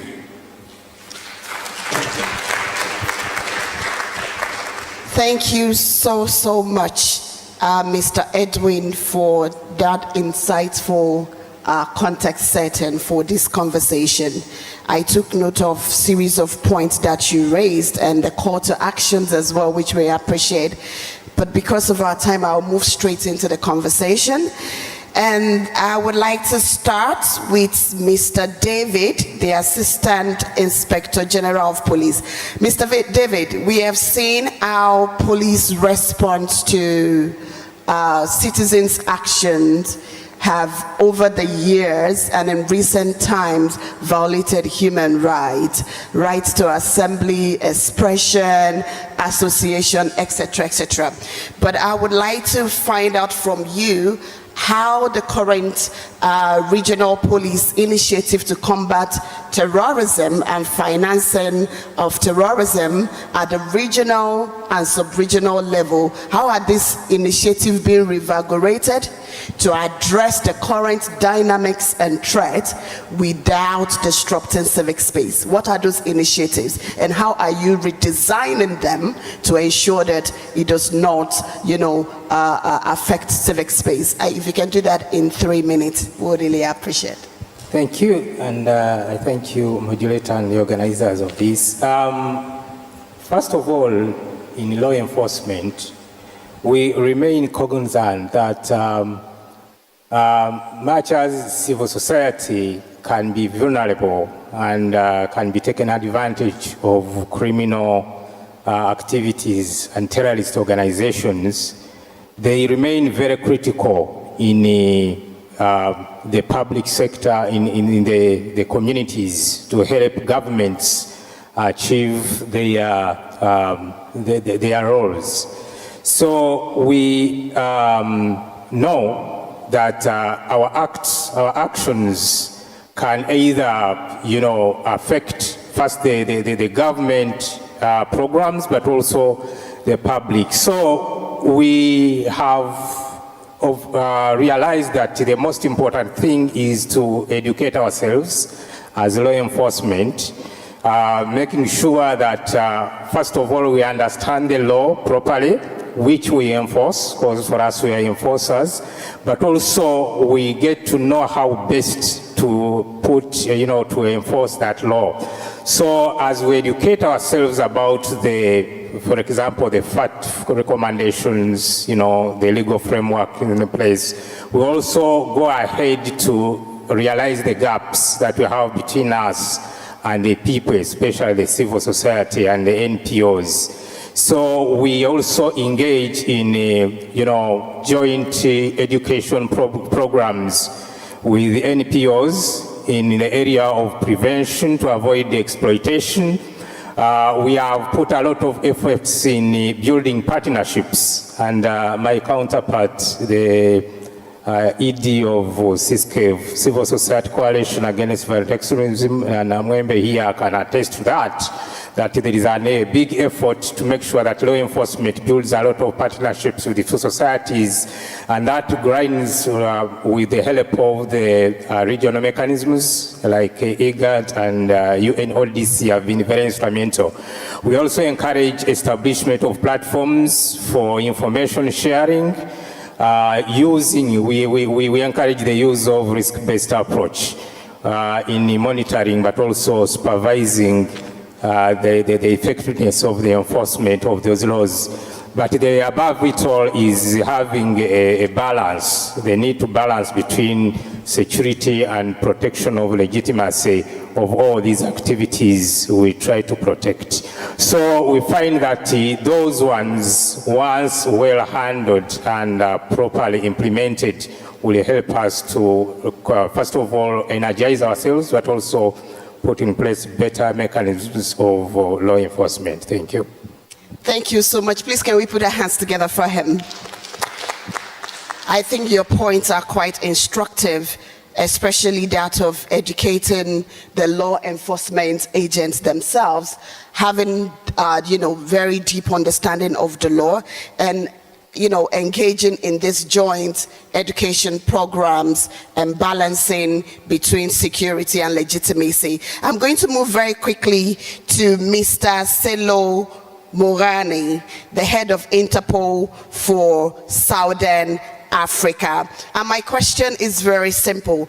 Can you share with us ways that national and regional counterterrorism strategy be strengthened to better uphold human rights and the rule of law? What are those specific ways that our national and regional counterterrorism strategies can be strengthened to better uphold human rights and the rule of law? Please, you have 3 minutes. Thank you very much, moderator. And I really don't take lightly the opportunity that has been afforded to us as a regional mechanism in Southern Africa. To answer or to respond to your question, maybe I should depart with a statement that says, visibility builds authority, and authority shifts power. This statement is predicated upon the practice which us as law enforcement have inherited from the colonial era, which was more repressive and more authoritative in nature. However, we have since quite enlightened by a number of forums, including such as this one, where we realize our law enforcement strategies defined and decided in silo by ourselves alone are not yielding results. And let me also emphasize, as a bureau or as a regional mechanism, we have also put a strategy which is currently run under SADC, the Southern African Development Committee, community. It's a strategy that is placated in 3 forms. One, to involve all role players and all voices in culminating the strategy, but also to ensure that we jointly with civil society not only define the policy, but we come up with a disrupting mechanism, which also incorporates the civil society voice. And then the second point that we are working on through this strategy and mechanism is to build an evidence-based approach. The evidence-built approach, which says, as I reflected earlier, that our previous law enforcement strategy may be colonial and repressive in nature, but the current methodologies are informed by the realities of the 21st centuries, where we are also alive to the fact that our security situation, it's not only politically driven, but it's also societal. And societal at this age, Africa is one of the youth-led society where we have got almost 40 to 60% of the youth that are not given opportunities, or they are educated but they are not absorbed into employment infrastructure.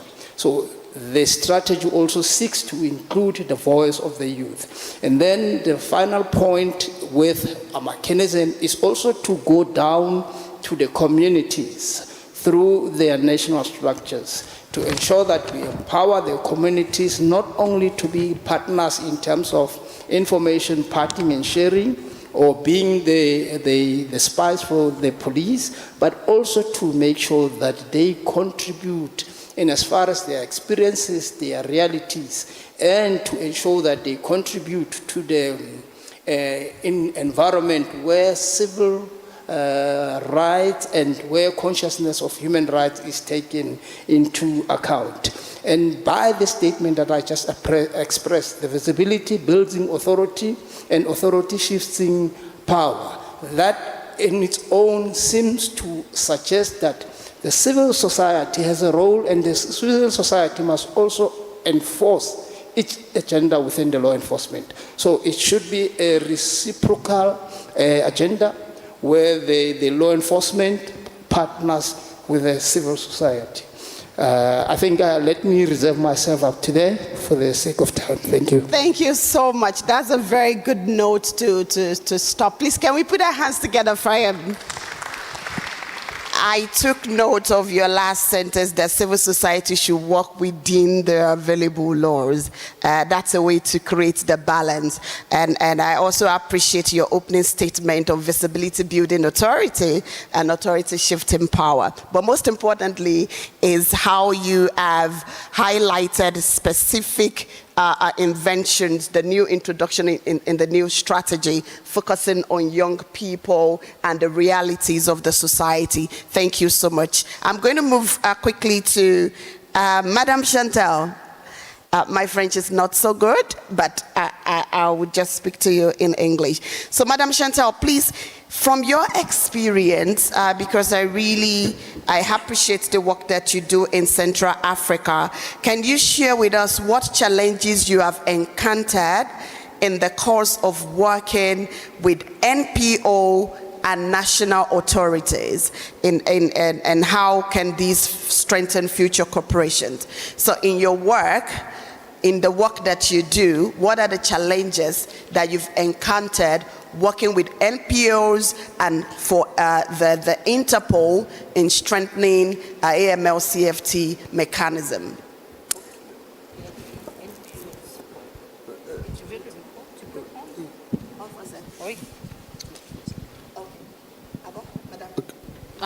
Ok, merci.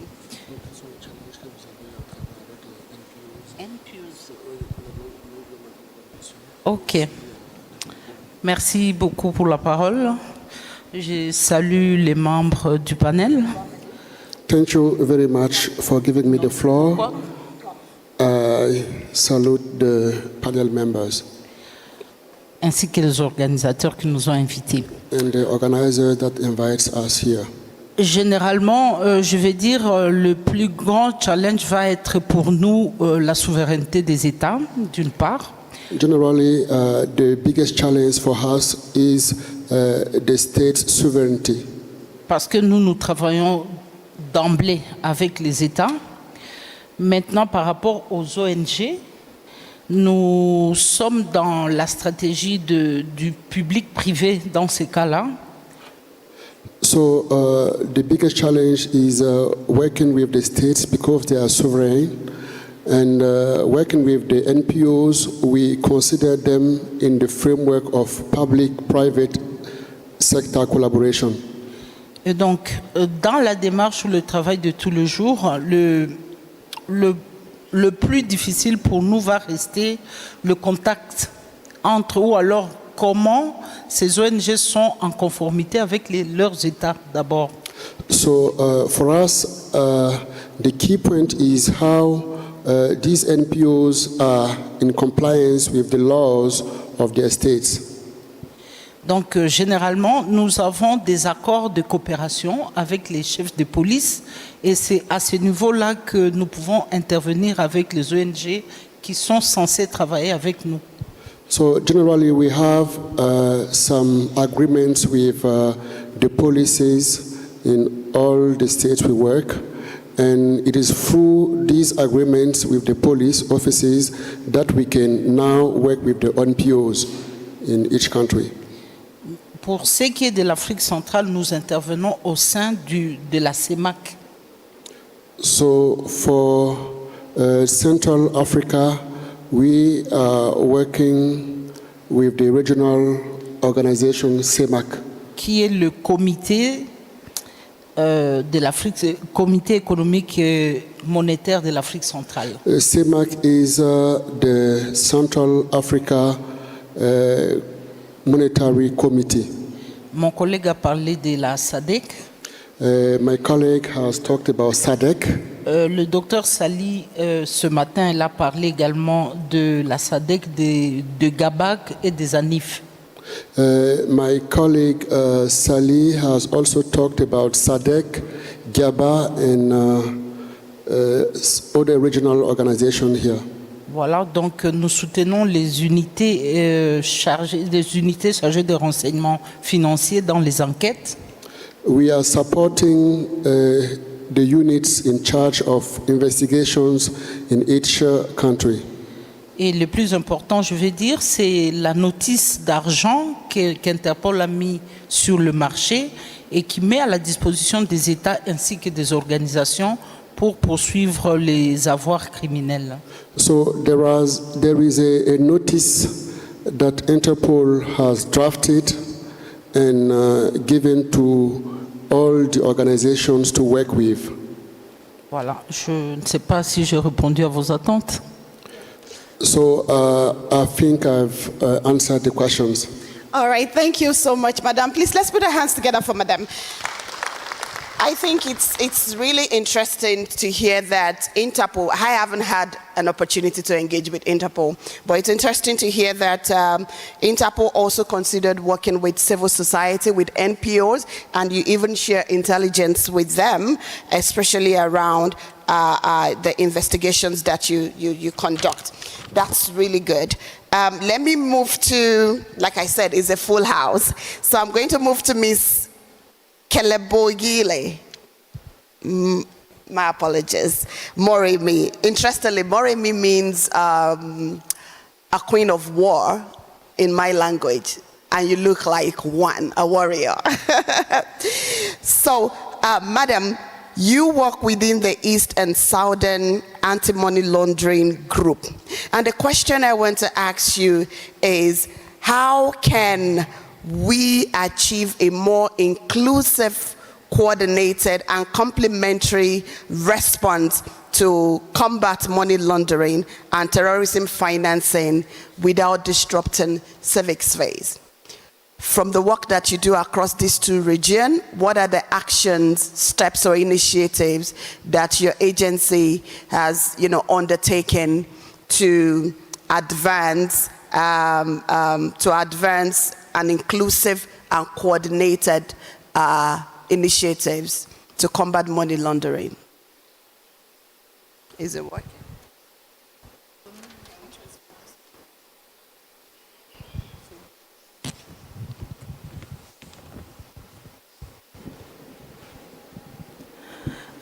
Okay, thank you, ma'am. And it's nice to hear an interpretation of my surname in a different language. So it's something I'll take with me.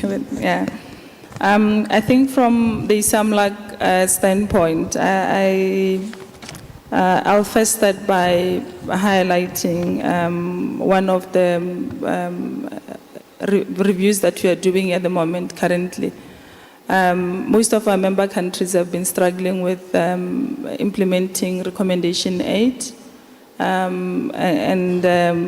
it mostly stems from understanding of the requirements themselves, and then also at the backdrop of that, understanding the TF risks, which are quite complex. Because if you remember, Recommendation 8 is focused on how the non-profit organizations may be abused or may be targeted for abuse for terrorist financing purposes. So we are currently undertaking a study. This is based on the mutual evaluation reports that we did in the second round that just completed, and then also the progress reports that we've been getting from our members in terms of trying to remedy some of the deficiencies that they had in relation to Recommendation 8. So the idea behind the horizontal study is to try and identify the success stories, the challenges and the lessons that we learned from the second round, and also to see in future how we can facilitate our member jurisdictions in terms of trying to implement the requirements or the obligations of Recommendation 8. And I think what I can highlight is the composition of the project team that's working on that. It's the national agencies or government agencies, then we have regulators, and then we have direct participation by the members of the civil society. So we have quite a number of civil society organizations that are taking part in that project. And if Yona doesn't mind, I'll put him on the spot. He's one of our co-chairs in that project team, so he can attest to that. So I think I can say to the participants that are here, look forward to that report, because it's supposed to be adopted in April if the project team is done. So it will have all these insights and then also guide members in terms of preparing for the next round and to avoid repeating the same mistakes that we did in terms of over-regulation and in some cases even shutting down some of these non-profit organizations. So we hope not to repeat those same mistakes, and then and that we will learn from the experiences from the second round. Yeah, thank you. Thank you so much. Please, let's put our hands together. I think it's really interesting to hear a sort of co-creation approach being used for that initiative, and it's something that we all need to emulate across the region. Now, let me go quickly to Dr. Richard Apau, the Senior Program Officer, African Union Center, Union Counterterrorism Center. Sir, what opportunities exist for NPO to engage and contribute to your strategies and activities in combating money laundering and terrorism financing?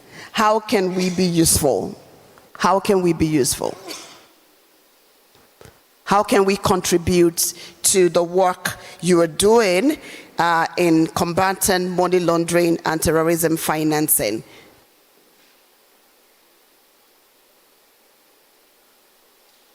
Hello. Okay. Thank you very much for the question. I think that most people on the table, from GIABA to ISAMAC to Interpol, These are various agencies that the African Union has one way or the other has worked with on this particular subject of countering financing of terrorism. I mean, it is important that context is established because terrorism financing, it's not only a problem of MPOs. They are just a small percentage of it. I mean, there are multifaceted sources. There are channels that terrorism financing is actually generated on the continent, and the risk of MPOs. So sometimes I feel that we tend to place so much emphasis on where actually even the problem is not. Okay, yes, but we understand the evidence on the continent suggests that yes, some MPOs have been used to provide means of resources, not only financing like in terms of cash, but it could be material resources, logistical support to terrorist groups, and so we pay attention to that.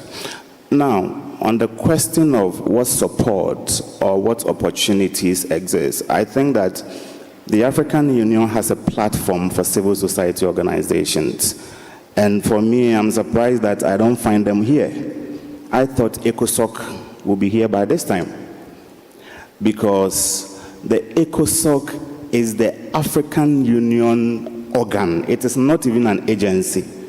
It is an organ. So it means that ECOSOC is an autonomy organization of the AU that has a mandate of ensuring that across the various spectrum of the AU, every department of the AU, there was involvement of civil society organizations. So, for example, the AU has about 6 departments. We have peace and security, we have economy, we have education, and ECOSOC is also put into clusters. So there was a peace and security cluster of ECOSOC, and that does a lot of things. So that is how the AU interacts with the African civil society, and ECOSOC actually advocates for the involvement of civil society across board and across the various programmings of the AU. Beyond that, different AU agencies like myself, which is a specialized technical agency for counterterrorism capacity building, we do involve MPOs and civil society. Why? You see, the problem we are discussing is about terrorism. And if there is no terrorism, we will not be talking about the financing of it.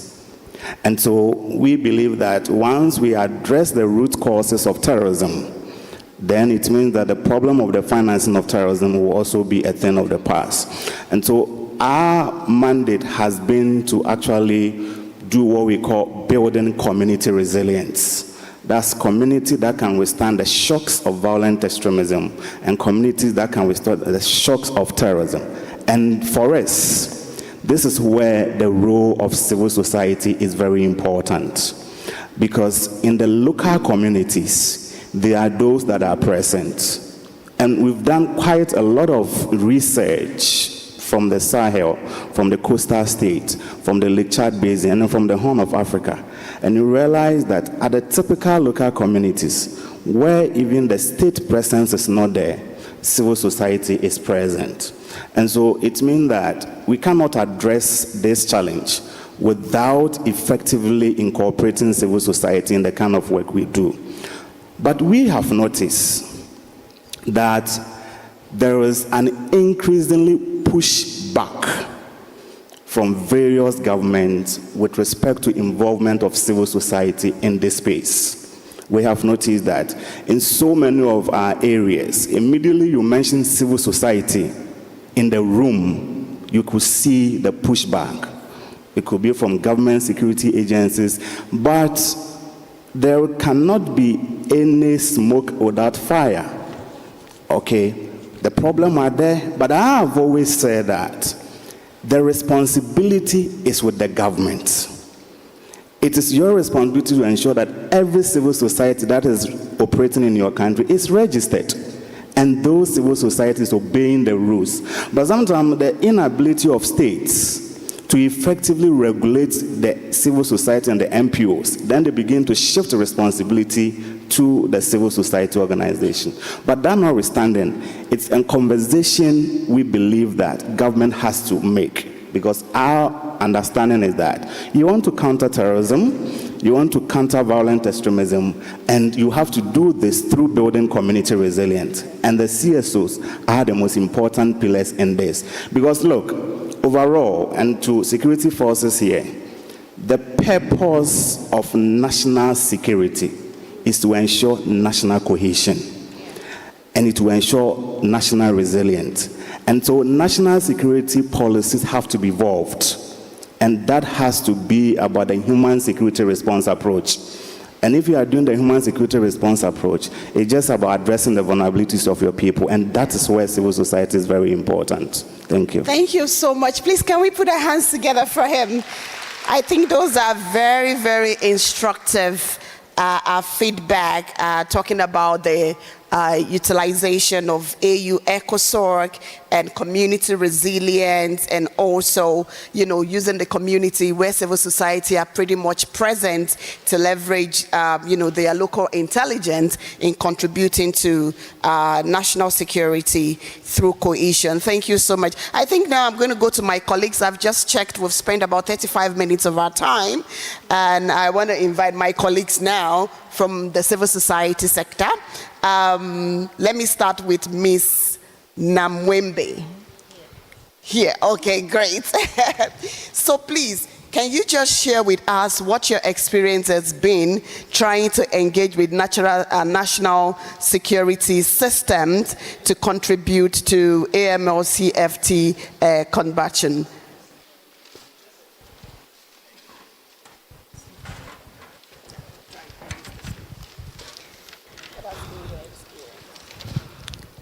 Thank you so much. First and foremost, those of us who are working in this space, I would like you to know that the issue that we are dealing with is not so conventional. It is risky, it is sensitive, and it is life-threatening. I work in this space, and I know that I've ever received threatening messages from husbands of wives who have been rescued from the Allied Defense Forces, ISIS-linked rebel group, because I was trying to do a lot of disengagement. So it is not a joke if you are in this space. It's not something that you think you're going to address like you're addressing gender-based violence. It is life-threatening. So collaborations, initiatives around collaboration with both security, both state and non-state actors are very, very key. And in Uganda, we formed what we call the Civil Society Coalition Against Violent Extremism of about 40 CSOs that are totally focused on violent extremism. And those CSOs, because we felt that we needed a voice and a safe space for CSOs to be able to share and thrive, we felt that we needed to look for those CSOs who are compliant in that space. And because there was a kind of disconnect with especially the army, who were mostly securitizing it, we had to allow them to go to these CSOs and do a compliance audit of what they do, which they actually did. And when they reached there, they saw that actually these civil societies were seriously doing the work of addressing violent extremism and terrorism, for that matter. So we used what we call a whole of society approach, which is in the national strategy. But the space in the national plan of action for CSOs to be put in that national plan of action was also not so easy. But I'm happy that we are there, and there is a whole of society approach to this issue. And the fact that all CSOs now can engage, because we're so used to working in our silos. And there you don't learn as a civil society. You don't share, you don't learn. So our coming out and working with the government and also other civil society has given us leverage to learn of what is happening. And terrorism financing is just a component of what we do as civil society. And I know Civic Advisory Hub is a member of the Civil Society Coalition Against Violent Extremism. And for them, they focus on the element of finances. But then we have CSOs who are into the religious. Because as I conclude, I know it is a few minutes, I just want to give you 3 vulnerability areas that terrorism and violent extremism thrive on. One of them is the political vulnerability, which gives rise to political extremism and which can easily lead to terrorism. The second one is religious and ethnic extremism. And I work in the religious space. And I know how people really attach themselves to religious, spiritual, indigenous traditions. They don't question anything. And it's so easy to brainwash people using those attributes. And the last one is what we are doing here, and that's the money part. I've seen so many people taken to the rebel captivity being told they will get jobs. They will get all these, the money, the good money. And actually one of them told me that they gave them money, and they gave them a lot of money in dollars. But then he said, what do you use it for? What do you use it for? You are given, they give you a lot of it, and then you stay there. So what is the use of the money? So the 3 elements are so important, and I think as each one of us has a niche, if we are able to enforce collaborative mechanisms, then we shall be able to address this issue. Brilliant. Please, let's put our hands together for her. I think you hit the nail right on the head on the importance of collaborations between civil society, security operatives, and the specialized agencies is very key. And I love the way you kind of zero into the 3 areas of vulnerability. I will come back to that. I'm so excited to go to the last person on the panel to speak so I could open the floor. So my sister, Ms. Leah Mitaba, Executive Director, Zambia Council for Social Development. Can you share with us best practice of working with regional mechanism and regional economic body in southern part of Africa, or even in Zambia? Please, just share with us some of your experiences. Thank you very much, our able moderator. First and foremost, I must say that when we're working on issues around AML and CFT, we approach this from the intersection of security and civic space from a standpoint that security must never come at the expense of inclusion and civic freedom. And I think from our regulators, what is threading across all their message is the realization of the strategic role that the NPO sector can play in the fight against AML and CFT. And I think buttressing this is what is also recognized in the extensive work that has been done by Professor Benso, who is the UN Special Rapporteur on countering and financing for terrorism. I think his work does recognize that when FATF was initially introduced, there was lack of consultation with the different stakeholders that the ecosystem around FATF implementation requires. And I think we've seen this also through the recent launch of the best practice paper, which has evolved. We've also seen it through the changes that have come through recommendation 8. And I think what then Professor Benso also advises the intergovernmental or the governments that are state party to FATF implementation is the need to involve CSOs at every level. And so based on that, from the experience of the Zambia Council for Social Development, learning is something that was very important to us. Information seeking was also very important, and mapping to understand who the key actors are insofar as FATF is concerned, was another crucial issue that we did. And so we conducted a study that was looking at the unintended consequences of FATF implementation on Civic Space. And what came out, of course, was the inadequate consultation. But then also what was also coming out was that there were unintended consequences, negative, that shrank Civic Space. But then also what was also coming out was that some governments actually had misunderstood or perhaps deliberately abused the implementation of FATF. So what we did was to come together as NPOs and bring to dialogue the different regulators, the NPOs. We also did a mapping to understand which countries had gone ahead of us and where they were at. And we saw that, for instance, in Nigeria, extensive work had been done around civil society being involved in FATF. We also gathered that Ghana was doing the same, and Uganda. And so what we did was have a dialogue, an online session that was during COVID-19. So we had the different countries come and share experiences. And in that meeting, we had also invited our own Financial Intelligence Center.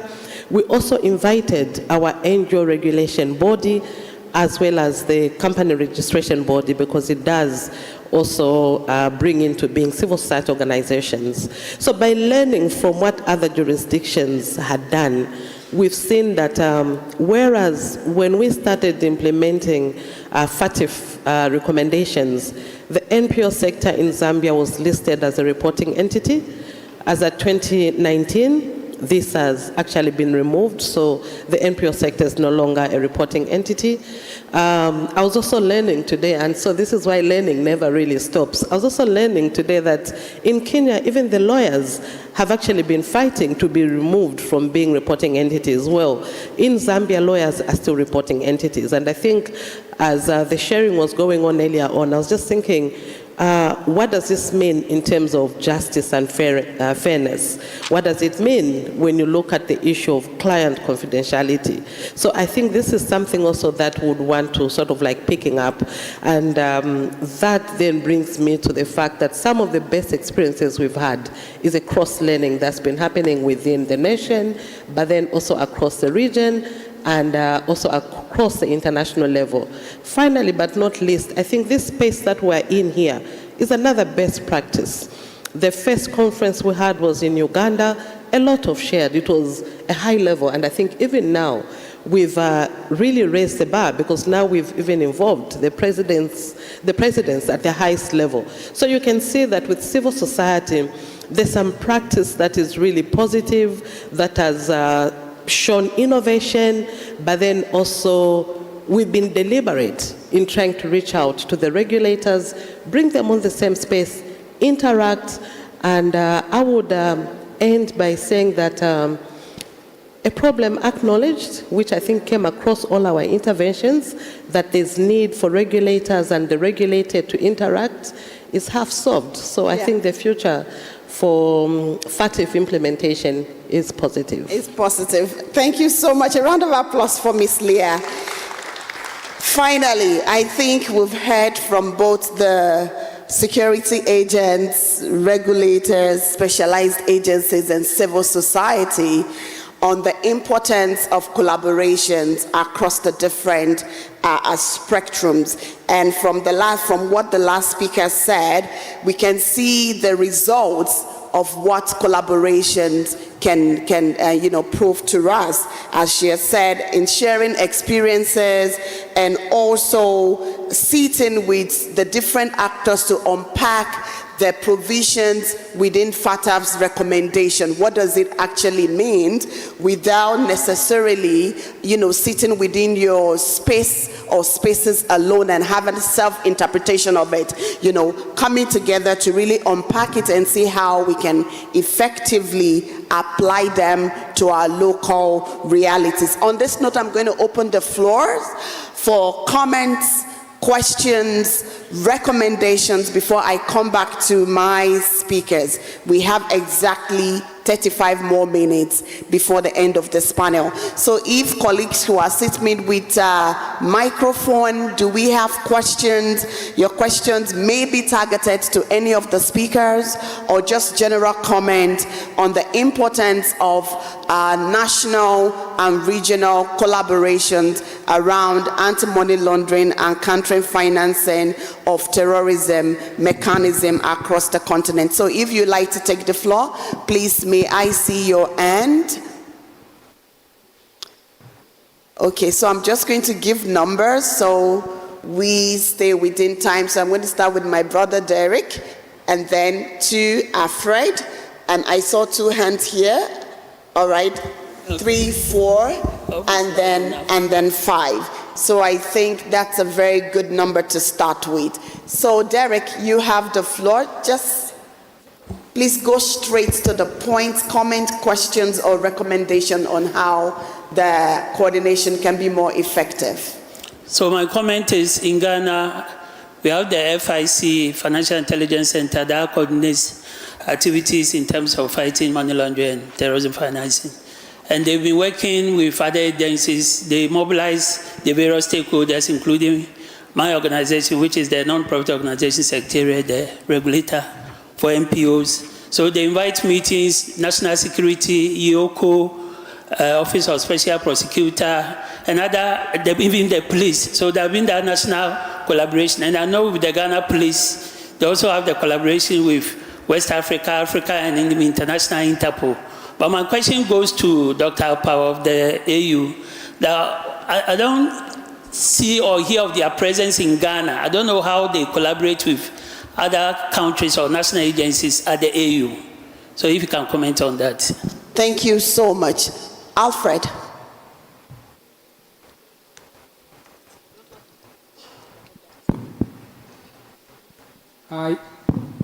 Thank you very much. I want first to compliment all the different speakers for the quality and the richness of their intervention, full of learnings and inspiring.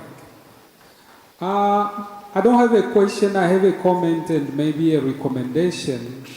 Looking at the quality of intervention, I would like to recommend that while we are back in our respective countries, and this could be maybe a recommendation of this conference, we try to put in place these platforms or any way we can call them that bring together the different stakeholders that are in front of us, where they are present in our countries and civil society and other government agencies, to make sure that we have a setting of dialogue and collaboration around these issues.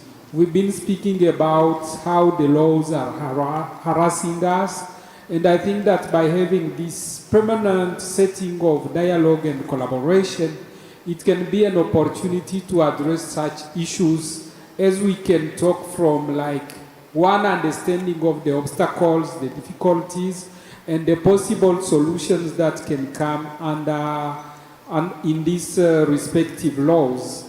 Coming back to the collaboration with AU mechanisms being the COSOC and others, I have to recognize that the knowledge around them is very low and very weak in our respective countries. If I leverage on the countries that I know better in West Africa, the situation, I don't know if it's different in other regions, and there is an opportunity through this collaboration platform, and the CSOs have the necessary knowledge and tools to bring them to the citizens so they are used, and through them we can impact the different changes that we want. Thank you very much. Yeah, thank you so much. Number 3 right here. Okay.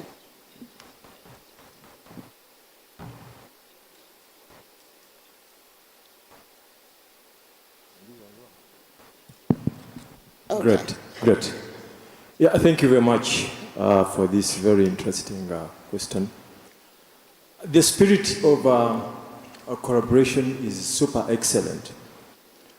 But My only worry would be, I think I would address to the security chief who is there. At a regional level, given that we could not be at the same wavelength with our security forces, and the desire to corroborate, riding from what His Excellency, the President of this country, shared with us, we are encountering that three-scenario setting of the materially upper class, and the vulgarized middle class, and the brutalized. Given the narrative, you realize that the lower class is state-engineered. The level of brutality across in an Africa-centric approach, it is state-engineered. So in terms of preparedness, how are you prepared as the gurus in the security circles that you can have a harmonized platform? Because truth be told, if you've been following the trends of how communication between the super excellent security operatives within the African continent, they seem not to communicate in the same direction, given the geopolitics in Africa. So in a way of how we can ably have a formidable force to take lead in this kind of collaboration, how prepared, we need a commitment from the security chief here.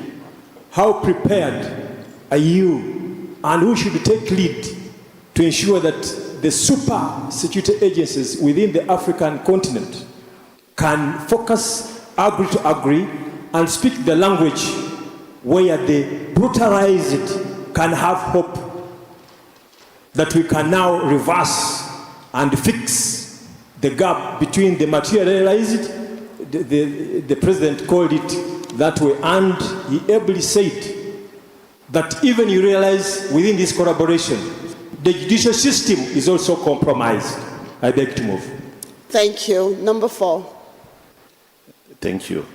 Just two issues. One is on the issue of lawyers being reporting entities. I think we need to probably correct the narrative there, because when it comes to lawyers, they are only reporting entities when it comes to buying and selling of property and also company registration. So not all lawyers are reporting entities.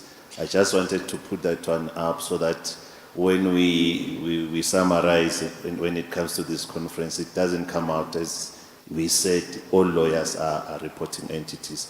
But secondly, which is most to me, which is very important, this was the issue that was raised by Madam Kelly when it comes to that there is now a narrative of looking at the consequences, which to me I think it's very key, and I think we should take note of that to say, not that all these recommendations by the regional bodies have come as a burden to us, but there's also now there's also an issue of looking at the consequences, which means that there is a realization that yes, we have these recommendations, yes, we have these laws, but also we are also looking at the recommendations. But lastly, we must take it into effect that here we are talking about a crime, money laundering, terrorist financing.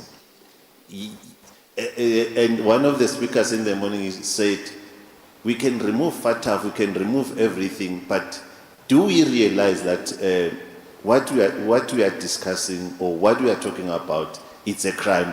Do we want to tackle the crime, or do we want to blame the standards? Thank you. Thank you so much. Number 5. At the back. Okay. Thank you very much to the panelists. These questions are just from a colleague who was here, and he's following the conversation online, and he would like me to forward these questions to, the first 2 questions to any of the panelists. Okay. And the first one is that is there any strategy that the panelists have observed that works in terms of compelling political will to meaningfully investigate and disrupt illicit financial flows, aside from FATF compliance. That is one. Secondly, what strategies have proven effective in compelling government and the private sector to engage with CSOs on countering organized crime, corruption, and associated IFF. And then the last one will now go to the law enforcement. And he's asking if there's any example you can give of a CSO having been used for money laundering and terror financing. Thank you. Thank you so much. Those are important questions. I guess we've taken all the hands now. Okay, so I will come back to my panelists. I took note of some of the questions just in case. So we have questions around how can the AU collaborate? How does the AU collaborate at the national level? So I'm going to come to you, Dr. Powell, so just hold on. So that's one question on the ground. AU seems to be invisible at the national level, and I think yeah, that's an important one. I really love to hear your feedback. And another question also talked about what strategies are we using to promote the AU mechanism for these issues at the national level. So those are 2 in 1 for you. At the same time, we have question around how CSOs can operate with the security operatives in a way that recognizes their strength. There was a comment and questions around that as well. And there's also another questions around, which is what he just said. He said, is there any strategies that have been observed outside FATF, maybe sort of political will, to combat money laundering and terrorism financing? I think any of the country here can address that. If you have a national mechanism or framework that addresses these issues outside the FATF global framework. I think those are the questions I'm able to note. So I think, Dr. Powell, I will start with you, and then I will come to the other speakers to add to the feedback or just make additional points that you have. So if we can do that under 2 minutes each, then we can see if we have other questions or last minute comment from the floor, and then we take the final round. So, Doctor, you have the floor. Okay, thank you very much for the question. I will just answer the question from Ghana and Senegal, and the panel can take the rest of the question. I mean, of course, it's just always easy that AU and regional economic communities are the easy targets when it comes to African citizens. But I can assure you that because of that, the AU is trying to move from the African Union of Governments to the African Union of People. But indeed, the AU is present in every country and actually has cooperative mechanism in every country. This is what happens. For example, in Ghana, my agency, which is the African Union Counterterrorism Center, works with the Ghana National Counterterrorism Center. That is our focal point. So this year alone, we have been to Ghana like 2 times.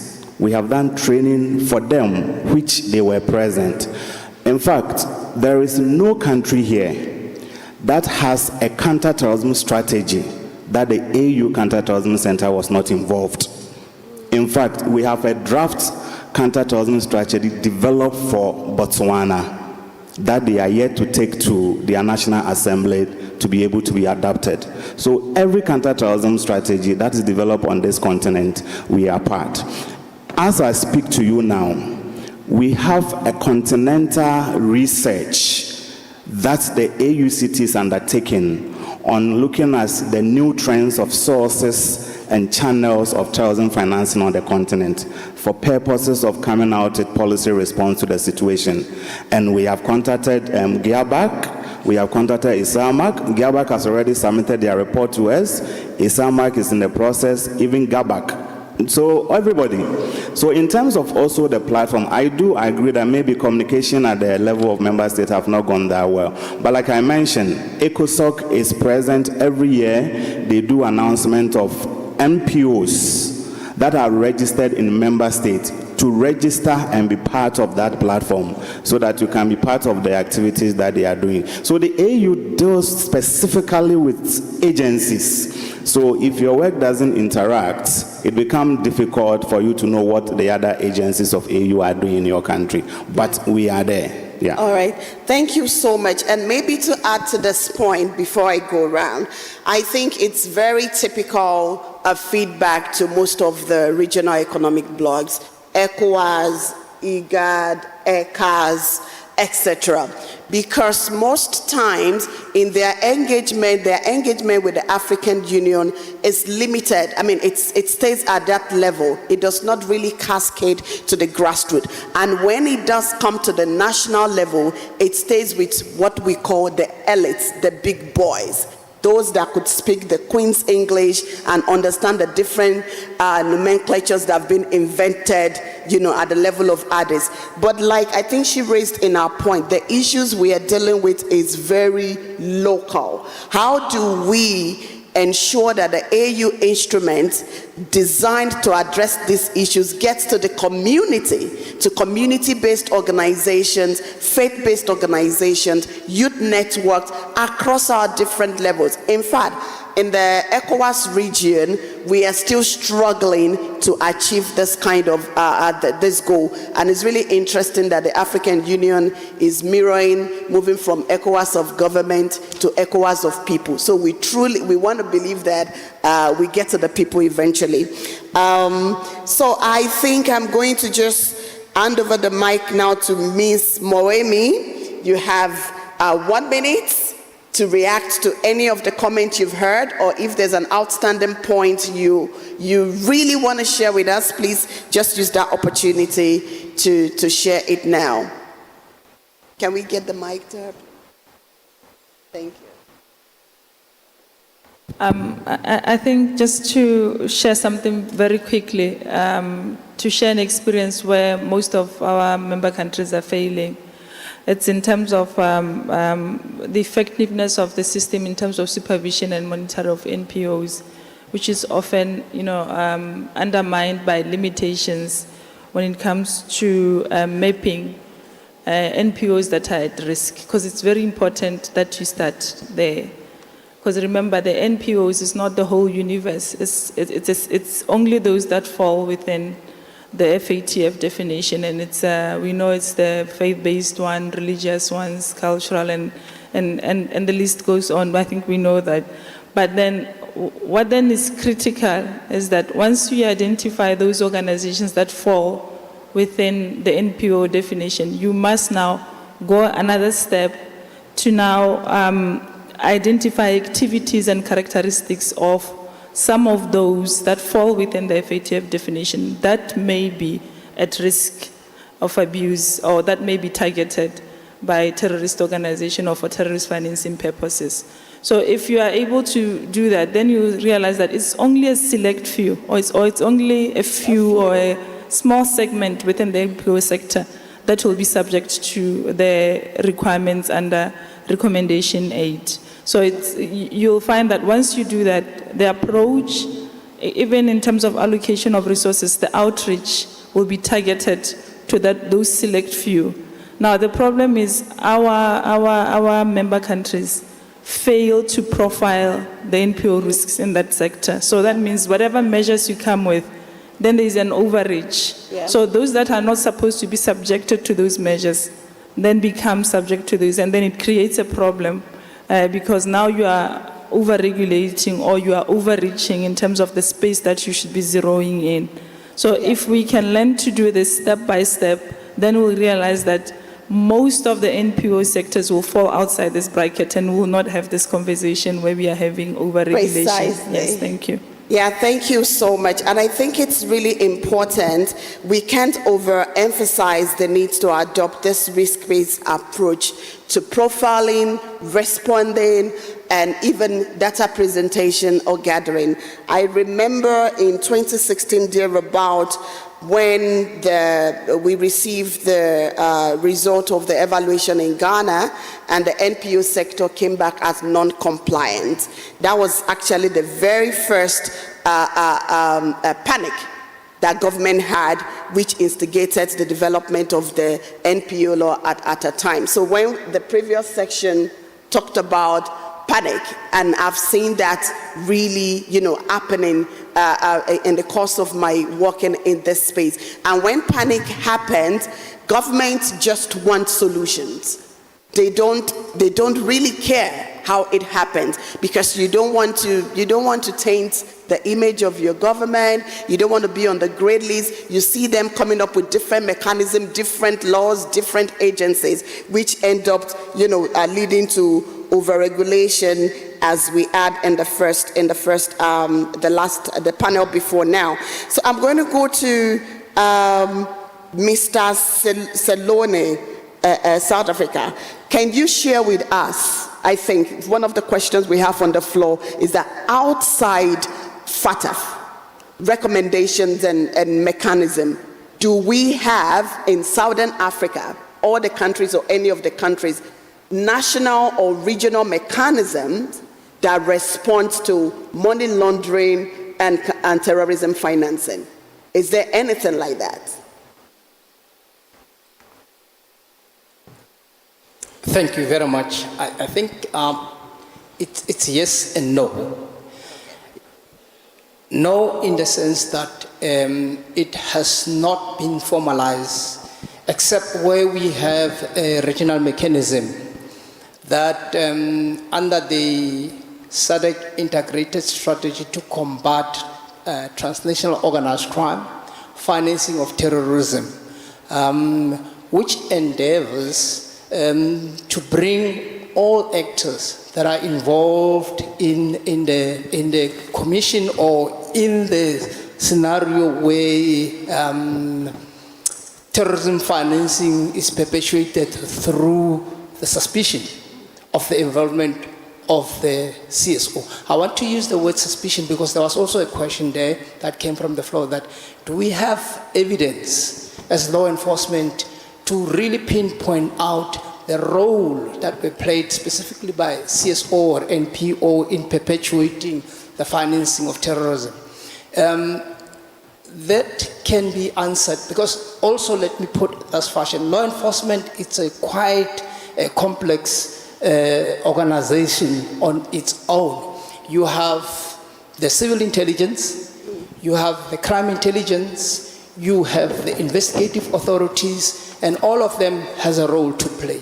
But when you backtrack this discussion a little bit to answer that question, yes, from the civil intelligence, although that cannot be shared publicly with this forum, there is evidence of some CSO that have been identified, especially in South Africa and Uganda, where they were identified to have been involved in whether they willingly or unwillingly in the financing of counterterrorism. Coming back to the strategy or to work outside the FATF, I think this platform also gives us an indication as law enforcement and the coordination mechanism to say how best can we incorporate the voice of the CSO in the regional mechanism. We don't have answers. You should recall that law enforcement, we are given one mandate and one mandate all, is to ensure that we protect citizens. And to protect citizens, we must make sure that our securitization platforms create development, ensure that economic prosperity of governments are pursued, and finally, make sure that we have development. And unfortunately, it's not an easy area as law enforcement to balance the bringing in of the civil society voice and give it a proper practice and propagation in law enforcement, as well as making sure that we keep the safety of the society and ensure that the government does its role in ensuring that it develops, it protects, and it ensures that economic prosperity comes and gets to be enjoyed by all citizens. I don't know whether I've answered, but I thought I should put it in clear terms. It's not an easy task for government and law enforcement. Therefore, we need your partnership to assist us in advocacy, but as well as planning up policies that will speak to our operational mechanism. Thank you. Perfect. Thank you so much. And you did justice to the questions, and we understand that all the in-betweens and how to work with you on that. But thank you so much for giving us your insight to that question. I'm coming to the police in our midst. Right. Mr. David Wasama, AIG Police of Uganda. Now, this is very interesting. Even though we don't have a direct question to you, but there's something that I've been, thinking about. In this age of advanced technology, can you just share with us briefly, under 2 minutes, what the police is doing to balance security with counter monitoring AML CFT mechanism and advanced technology? How is there something the police is doing, maybe with government, to increase and enhance its technology capacity, infrastructure, skills, resources at its where, to meet the invasion of time? Yeah, thank you very much. And I want to thank my supervisor here for a well-put response to those questions. Today we are living in a contemporary world, and one of the biggest challenges we have is the input of technology into especially violent extremism and terrorism in terms of recruitment, mobilization of funds, and movement of money through cryptocurrency and virtual assets and things like that. It is becoming a very, very serious challenge to security in today's times. So one of the most important interventions that has been undertaken, especially starting right from the Interpol, is to empower the law enforcement agencies through building capacity, training, but also in terms of the tools that can be used to tap into those interventions to make sure that we are safe and stop those money movements. So number one thing is most of the law enforcement agencies have realized that there is nothing you can do today unless you raise your bar in terms of security. Back in Uganda, we have got a lot of support from Interpol to get into those tools and other things. I think the most important thing is building capacity. And I know we have had, like in East African region, a lot of support from UNODC, and of course I've talked about Interpol, making sure as the East African Police Chiefs Corporation that we together as a region, because in today's world the boundaries or the borders are not significant in terms of TOC. He has talked about it.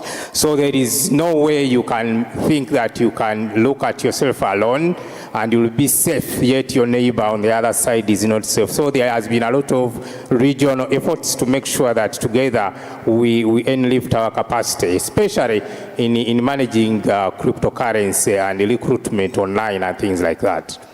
I'm just as brief as that. Yeah, thank you so much. And I really want to appreciate you for mentioning the crypto area, the digital currency, because that's an area that is fast evolving, and I haven't really looked at how connect or intersect with the work around AML, CFT, and the likes.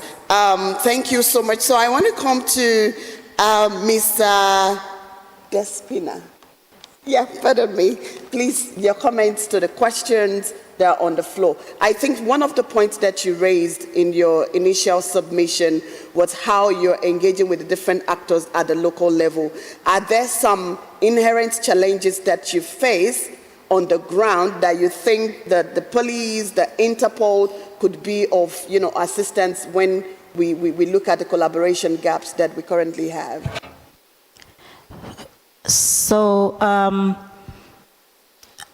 you see, there are those collaborations at the grassroots, but also there are collaborations at the national, where I sit with some of these bosses here on the counter-terrorism subcommittee, and that kind of reinforces what is happening at the grassroots to the policy.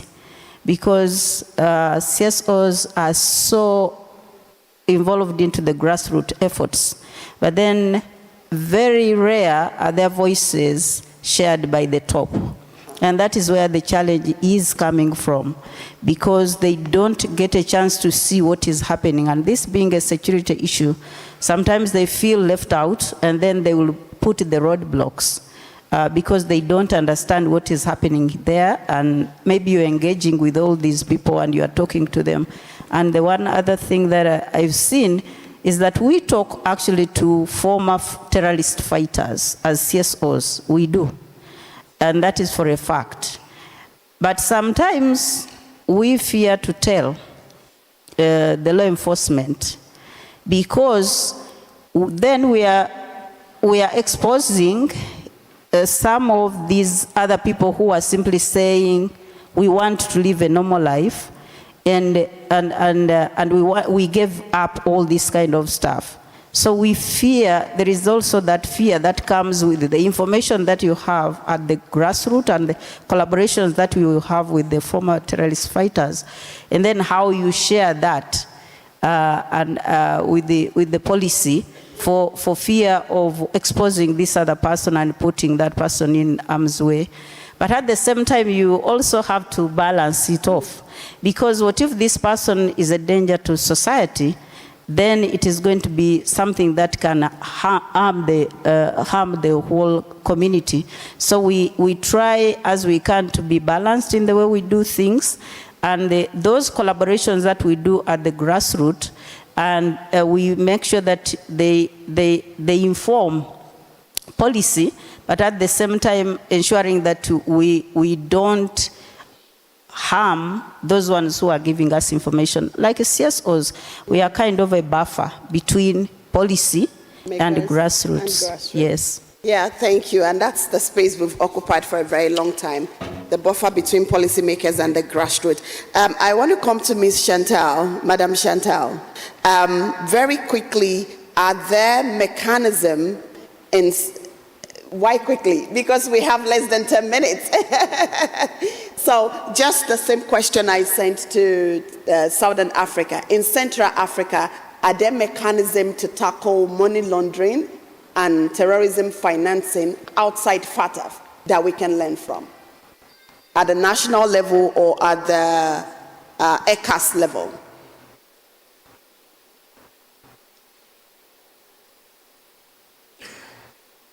Sorry, we're doing interpretation here.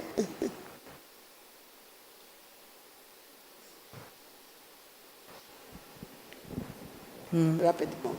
Merci pour la question. Ça sera aussi la conclusion. Ok. Bon, je parle comme au nom de mon organisation. Déjà que je vais dire, pour mieux combattre le terrorisme, et comme vous savez, la force des terroristes réside dans leurs moyens financiers.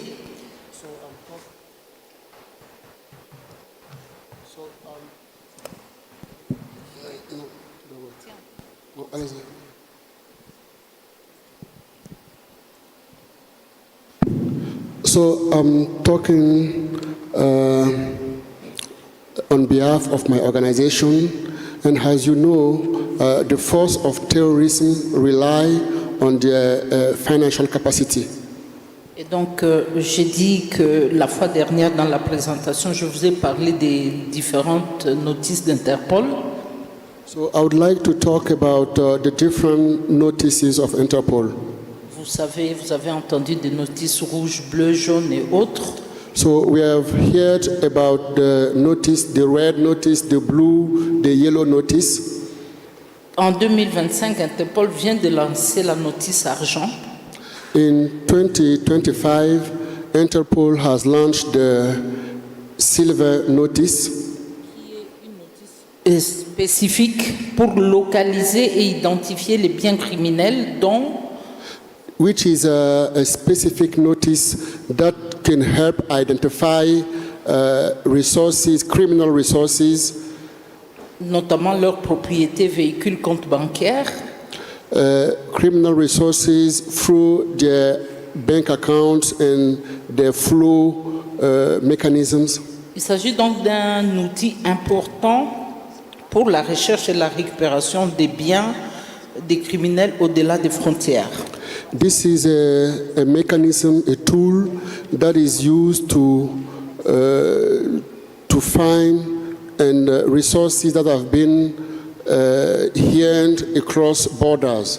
Cet outil sera mis à la disposition des pays cette année après l'Assemblée générale d'Interpol qui va intervenir le mois prochain. This tool will be given to countries this year after the General Assembly of Interpol. Bon, pour conclure, to conclude, je réponds à la question des défis. Je me rends compte que les organisateurs ont également un défi avec l'Afrique centrale parce que je n'ai pas vu des pays africains de l'Afrique centrale ici. To conclude, I will talk about the challenges that we have because in this conference I didn't see countries of Central Africa here. Personnellement, j'ai beaucoup appris des différentes présentations qui ont été faites ici dans la salle. But personally, I've really enjoyed all the presentations made in this room. Comme vous savez, la situation sécuritaire de l'Afrique centrale est très précaire. As you know, the security situations in Central Africa is very bad. Donc, je sais que je peux vous rassurer, madame. What I would like to tell, madame. Donc, à mon retour en Afrique centrale, je ferai de mon mieux pour rencontrer les ONG qui travaillent comme vous. Et par l'aide du docteur qui est avec nous de l'Afrique centrale, je me battrai pour que, à travers les autorités, les ONG puissent également bénéficier des outils et des capacités d'Interpol pour aller de l'avant. When I'm back in Central Africa, I will make sure that I share what I've learned here with the NPOs and also involve the fellow actors for them to get more tools to combat the financing of terrorism and anti-money laundering. Thank you so much, Madam. And honestly, I want to apologize for the language barrier, and having to cut you. D'accord. Merci beaucoup. Okay, so at this point, I would just, before I give the last seconds to my speakers to just make their last statement, their last remarks, which I would really appreciate if it comes in forms of recommendation or actions that we should take on from this platform. My speakers have been able to do justice to the questions of collaborations between national security and regional security mechanism to combat money laundering and terrorism financing. We've been able to establish that civil society are vulnerable across board. At the same time, we have important role to play in ensuring the efficiencies of the national and regional mechanism. So understanding the law is very important, particularly from the security operatives themselves, and the importance of joint education programs and platforms to share data information has been instructive to enhancing the bits of work in that field. And we also talked about the need for us to move beyond silos working. That is, we need to collaborate more and disrupt, the mechanism as civil society, making our input and also adopting evidence-based approach to security interventions. We also talked about the importance of depoliticizing security interventions, especially from the regulator and then the security agencies themselves. Civil society needs to work within the law, and I think increasingly we are seeing a lot of civil society becoming more compliant with laws that are progressive and not retrogressive across the different contexts. The question of sovereignty also came up as one of the impediments to regional coordination and, collaboration, where states hold on to their sovereignty and find it challenging to share data or information that could end us. And interestingly, in West Africa, I've had opportunity to be at platforms where we are negotiating the exit of the AES country, Mali, Niger, and Burkina Faso. But three things stood out strongly in that negotiation. One, we will work together on security, BU ECOWAS or BU AES. We will work together on free movement of persons and goods. We'll work together on trade. And that is to emphasize the importance of security across national boundaries. And then we also talked about implementation of R8 using a very inclusive approach at the national level. The AU also shared their insight on the work that they are doing and how they recognize community resilience as a core duty and contributions from civil society. And we also talked about the need for AU to further cascade its mechanism to the grassroots. And we had so many other comments that really establish or re-establish the fact that the fight against money laundering and terrorism financing cannot be done by one country. No matter how sophisticated your mechanism are, you cannot, because this is transnational crimes, and so it requires transnational effort and intervention. I wouldn't have time to go over all that was said, but it would be bad of me if I don't give my speakers the very last 30 seconds to give us those instructive recommendations or actions that we need to take away from this platform. If you permit me, I will start from our keynote speaker in 30 seconds. What should we do from here? What should we be doing? What are the actions? So please, 30, and I'll go this way, so it's very easy. So please pardon us, we will take additional 2 minutes. 30 seconds. What are the actions? 1, 2. So we should deepen engagement and continue to work in a manner that information continue to be shared. But before I leave the mic, is one thing that I think, Madam Moderator, there was not a clarification in terms of how to collaborate. So, for example, there are groups that work in the economic governance space, whether in the health sector, the education sector. You cannot leave the health sector and come to the security sector. So I think in collaboration, I think we should work sectorially. Okay. It would be best in our interest. Thank you. Thank you so much. To you, sir. Action. Action. Thank you. From the police perspective, we have to acknowledge the dilemma of enforcing regulation to curb crime while avoiding excessive securitization, but also focus more on risk-based approach. Thank you. And even enhance oversight mechanisms with the help of CSOs. Thank you so much, sir. Action. Thank you. Action. What we need to do is to disrupt criminal economies. We need to create regional and international cooperation mechanism, building an evidence-based policy. We must also empower local communities through platforms that will participate in policy making, strategy development, and participation in the exchange of information.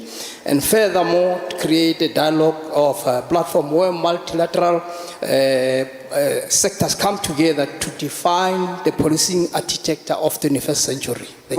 Thank you. Action, madam. I'm not so good at rushing through stuff. But my brother Yona, and I don't know whether he's around, and maybe Sister Victoria, if in the next engagement we can have a chance to have a session around the manifestation of terrorism, the push-pull factors, so that we get a chance to hear how it is manifesting in different countries. It will help us to do the collaborations from an informed source. Just one session will be enough, like how they did with the gender one. Thank you. Action. Yeah? Oh, okay, allez-y. C'est bon, c'est bon. Pour moi, je vais sensibiliser davantage la société civile sur les outils et capacités dont dispose Interpol. For me, I would share more tools and the notices of Interpol to the NPOs. Thank you. Doc. Okay, so from the AU perspective, I have said that while we do recognize the shrinking space of the civic spaces for civil society, we are working with government to ensure that the space is open. But there was a point I need to reiterate, and that point was made by Giaba about civil society organizations turning themselves into political opponents in countries. I mean, when this continue, you make our work very difficult. Both of you have one customer, and the customer is the government is to ensure citizens are well. Your work is also to help the citizenship. So you are working towards one goal. So we don't see why always civil society, not always all the time, while majority of you are doing well, some of the civil society in countries are turning themselves into agenda setting.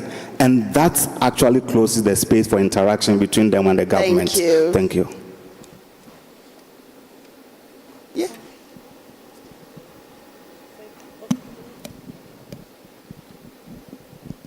Please go ahead. Yes. Ahead? Yes, please. All right. So I think the need to balance security and civic space is still necessary. So it's important that we continue implementing FATF with a risk-based approach in mind, but then also regulatory proportionality and risk-based differentiation.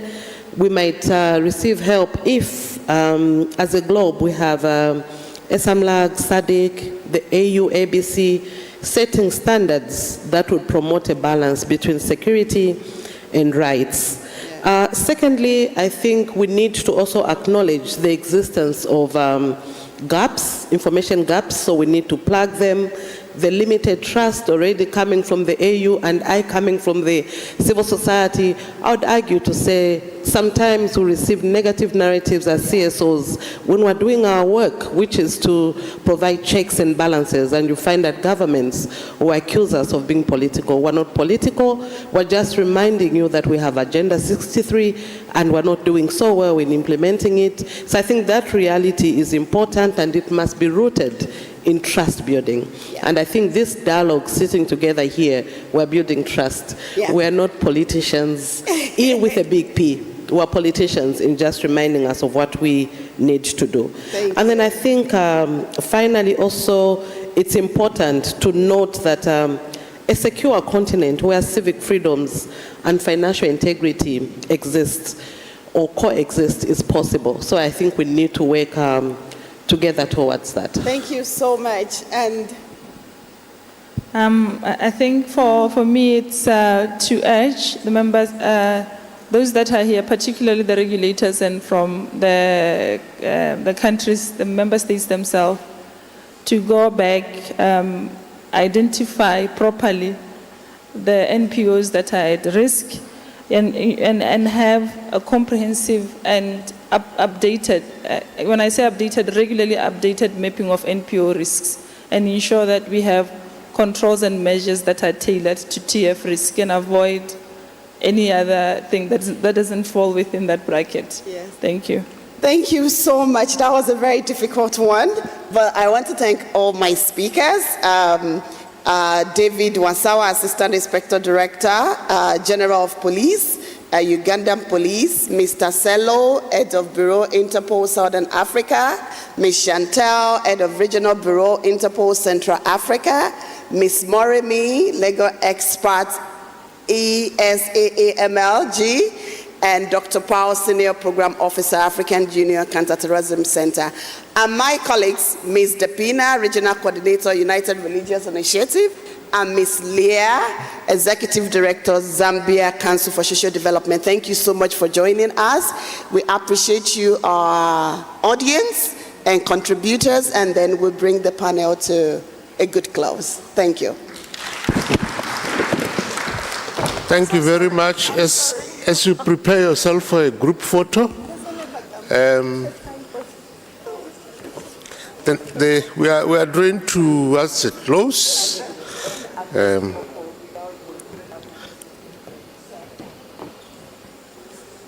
The next session is parting thoughts.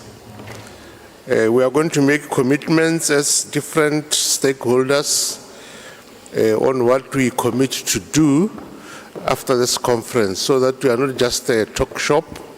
We have deliverables that we have to do. That will be our last session, and then we get to the closing ceremony. And after that, we are going to have dinner. We are going to unwind, network in a more relaxed atmosphere. A courtesy of the Institute of Combating Illicit Financial Flows. Hilda will be our next moderator.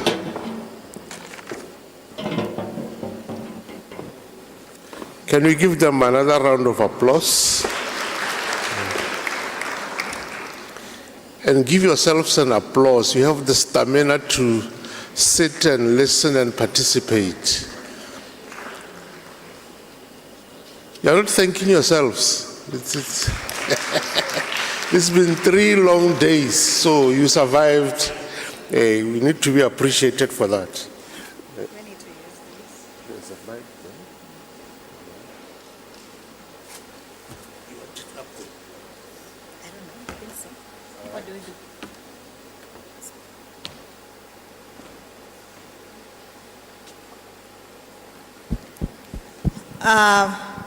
Good afternoon. Take this one. I prefer moving around. This is a very... We're just going to do rounds from mainly the regional mechanisms that are around and the national mechanisms that are around. The theme of this conference is placing civic space at the heart of AML and CFT. So we want to get commitments from the regional bodies that are around on how they plan to do this. So that when we meet next year, then we have a follow-up. Just one commitment is what we're requesting from a regional body or a national body. And I will start with, I think we can get the microphones.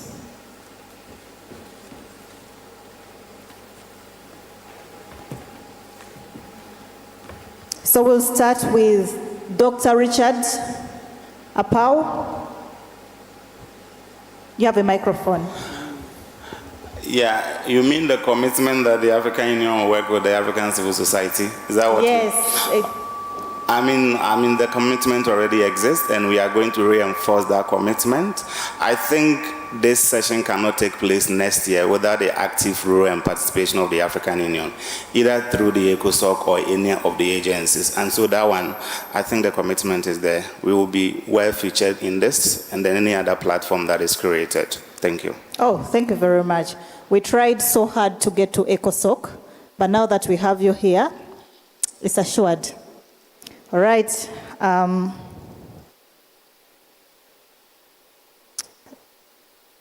Then my sister from SMLAG, Miss Moremi.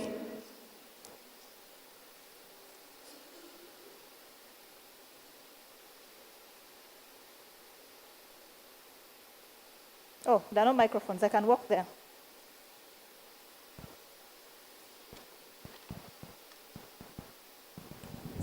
Is it on the commitment? Okay.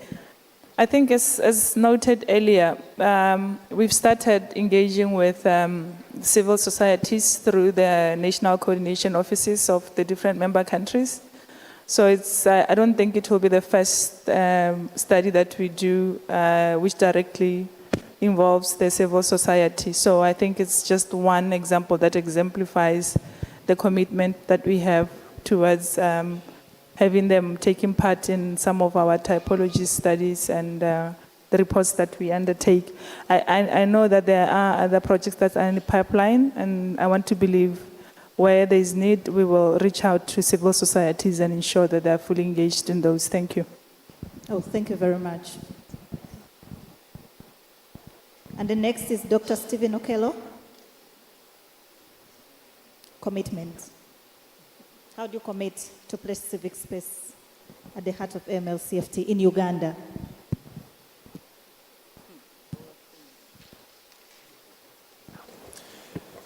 Okay, Yes, kindly stand up, the one to capture. Yes, thank you so much. I just stepped back in, and my commitment remains that we shall continue to ensure, as regulators, to protect the sector from abuse, but also to ensure that we provide a healthy, a conducive, and an enabling environment for the sector. Thank you. Good enough, one of the organizers is Uganda. We'll hold you to that. Dr. Laxmana Kipto is out. Bright Besige. Do we have anyone from Pibora? Pibora had 3 delegates. Is Bernadette in? Okay, we'll write to them.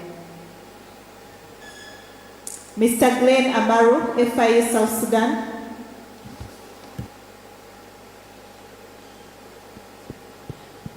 Is he in or out as well? Mr. Lamin, Deputy Director and Legal Advisor, FIU Gambia.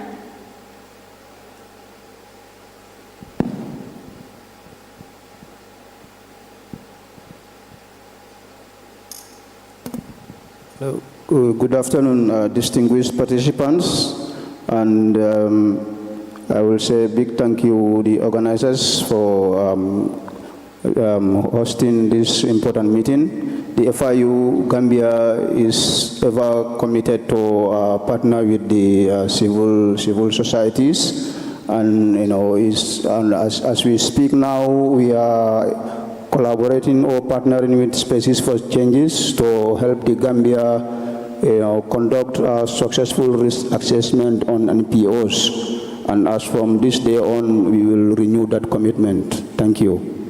Thank you very much. Mr. Derek Kwaku, sorry. So greetings from Ghana. I'm from the non-profit organization Secretariat, the regulator in Ghana. Our commitment has already started. And even from here, talking to other regulators, we know we have to do more dialogue, collaboration, and outreach. Just the first week in October, about 2 weeks ago, we had a program together with our FIC. We had training for about 110 MPOs. We intend to do for the southern sector. We intend to go to the northern sector by ending of October. And by first week or second, by the end of the year, we would have been in the middle. So together with FIC, we are reaching out and encouraging all regulators, reach out and collaborate. Thank you.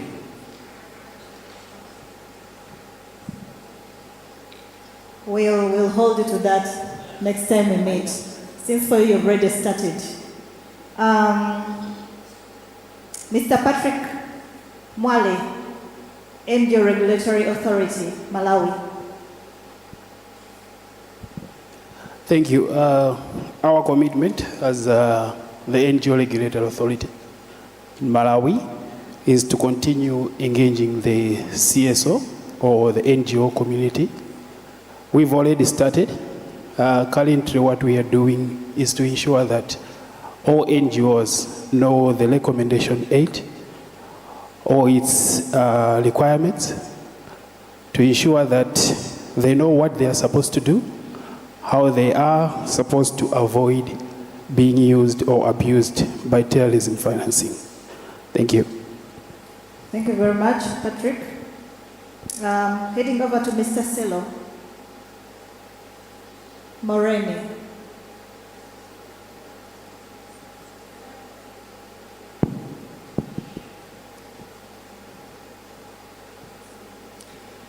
Thank you very much. We once again welcome and thank you for inviting us. We are acknowledging as a law enforcement regional mechanism body that we've got a role to convince our constituency to understand the need and the importance of partnering with civil society real time, not just on lip services, but also to sort of maximize the potential that is there within the civil society to educate law enforcement on how to incorporate this sector into securitization program. Thank you very much.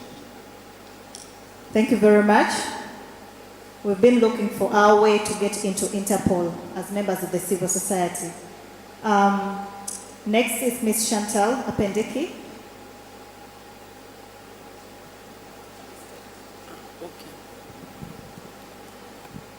Notre recommandation sera... Comment?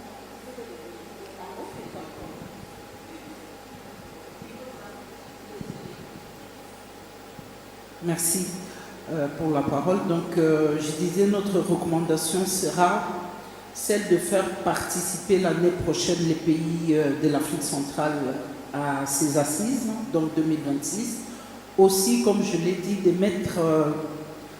de faire de notre mieux pour sensibiliser la société civile sur les outils et les capacités d'Interpol. Je vous remercie.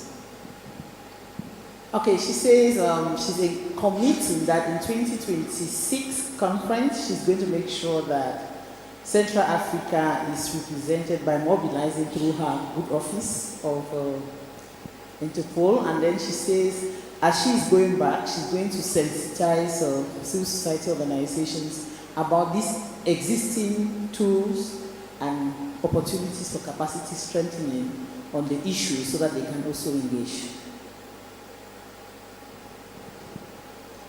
Merci beaucoup. All right, over to you, Mr. Bright. How does the FI Uganda commit?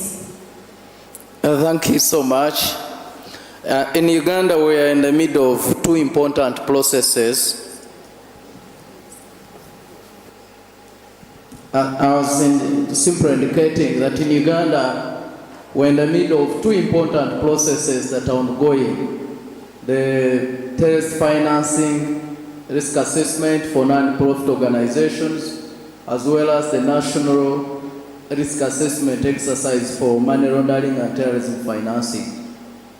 We're doing this in preparation for the mutual evaluation as well as the national AML safety strategy that has just been completed and on its way to cabinet. So I can commit on behalf of the Financial Intelligence Authority that we're very committed to involving non-profit organizations first in these two ongoing processes, as well as the ongoing outreach processes that we're undertaking to fully implement the recent amendment in our law to delist NPOs. We want to make sure that that delisting and the ambiguity that was in place at the time is corrected, that there's clear understanding, shared understanding of the work that the FIA, the Bureau and other law enforcement agencies now do, so that our sector is well protected, that we do not in any way unduly restrict the work of NPOs. Thank you.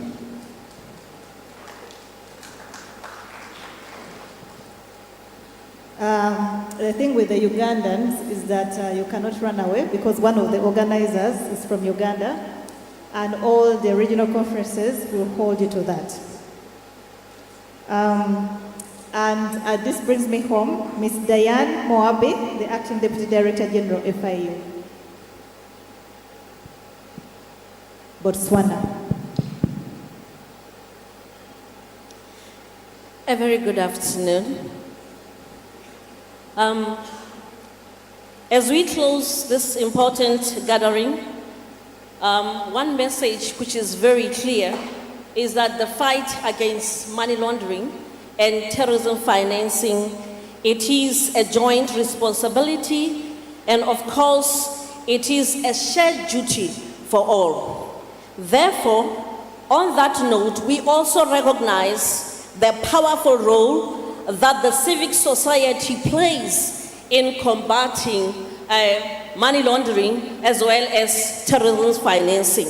We also recognize the part or the role that the civic society play as watchdogs and of course as partners in protecting the integrity of our financial system.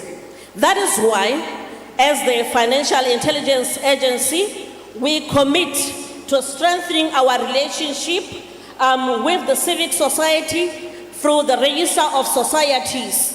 And this we recognize, particularly from the engagement that we have just had in the past 3 days, that there is need for a formal engagement framework in Botswana. Not only that, but we have also realized that there's also need or urgent need to actually review or look at our legislation in so far as ensuring its alignment with FATF Recommendation 8. I submit. Thank you very much. And last comes to my friend, Mr. Tyrone. I can't pronounce your other name. As one of the regulators for the non-profit sector in Botswana, Deputy Registrar, Master of Courts. Well, you are excused, Hilda. Myself, sometimes I struggle with it. It's a borrowed name from my grandfather, so it's fine. Yes, in terms of the commitments, I think maybe could highlight 3 key priorities for us to ensure that the civic space is well balanced in terms of regulation and also allowing it to thrive in its space. I think one of the easiest ways that's mutually beneficial for us as the supervisors and the NPO sector is the automation of its processes, particularly when it's offered for free, as was highlighted from the master classes. So I think we need to continue the conversations with the NPO so that they see the mutually beneficial elements in automation of their processes, one for self-preservation and widening the net for access to more funding, because the more clean you are, the more able you are to get funding and to have more impact for the activities you want to do. So we need to continue the conversation around that. Of course, there are a few issues we've shared with the CAH on how we could increase the appetite. So that's one area where we commit to continue the conversation. The other area is to ensure that we also continue the conversation around what happens when we get a medium to high NPO that is at risk of terrorism financing. At the moment, like the President highlighted, terrorism financing and terrorism itself is a low risk for Botswana. But we need to have mechanisms in place. We need to ensure that should we have that kind of case, and God forbid we don't want one, what mechanisms are in place to ensure that we don't then escalate it into panic and then end up having unintended consequences. So that's another priority that we have commitment to work on. I think the last commitment at high level is to assist the NPOs themselves to recognize self-regulatory practices that they can implement for their own benefit, and also, of course, to ensure that our monitoring is evidence-based. Because if they have mechanisms of self-regulation, in a way, the supervisors can relax on the monitoring and allow them to thrive in that space. And then at the same time, we are able to strike the balance for monitoring and making the civic space vibrant. So we commit to continue those conversations. Of course, we have mechanisms already in place, like the Arubia, which we launched earlier this year, which would help us to progress in those conversations. So thank you. Thank you very much, Tyrone.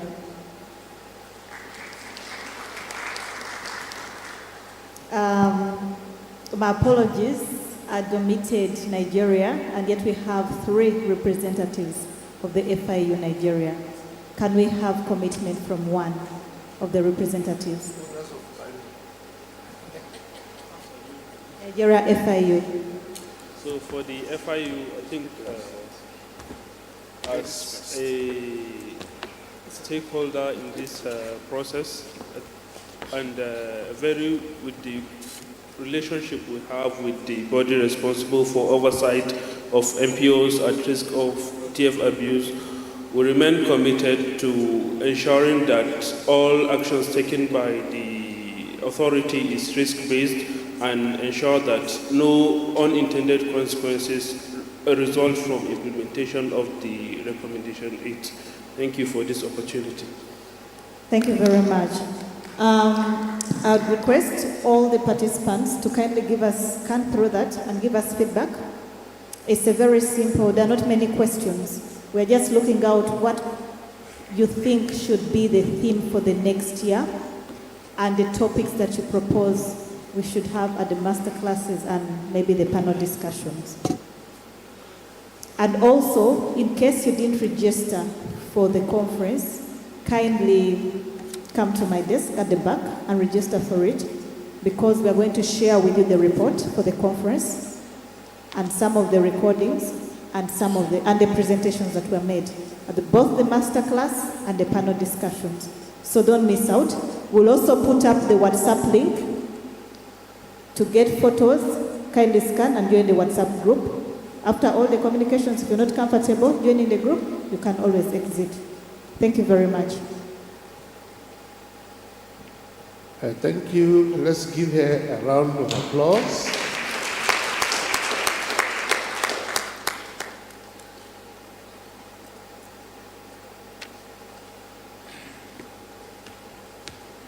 Finally.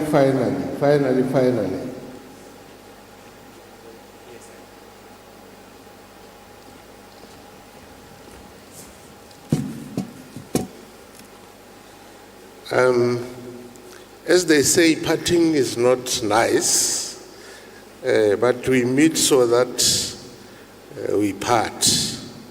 Though it's not nice, we've come to the end of our conference.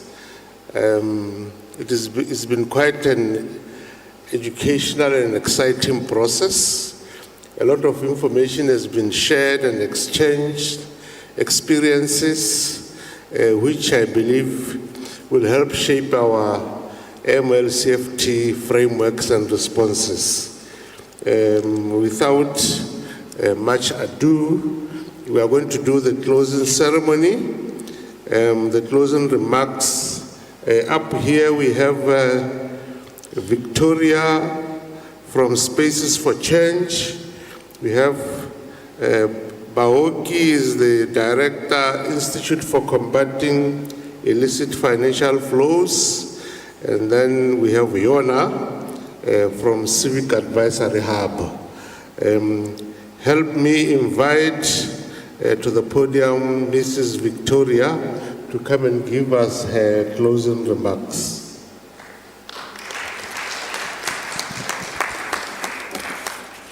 Okay. Dumela atohile.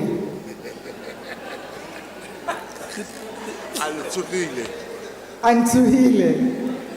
Ana litotsi. Litotsi.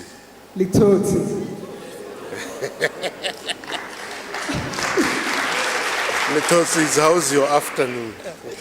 Yeah, so I know I may have murdered some of the words, but the last 3 days have been phenomenal. Phenomenal discussions, provoking conversations, enlightening debates and discussions around anti-money laundering and countering the financing of terrorism in Africa. If you have learned something new in the last 3 days, something new in the last 3 days, can you please raise your hand? Oh, that's pretty good. That's lovely. Thank you so much for that feedback.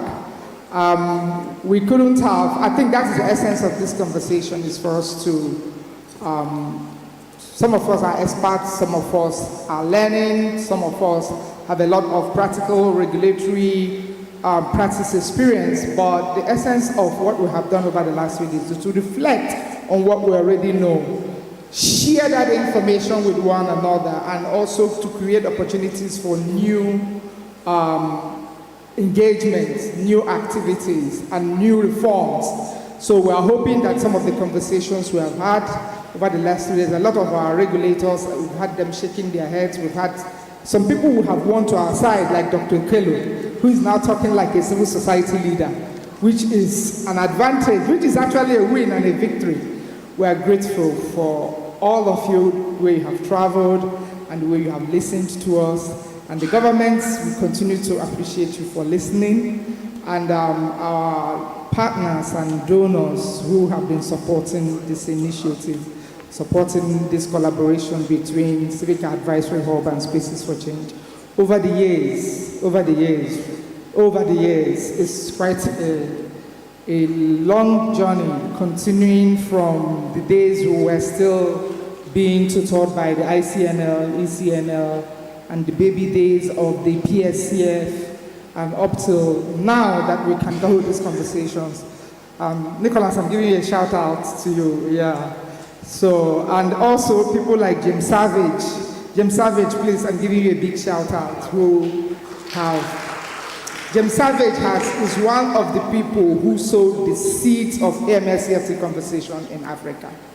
He really means it when he says he's committed to getting more civil society into those spaces where standards are being set. James Savage, thank you so much for all the years of support.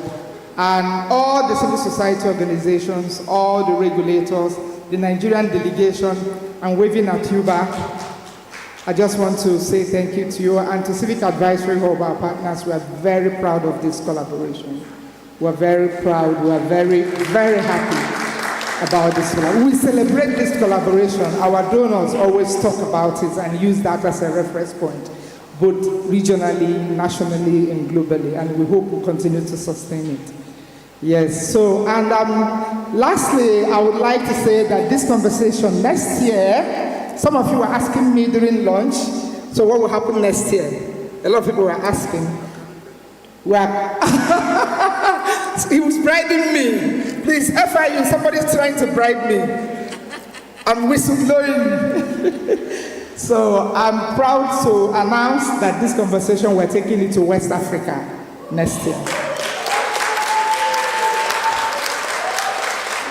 So we'll start the preparations early. You will hear when we begin. And on that note, I'd want to say thank you, all of you. And I wish you a safe trip when you go back to your respective destinations. Thank you.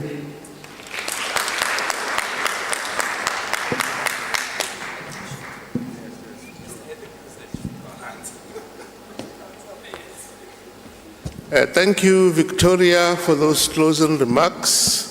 At this time, I want to invite Dr. Ditau from the University of Botswana. Thank you very much, Master of Ceremonies, for the opportunity to speak. I'm a man of few words, so I think also the time demands that all of us become people of few words. With that said, colleagues, from everyone here, your hosts, from us at the Institute for Combating Illicit Financial Flows, and from also the host government from Botswana and the people of this country, we'd like to thank all of you for coming to our country. And I think you would have seen on the table some small token of appreciation from us the little gifts that we have presented to you, just to say thank you for taking time off your busy schedules to come and to be with us today. Also,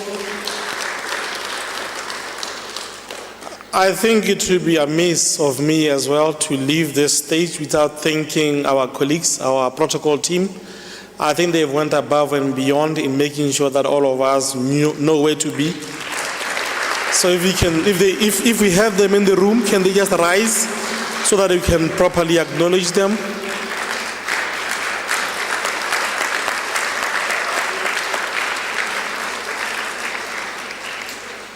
And then as we conclude, I would like to make a small invitation of dinner this evening. We have dinner in your honor at the University of Botswana conference facility. And we'd like to invite all of you. The bus arrangement is going to be similar to how it was the last time. So at 6 o'clock, or just a little bit after 6 o'clock, please just be by your front of your hotel so that you can prepare and come over to the facility as well for a great evening where we get to say goodbye properly and in an informal way. And then again, just talking about the program, I think this was a learning curve in terms of the organization of the program. Our colleagues from the French-speaking countries, our own Madame Chantal, je pense que l'année prochaine, on va parler en français. Aussi, ce qu'on va faire, on va inviter beaucoup de gens pour faire la traduction. Même aussi, on va saisir ce moment pour dire que l'année prochaine, ça sera vraiment mieux. Et on va inviter tous les pays du Central Afrique. At this time also, ladies and gentlemen, as I conclude, I think also I'd like to say just very brief remarks to our colleagues from Lusophone countries. I know that you may have had challenges listening to us speak in English, and I think we did miss an opportunity to hear your experiences as well, particularly our colleagues from Angola and Mozambique, que gostaria de agradecer aos meus colegas de Angola participarem desta conferência. Esperemos que de próxima vez vocês tenham oportunidade a compartilhar a experiência em Angola. So thank you, all of you.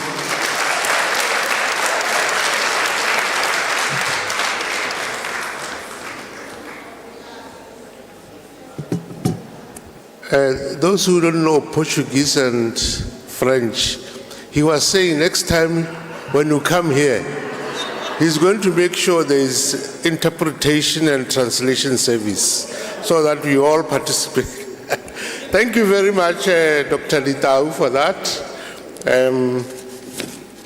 It's like we shouldn't part, but there's nothing we can do. It's getting nicer and nicer. At this time, I want to invite Mr. Yona to come and give us his closing remarks. Thank you, sir. Dumela.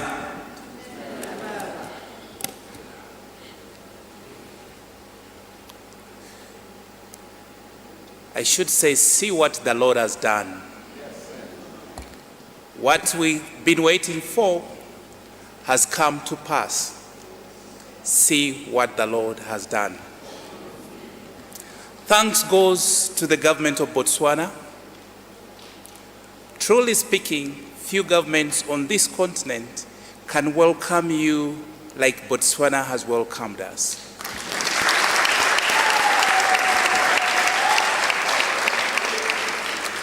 Thanks goes to the boy, the advocate, the big debater, the president of Botswana.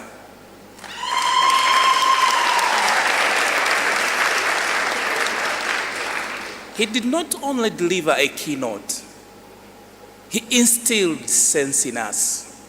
He demanded accountability from us, and he gave us hope that the battle can be won.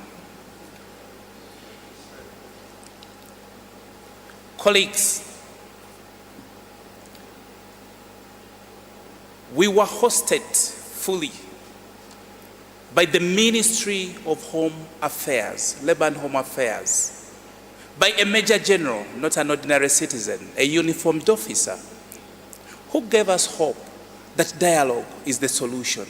Colleagues, as we come to an end, Civic Space has to be negotiated. I encourage you to promote dialogue, and he emphasized it. Thanks to Major General Pius.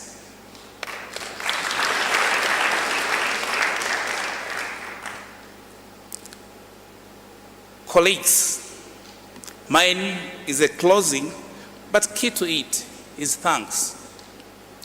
Someone raised a concern that what have we done since Kampala?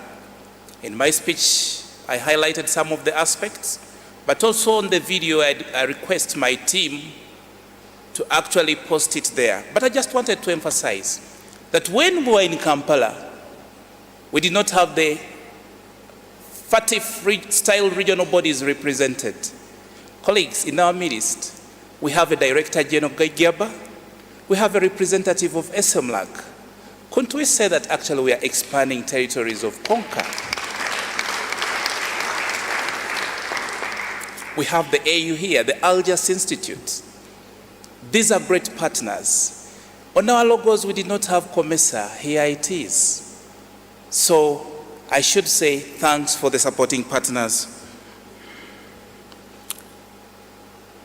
In Kampala, we had a few financial intelligence units. Today, we have the financial intelligence authorities, units from different countries, and regulators from different countries. Thank you for gracing the occasion and joining us in this debate, in this discussion, in this negotiation. If you want to clap, actually clap.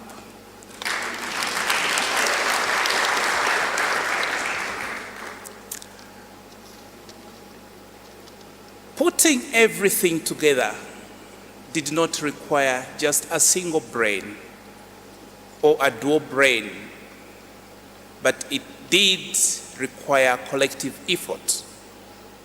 The ministry gave us a very big team organizing committee. Civic Advisory Hub put together a team of organizing committee, and Spaces for Change, a team of organizing committee. Of course, not to forget our Institute of Combating Illicit Financial Flow, Dr. Baoki and the team. We should clap for the organizing team. International events are not easy. You write emails till it becomes another job. You keep on editing documents to fit the language and the context. It's not an easy job, it's hard paper. Thank you. If you look at the logos being projected, you're going to see major organizers and our sponsors of the event. Colleagues, we tweaked the fundraising. Every master class you attended was sponsored by organizations, and it was a model of fundraising. If you want to sponsor a master class, fly in the technical team, identify the moderator to lessen the burden on the organizer. Can't we clap for that, colleagues?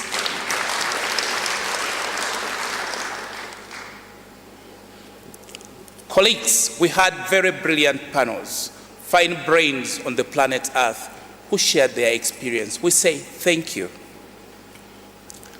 We had fantastic moderators of both panels, but also of the sessions. We shall not forget the moderator who was trying to compete debating with the greatest debater. Thank you for the courage, but me, I would have resigned ahead of time. Sometimes I say I act in faith, but also prophesy. The person behind me is none other than Dr. Baoki. You've demonstrated that actually you can host and convene Africa. I pray on this platform I advocate that the Institute ceases to be the Institute of Combating Illicit Financial Flows to the African Institute of Combating Illicit Financial Flows.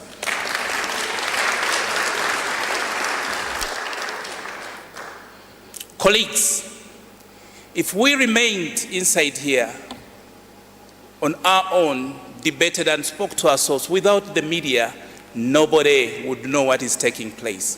Thank you to the media, to the TV slots that we got, but also to the radio slots that we got. That is the fourth estate. It's only courteous if at all you give them a round of applause. Of course, nothing would explain to us the Botswana cuisine without the hotel. We thank the hotel staff and everyone who saw the welfare of the participants in this room at ease. We thank the security officers. We thank everyone. Before I invite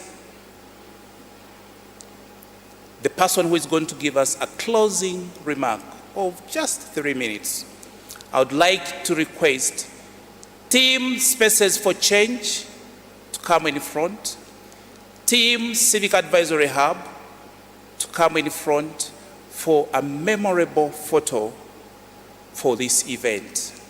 I have a very big team at the Civic Advisory Hub, very, very big team, a team composed of 5 staff. Please, Team Civic Advisory Hub. As Team Spaces for Change as well comes in. For us, we traveled the whole office. The office is closed. All of us are here.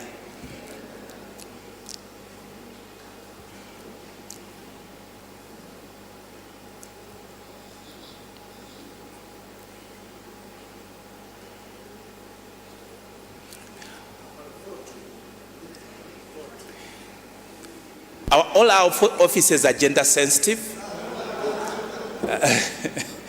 The men are the minority. Yes, allow me to introduce them.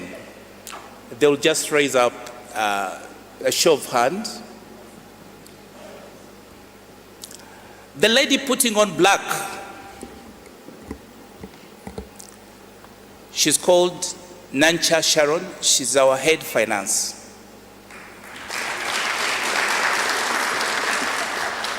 The gentleman putting on glasses on a t-shirt, he's our legal and IT expert. He's called Arnold Lutaya. We are also blessed and honored to have yet another lady who is the chief of program. She's called Miss Hilda Achiro. I know you received almost 1,000 emails from her. The brand that we have in the institution called the Civic Advisory Hub. For some of you who receive our Civic Campus, the designer, the brain behind, the key communicator, who stands as our communications and research, she's none other than Miss Julie Butinde.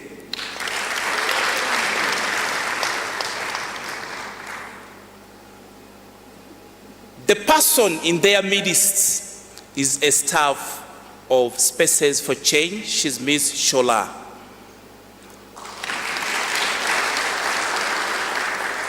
In that team were able to put this together. Please, we have to join you.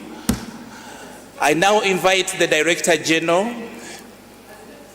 of GIABA to come and give us closing remarks. Thank you, ladies and gentlemen.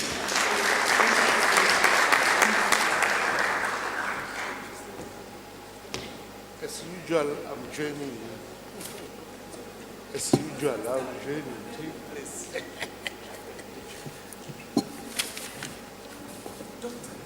My team is not in. This is the organizing team, please. I feel bad because my team just stand with us here. Okay. Hey. But my team. Yes, my team. But you come here.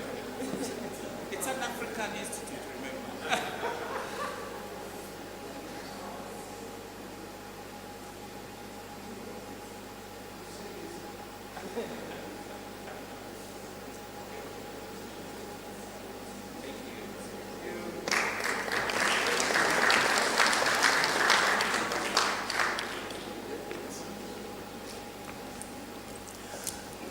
I just have to clean this mic for the Director General and also register an apology for whatever didn't go right. Apologies for bouncing back. But the reason why we're here, why we succeeded again for this event, was the effort by Tyrone, that other name. Please clap for Tyrone, the Deputy Master of Court. The regulator and the registrar of NGO, Miss Offense.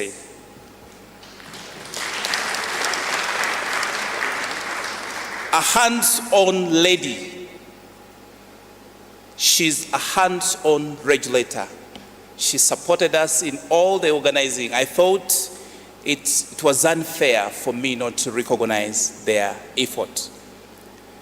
Also to recognize the effort of the permanent secretary. I only remember one name, Mr. Jimmy.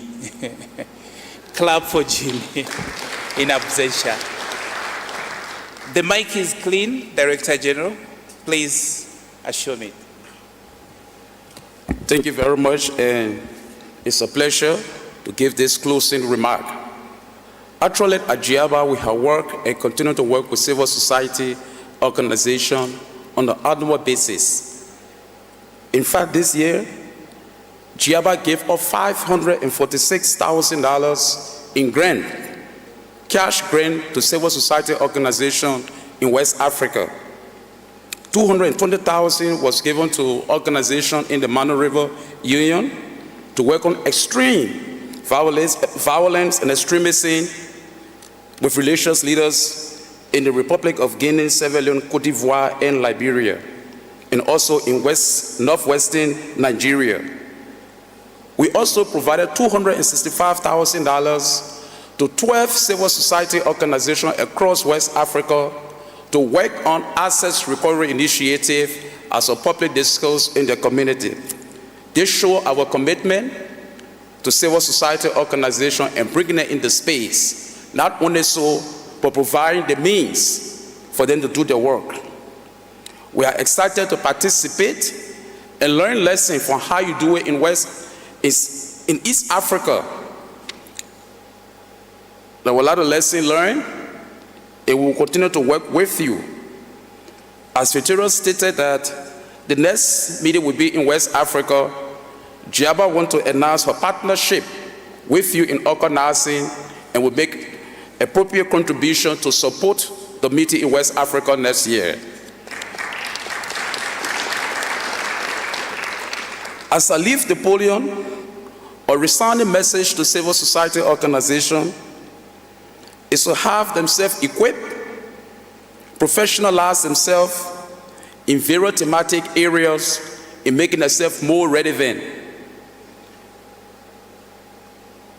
The space that you asked for today will be given to you, but your skills and knowledge in this thematic area will expand your space and make you more relevant. I want to thank the organizer, the government and people of Botswana for the hospitality and all the logistics placed at our disposal.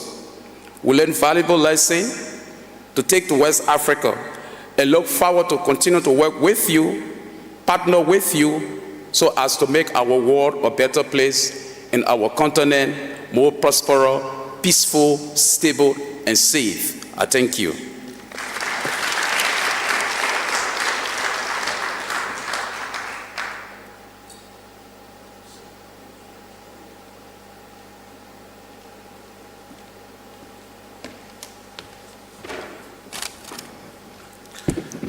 Thank you very much, Director General of GIABA, for your closing remarks. This is the end of the end. We've come to the end of our 3 days, but as you've been invited by Dr. Ritau, there is dinner tonight put on your dancing shoes. We are going to dance till we drop. You'll sleep on air. There's no time for sleeping tonight. Just kidding. As he said, the bus will leave. It's already 12 to 6. 6:30 is fine, isn't it? Yes, 6:30, so that those who want to freshen up can do so. The last announcement is that the local NPOs, you are requested to meet at the back there. Tyrone, just stand on top of the table. I don't see you. Okay, you see that man there? Yeah. You are going to meet there after this meeting. Thank you very much. It's been a pleasure being your director of ceremonies. Clap for me, please. Yes. Bye.